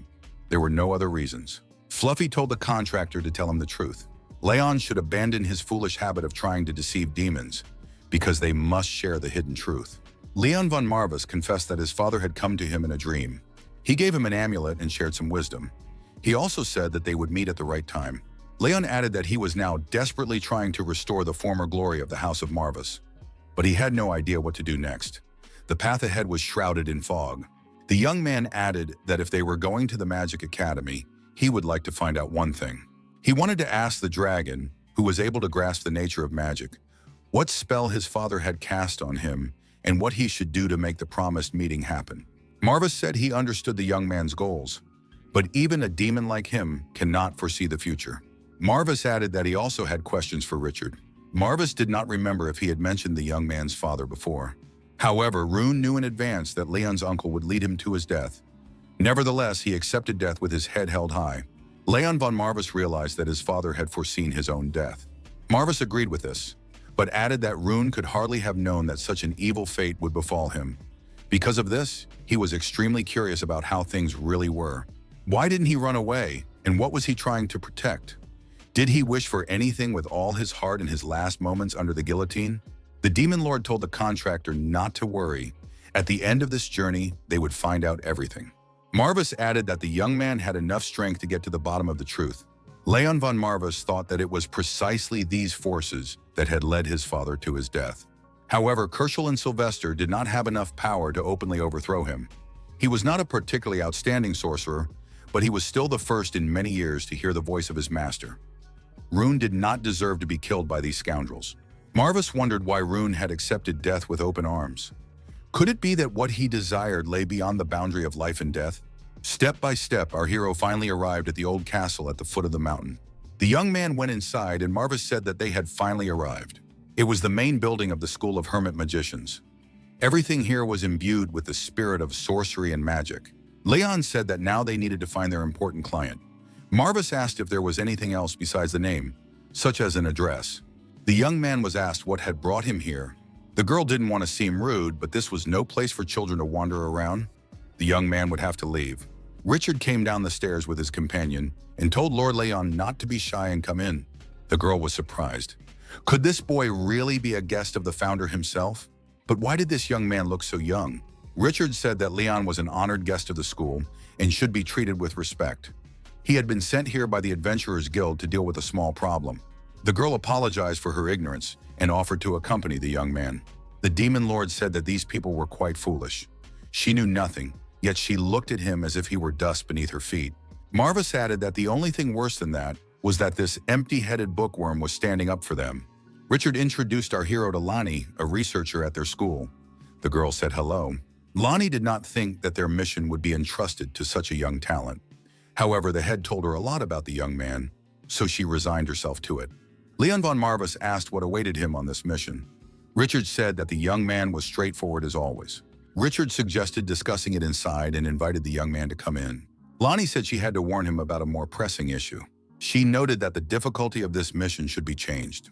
Leon looked at Marvis and suggested that even the Demon Lords might not know about this. Leon von Marvis said that he was at least willing to listen and then decide whether he would agree to the changed assignment. Leon von Marvis realized that Lonnie had submitted a request to the Adventurers Guild, deliberately underestimating the level of difficulty in order to pay less. However, for some reason, she decided to reveal all the details to the contractor on the spot. In other words, the girl was luring him with decent compensation. Is the target also a former member of the organization, Terrell, a fallen mage and alchemist? Lonnie confirmed this. Therefore, she will not skimp on compensation. If the truth came out, no one would take on this case. Lonnie admitted that her finances leave much to be desired. Richard said he was in no position to interfere. He would save this option as a last resort. Leon von Marvis was surprised. What was the point of revealing the details of the mission now? Wouldn't it be better to keep quiet until the very end? Lonnie replied that they couldn't entrust such a difficult mission to people with a clear conscience either. Besides, there was always a chance of success. A person who had come a long way often did not want to leave empty-handed. Leon von Marvis told Lonnie to admit that it was a trap, not a mission. Richard said that if Lonnie was so concerned about the level of difficulty that they had to resort to deception, then they should simply offer adequate compensation. He is confident that Leon will gladly accept this compensation and do everything in his power to succeed. Leon confirmed this. Leon von Marvis said that he was not concerned about the level of difficulty, but about a commensurate payment. Lonnie said that money is not the most important thing. After all, his life could be at risk. The girl admitted that she did not know the true extent of the young man's skills, but she knew for sure that the mission would be more difficult than the average for a silver medal. This is because Terrell is the embodiment of a monster whose power grows stronger every day. Lonnie added that, to be honest, she was to blame for his fall from grace. She was very ashamed to have to involve such a young man in this business. Leon von Marvis looked at Lonnie and suggested that she genuinely cared about him. Considering that the target was rapidly gaining strength, the young man told Lonnie not to worry. He would handle the matter. In the evening, left alone, Lonnie fell into deep thought. She couldn't understand who in their right mind would refuse a larger sum in such circumstances. Lonnie remembered the words of the adventurer who told her not to worry. The young man promised to take care of it. The girl thought that, considering how deeply the school's founder trusted him, he was another monster, just like that gray-haired boy. Lonnie remembered how her colleague tried to calm her down, saying it was just a normal nosebleed. The young man said he didn't have Lanny's talent, but he was also an alchemist. He would prove that innate talent was not everything in magical research. The young man with the bouquet of flowers said he was grateful to the gods for their meeting. The young people wanted their love to last forever. Then they would not have to face the nightmares of circumstances, doomed to a miserable life in the slums and persecution, as if they had done something wrong. Lonnie did not understand what had come over Terrell. Lonnie did not understand why Terrell had abandoned her and left. In the square, Lonnie approached our hero and asked him to do her a favor. The girl asked for permission to accompany him. Lonnie said that the abandoned magical catacombs were a secret refuge that even an experienced tracker could not find unless he was a mage. But with her help, Leon would not have to wander for long. The demon lord assumed that Lonnie was telling the truth. Her guidance clearly indicated that she was an exceptional sorceress, and the young man would soon see this for himself. Leon von Marvis thought that this girl radiated a passionate storm of emotions. That was a plus. Leon assumed that people like her would not back down, and she certainly would not run away in the face of danger, but would meet it head-on if necessary. Leon von Marvis agreed and said that the girl could join him, but he had one condition. Leon said that wherever they ended up, and whatever happened to them, her identity must remain a secret. Silence on this matter was a priority. Lonnie must not say a word. The girl said she agreed. She did not understand what dark secrets this young man was keeping if he demanded such secrecy from her. Leon von Marvis said that in that case they would leave immediately. He had a debt to pay, so it was better to hurry. If they didn't hurry, he would continue traveling under Lady Carlin's escort. The young man begged and pleaded not to be left behind like this. Lonnie was all he wanted. Terrell came to his senses and noticed that he was sitting on the ground. He thought that the regrets of his normal life had long since evaporated, but it seems that there is still a long way to go. The young man took the syringe and injected its contents into his vein. Terrell said that the demonic summit awaited him. He needed the favor of the Grand Duke. He had to prove himself. Terrell believed he was ready to do anything. Nothing else in this world had any value for him anymore. Terrell decided that he needed more demonic blood for his achievements. Lonnie was surprised at how this man managed to determine the right direction without a moment's hesitation. The Impel Forest is a vast and dense forest of incredible length. Most travelers get lost as soon as they set foot here. Lonnie assumed that there was something behind his confidence. Leon von Marvis tried to distract the girl from her thoughts. The young man called out to her and asked why Lonnie was so lost in thought. Lonnie thought that the young man had sensed her questioning gaze, but that was no reason to look so threatening. Lonnie assumed that the ominous feeling was not coming from him. Lonnie, being a mage, felt that the ominous feeling was coming from behind her. Behind her was a ghost, behind whom was an armed Alicia. Alicia attacked the ghost with all her might. Lonnie thought it was simply unbelievable. Could a ghostly monster really be defeated by physical weapons? However, according to theory, only weapons imbued with holy power are capable of such a feat. Alicia smiled modestly and said she was pleased to meet her. Leon von Marvis suggested that he would not be able to keep the secret for long anyway. The young man added that this was Alicia, his companion, a devout believer. Leon said that she was also his loyal servant and an undead. Lonnie said that she understood. Her undead nature spoke for itself. Lonnie asked the Lord if he was a necromancer. The demon lord said that it was even amusing. Did she not believe in the obvious? Leon apologized for not informing her about it in a timely manner. The young man extended his hand and said that he was Leon von Marvis, necromancer of the House of Marvis. Lonnie apologized for her ignorance. She should have known this beforehand. Leon replied that he was not one to demand respect solely for his name. Lanny thought that this young aristocrat was condescending. Leon told her not to take this as an excuse to belittle him or the dignity of his noble house. Lanny changed her mind and decided he was a tyrant. But what else could she expect from a man who traveled in the company of evil spirits? Hiring him might turn out to be the last mistake of her life. Marvis told Lonnie not to be afraid. The Demon Lord said that unlike his contractor, he was very generous. Crow said those were very big words for a ball of fluff. Lonnie was completely confused as she watched the fluffy creature and the other strange being argue. Alicia noted that Lord Marvis had not said there was no need to be afraid for no reason. The girl added that these two often quarreled over trifles, but they wouldn't hurt a fly. Lonnie thought that she was most afraid of this girl of all. Leon suggested getting back to business. He said that a powerful magical trail could be traced in this place, but it would most likely lead them into a trap. Lonnie said that the catacombs couldn't emit large amounts of mana. The girl doubted that their trail could be detected at all. Marvis said that her doubts were unfounded. Marvis added that this young man was his chosen contractor. The necromancer's heir always had a way of tracking down his prey. However, if his words proved to be true, then his sensitivity to mana must be simply incredible. Lonnie was surprised. Did Sir Richard know this from the very beginning? Lonnie asked what Leon meant when he said it was a trap. What led him to that conclusion? Leon replied, "First, the flow of magical energy is continuous. This is clearly a decoy. Their goal is probably to throw them off the trail. But why, that remains to be seen. Terrell was once an alchemist. Now he is nothing more than the embodiment of a demon. Alchemy requires less mana than ordinary magic, but it requires considerable preparation." Leon suggested combing the area for clues to his true location, and added that the target would do everything possible to complicate their search. Leon suggested getting down to business without further ado and activated his magic spears. Alicia repelled the attack of the approaching beasts. Alicia warned Leon to be careful. The young man replied that there was no need to worry about him. He was always ready to fight his opponents. Leon called Helen and said he was counting on her. Helen indignantly asked how these puppies dared to stare at her master. She would teach them a lesson right now. Helen swung her chain and the animals fell into a trap. The animals were bound by the chain. Helen noted that the collar suited them well. Leon said that the witch had done an excellent job. He and Crow would now take care of the rest. Leon noted that the damage was only half of what it would have been originally. He was impressed with Crow's work. Crow replied that the master had not seen everything yet. Lonnie was surprised. Was Leon now practicing magic? So his arsenal included more than just summoning the undead. At that moment, the protagonist activated his unique magical abilities. It seemed incredible. What powerful energy for a 14-year-old boy. Leon acknowledged that they had done a good job. Helen said that it was the least she could do for the gentleman, and he shouldn't worry about it. Crow added that a loyal subject tried harder than a ball of wool that did nothing but growl. Marvis declared that he was the chief strategist of this operation. Leon said he had a feeling the enemy was trying to lure them closer.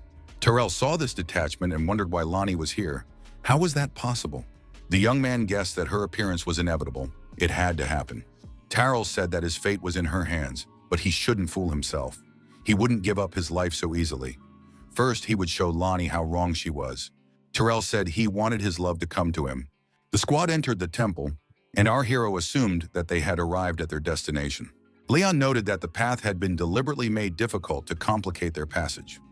Marvis suggested that the ancient tracking devices were remnants of some sophisticated alchemy. Lonnie said it was his doing. Terrell shirked. At school, he was known for his alchemical talents. Leon said that now was the perfect time to ask such a question and inquired about the relationship between Lonnie and Terrell.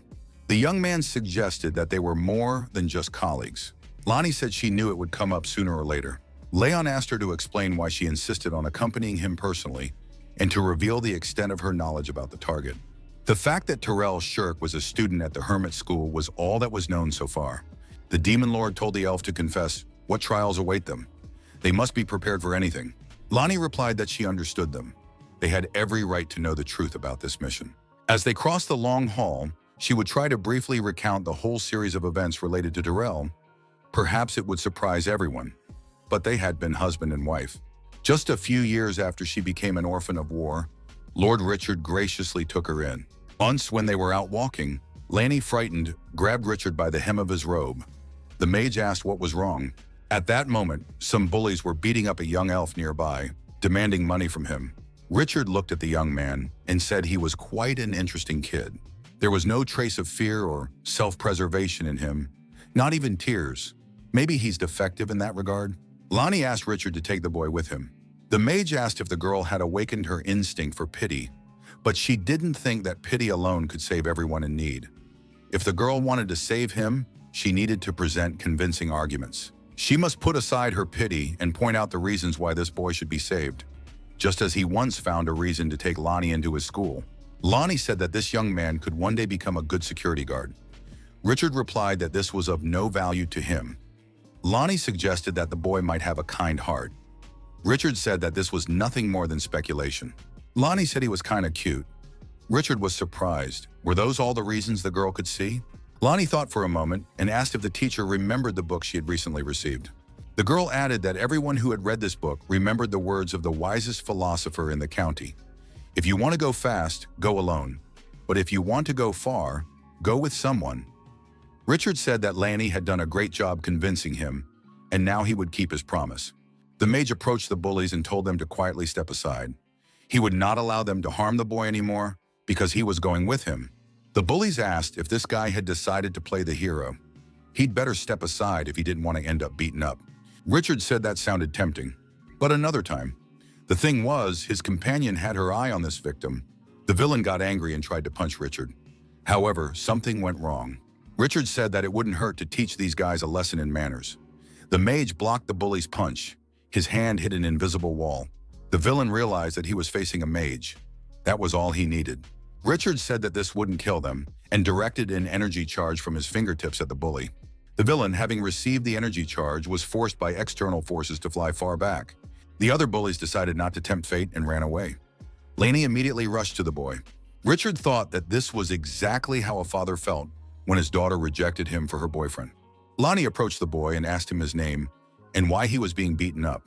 The young man replied that it was because he was weak and asked the girl to ask her questions one at a time. Lonnie said she wanted to know a lot and suggested he answer her questions in order. Lonnie held out her hand and suggested that the boy go home with her. Richard told the girl not to call the school home. Lonnie added that they would take him to a better life elsewhere, and so a special bond was formed between them.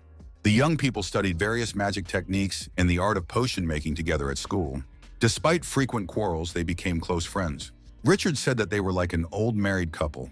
The young people demanded that the teacher immediately take back his words. Lonnie once asked if Terrell was only interested in alchemy. Terrell said that he had not realized before how pathetic he was. This happened on the day they first met. Terrell added that he realized something when the teacher stood up for him and saved him. Equality, compassion. None of that matters when you are in the power of those who are stronger. He is not gifted in magic or fencing. Alchemy is all he has. Lonnie, recounting the story, noted that they supported each other's dreams as if they were their own. Once, the young man boasted that he had finally succeeded in clairvoyance. Richard noted that he had predicted earlier that the two would marry. They even swore eternal fidelity to each other. Terrell told the teacher not to tease them. They themselves were surprised by this turn of events. Lonnie remarked that it was all because of his attractive appearance. Terrell said he would take that as a compliment. Richard asked if that meant they would be getting married in 3 months. Terrell smiled and said that the teacher was right. They were happy to have the school's blessing. Richard said that if the two of them were happy, then naturally he was too. Richard looked intently at the young people. He hoped that his premonition would not come true this time. However, their happiness did not last long. Terrell committed a serious crime at school. The tragedy struck almost immediately as soon as they had exchanged their wedding vows. Lonnie asked what Terrell had done. The young man told Lanny to rejoice. Now she had the powerful husband she deserved. Lanny screamed at him not to say that. Lonnie asked if Terrell couldn't even see what he had become. The girl said it was not too late to ask Mr. Richard for help. She was ready to go with him to see him. Terrell had grown horns on his head and wings on his back. He said it was too late. Lonnie concluded her story by saying that Terrell was ultimately consumed by his thirst for power and became a monster who would not hesitate to destroy even his own comrades. Needless to say, he ran away before she could try to capture him. Thus, the mission she entrusted to Lord Leon came about. The Demon Lord said that he had suspected something like this. Now it was clear why the reward was so high compared to ordinary monster hunting.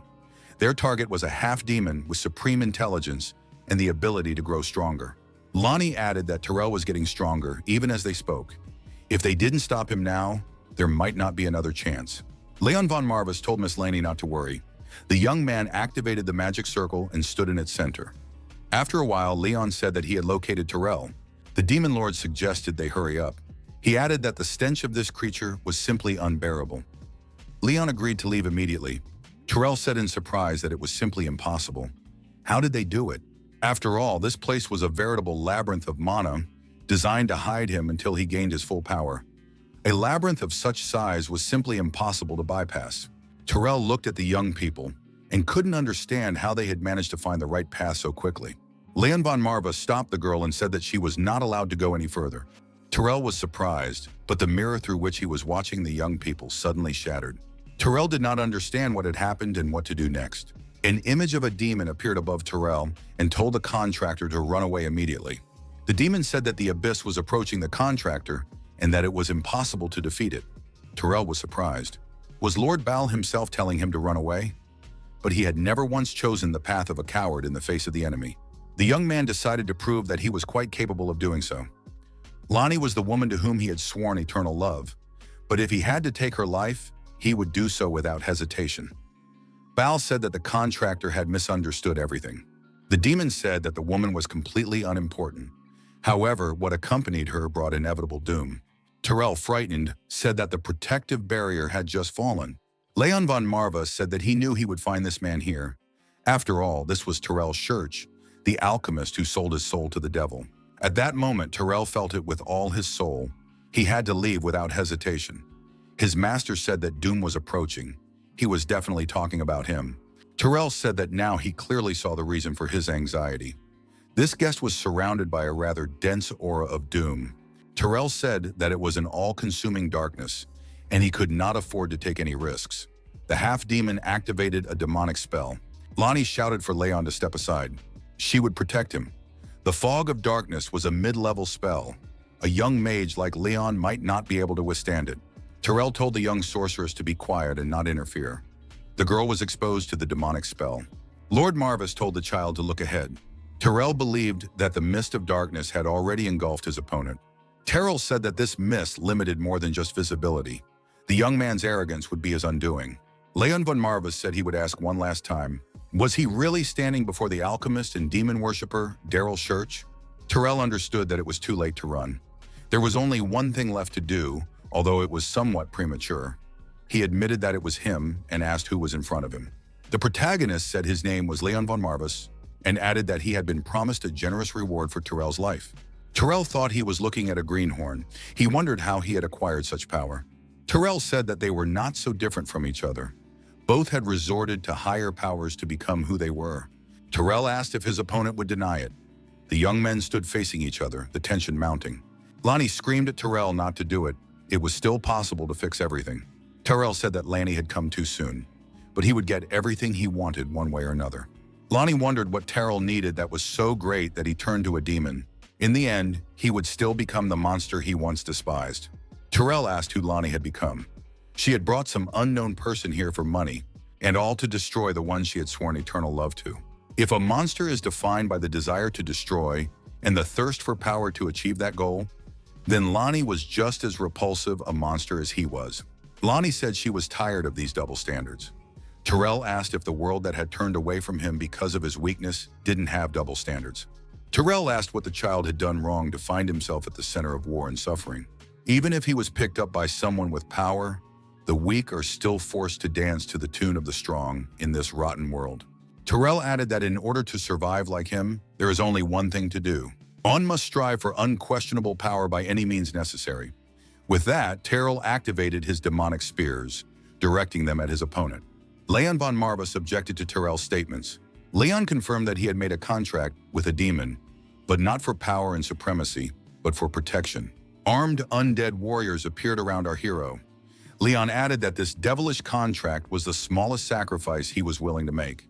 The Black Lion thought that the magical dungeon had come at just the right time. The number of undead that the young man summoned at once was impressive. Moreover, all these undead were of excellent quality. This could not be denied, an incredible depth of potential. Terrell asked what the difference was, since in the end his opponent still craved power. Leon replied that the difference was enormous. Leon noted that Terrell destroys and corrupts everything in his path. Only those who crave to take from others resort to such methods.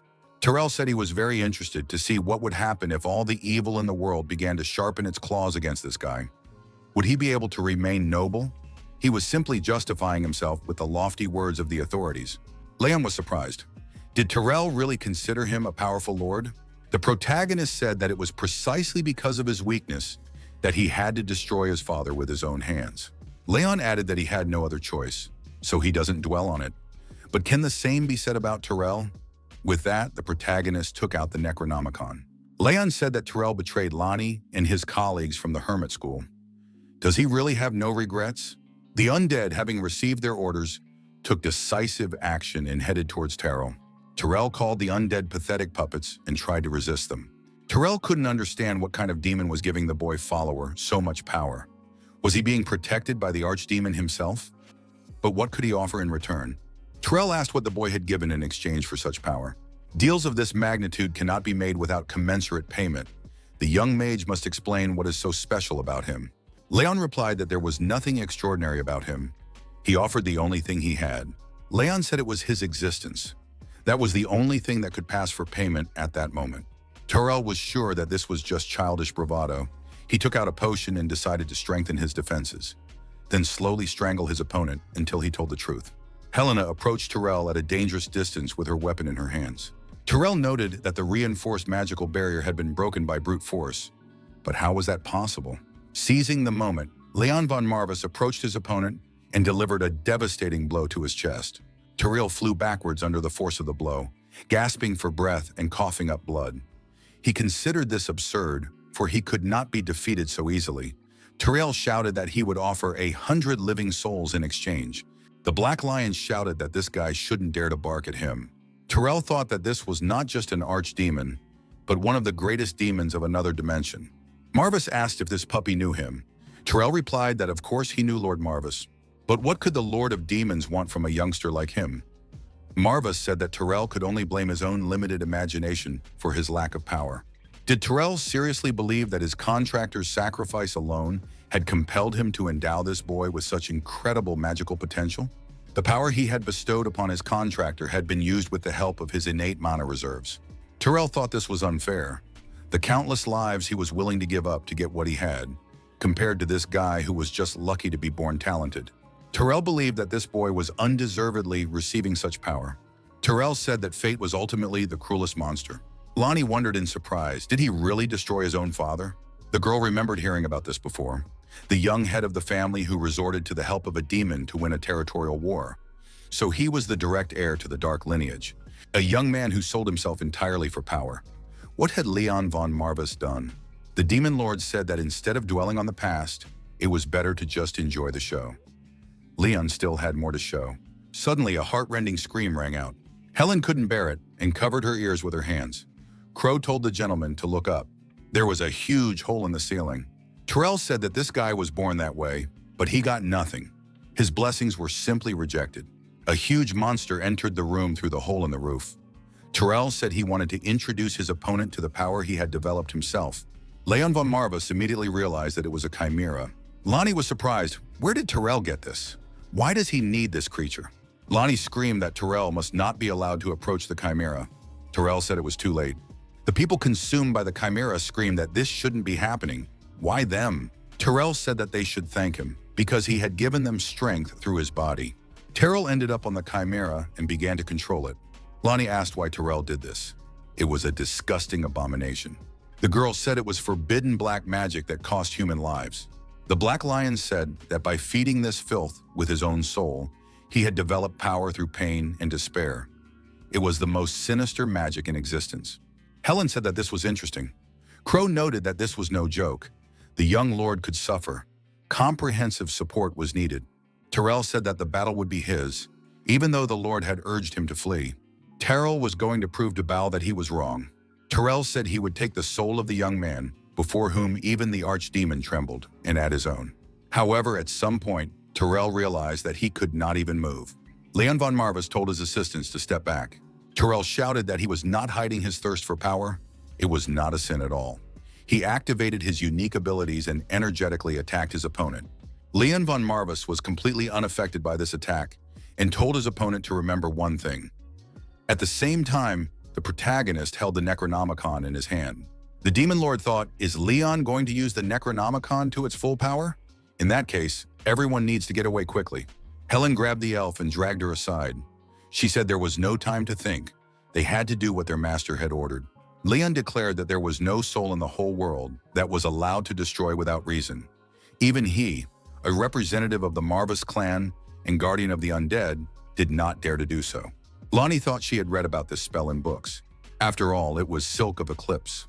It was a powerful spell, one of the favorite spells of the founder of the Marvis clan. Since then, no one had been able to use it. Chimera and Terrell found themselves at the epicenter of the spell, in the middle of a magic circle. The protagonist's assistants were undoubtedly impressed by the spell's effect on their opponent. After it was over, Lonnie asked the young lord if he was all right. Leon replied that he was feeling much better now. Marvis told the contractor that using so much mana at once was rather unwise. Leon replied to the Demon Lord that, unlike the undead, mana could be stored up. Leon also asked Miss Laney how she was feeling. At that moment, the elf remembered Terrell and his warm words addressed to her. Leon von Marvis admitted that he was unfamiliar with the hardships of love. At best, he struggled to understand joy, sadness, and other emotions of the heart. Leon added that nevertheless, he understood how Lonnie was suffering at that moment. It was obvious to him. Lonnie did not understand what had prompted Terrell to commit this madness. She never asked for a genius wizard by her side. Let him not stand out in any way. Lonnie loved him just the way he was. The Demon Lord said that it wasn't the worst attempt at consolation. Leon von Marvis replied that he was merely stating the facts. Crow noted that the young gentleman had reduced the girl to tears. Was he not a gentleman? Helen admitted that she liked bad boys. The Demon Lord asked if Leon had anything to add. Leon von Marvis asked Lanny if the destruction of the Chimera would be taken into account when paying the reward. Lonnie smiled and said that, judging by the destruction caused, the reward would be increased, but first they had to return home. Upon returning home, it was announced that his lordship, Lord Leon von Marvis, had arrived. Walter greeted the Lord and Pullen expressed his hope that the Lord was not injured anywhere. Leon von Marvis said he was perfectly fine. Walter admitted that rumors of the mission had reached them before he returned. Walter had heard that even the bearer of the golden token would have struggled with such a trial. The gentleman had accomplished it at the age of 14. Pullen noted that it was very risky. The gentleman had almost exhausted his mana supply in one go, and now they had to worry about his mental state. Leon von Marvis thanked him for his concern and said that the mission had been straightforward and that he was worried about something else. Leon added that one thing annoyed him, just like when he met Alicia and Helen. The young man explained that this particular thing was driving him crazy.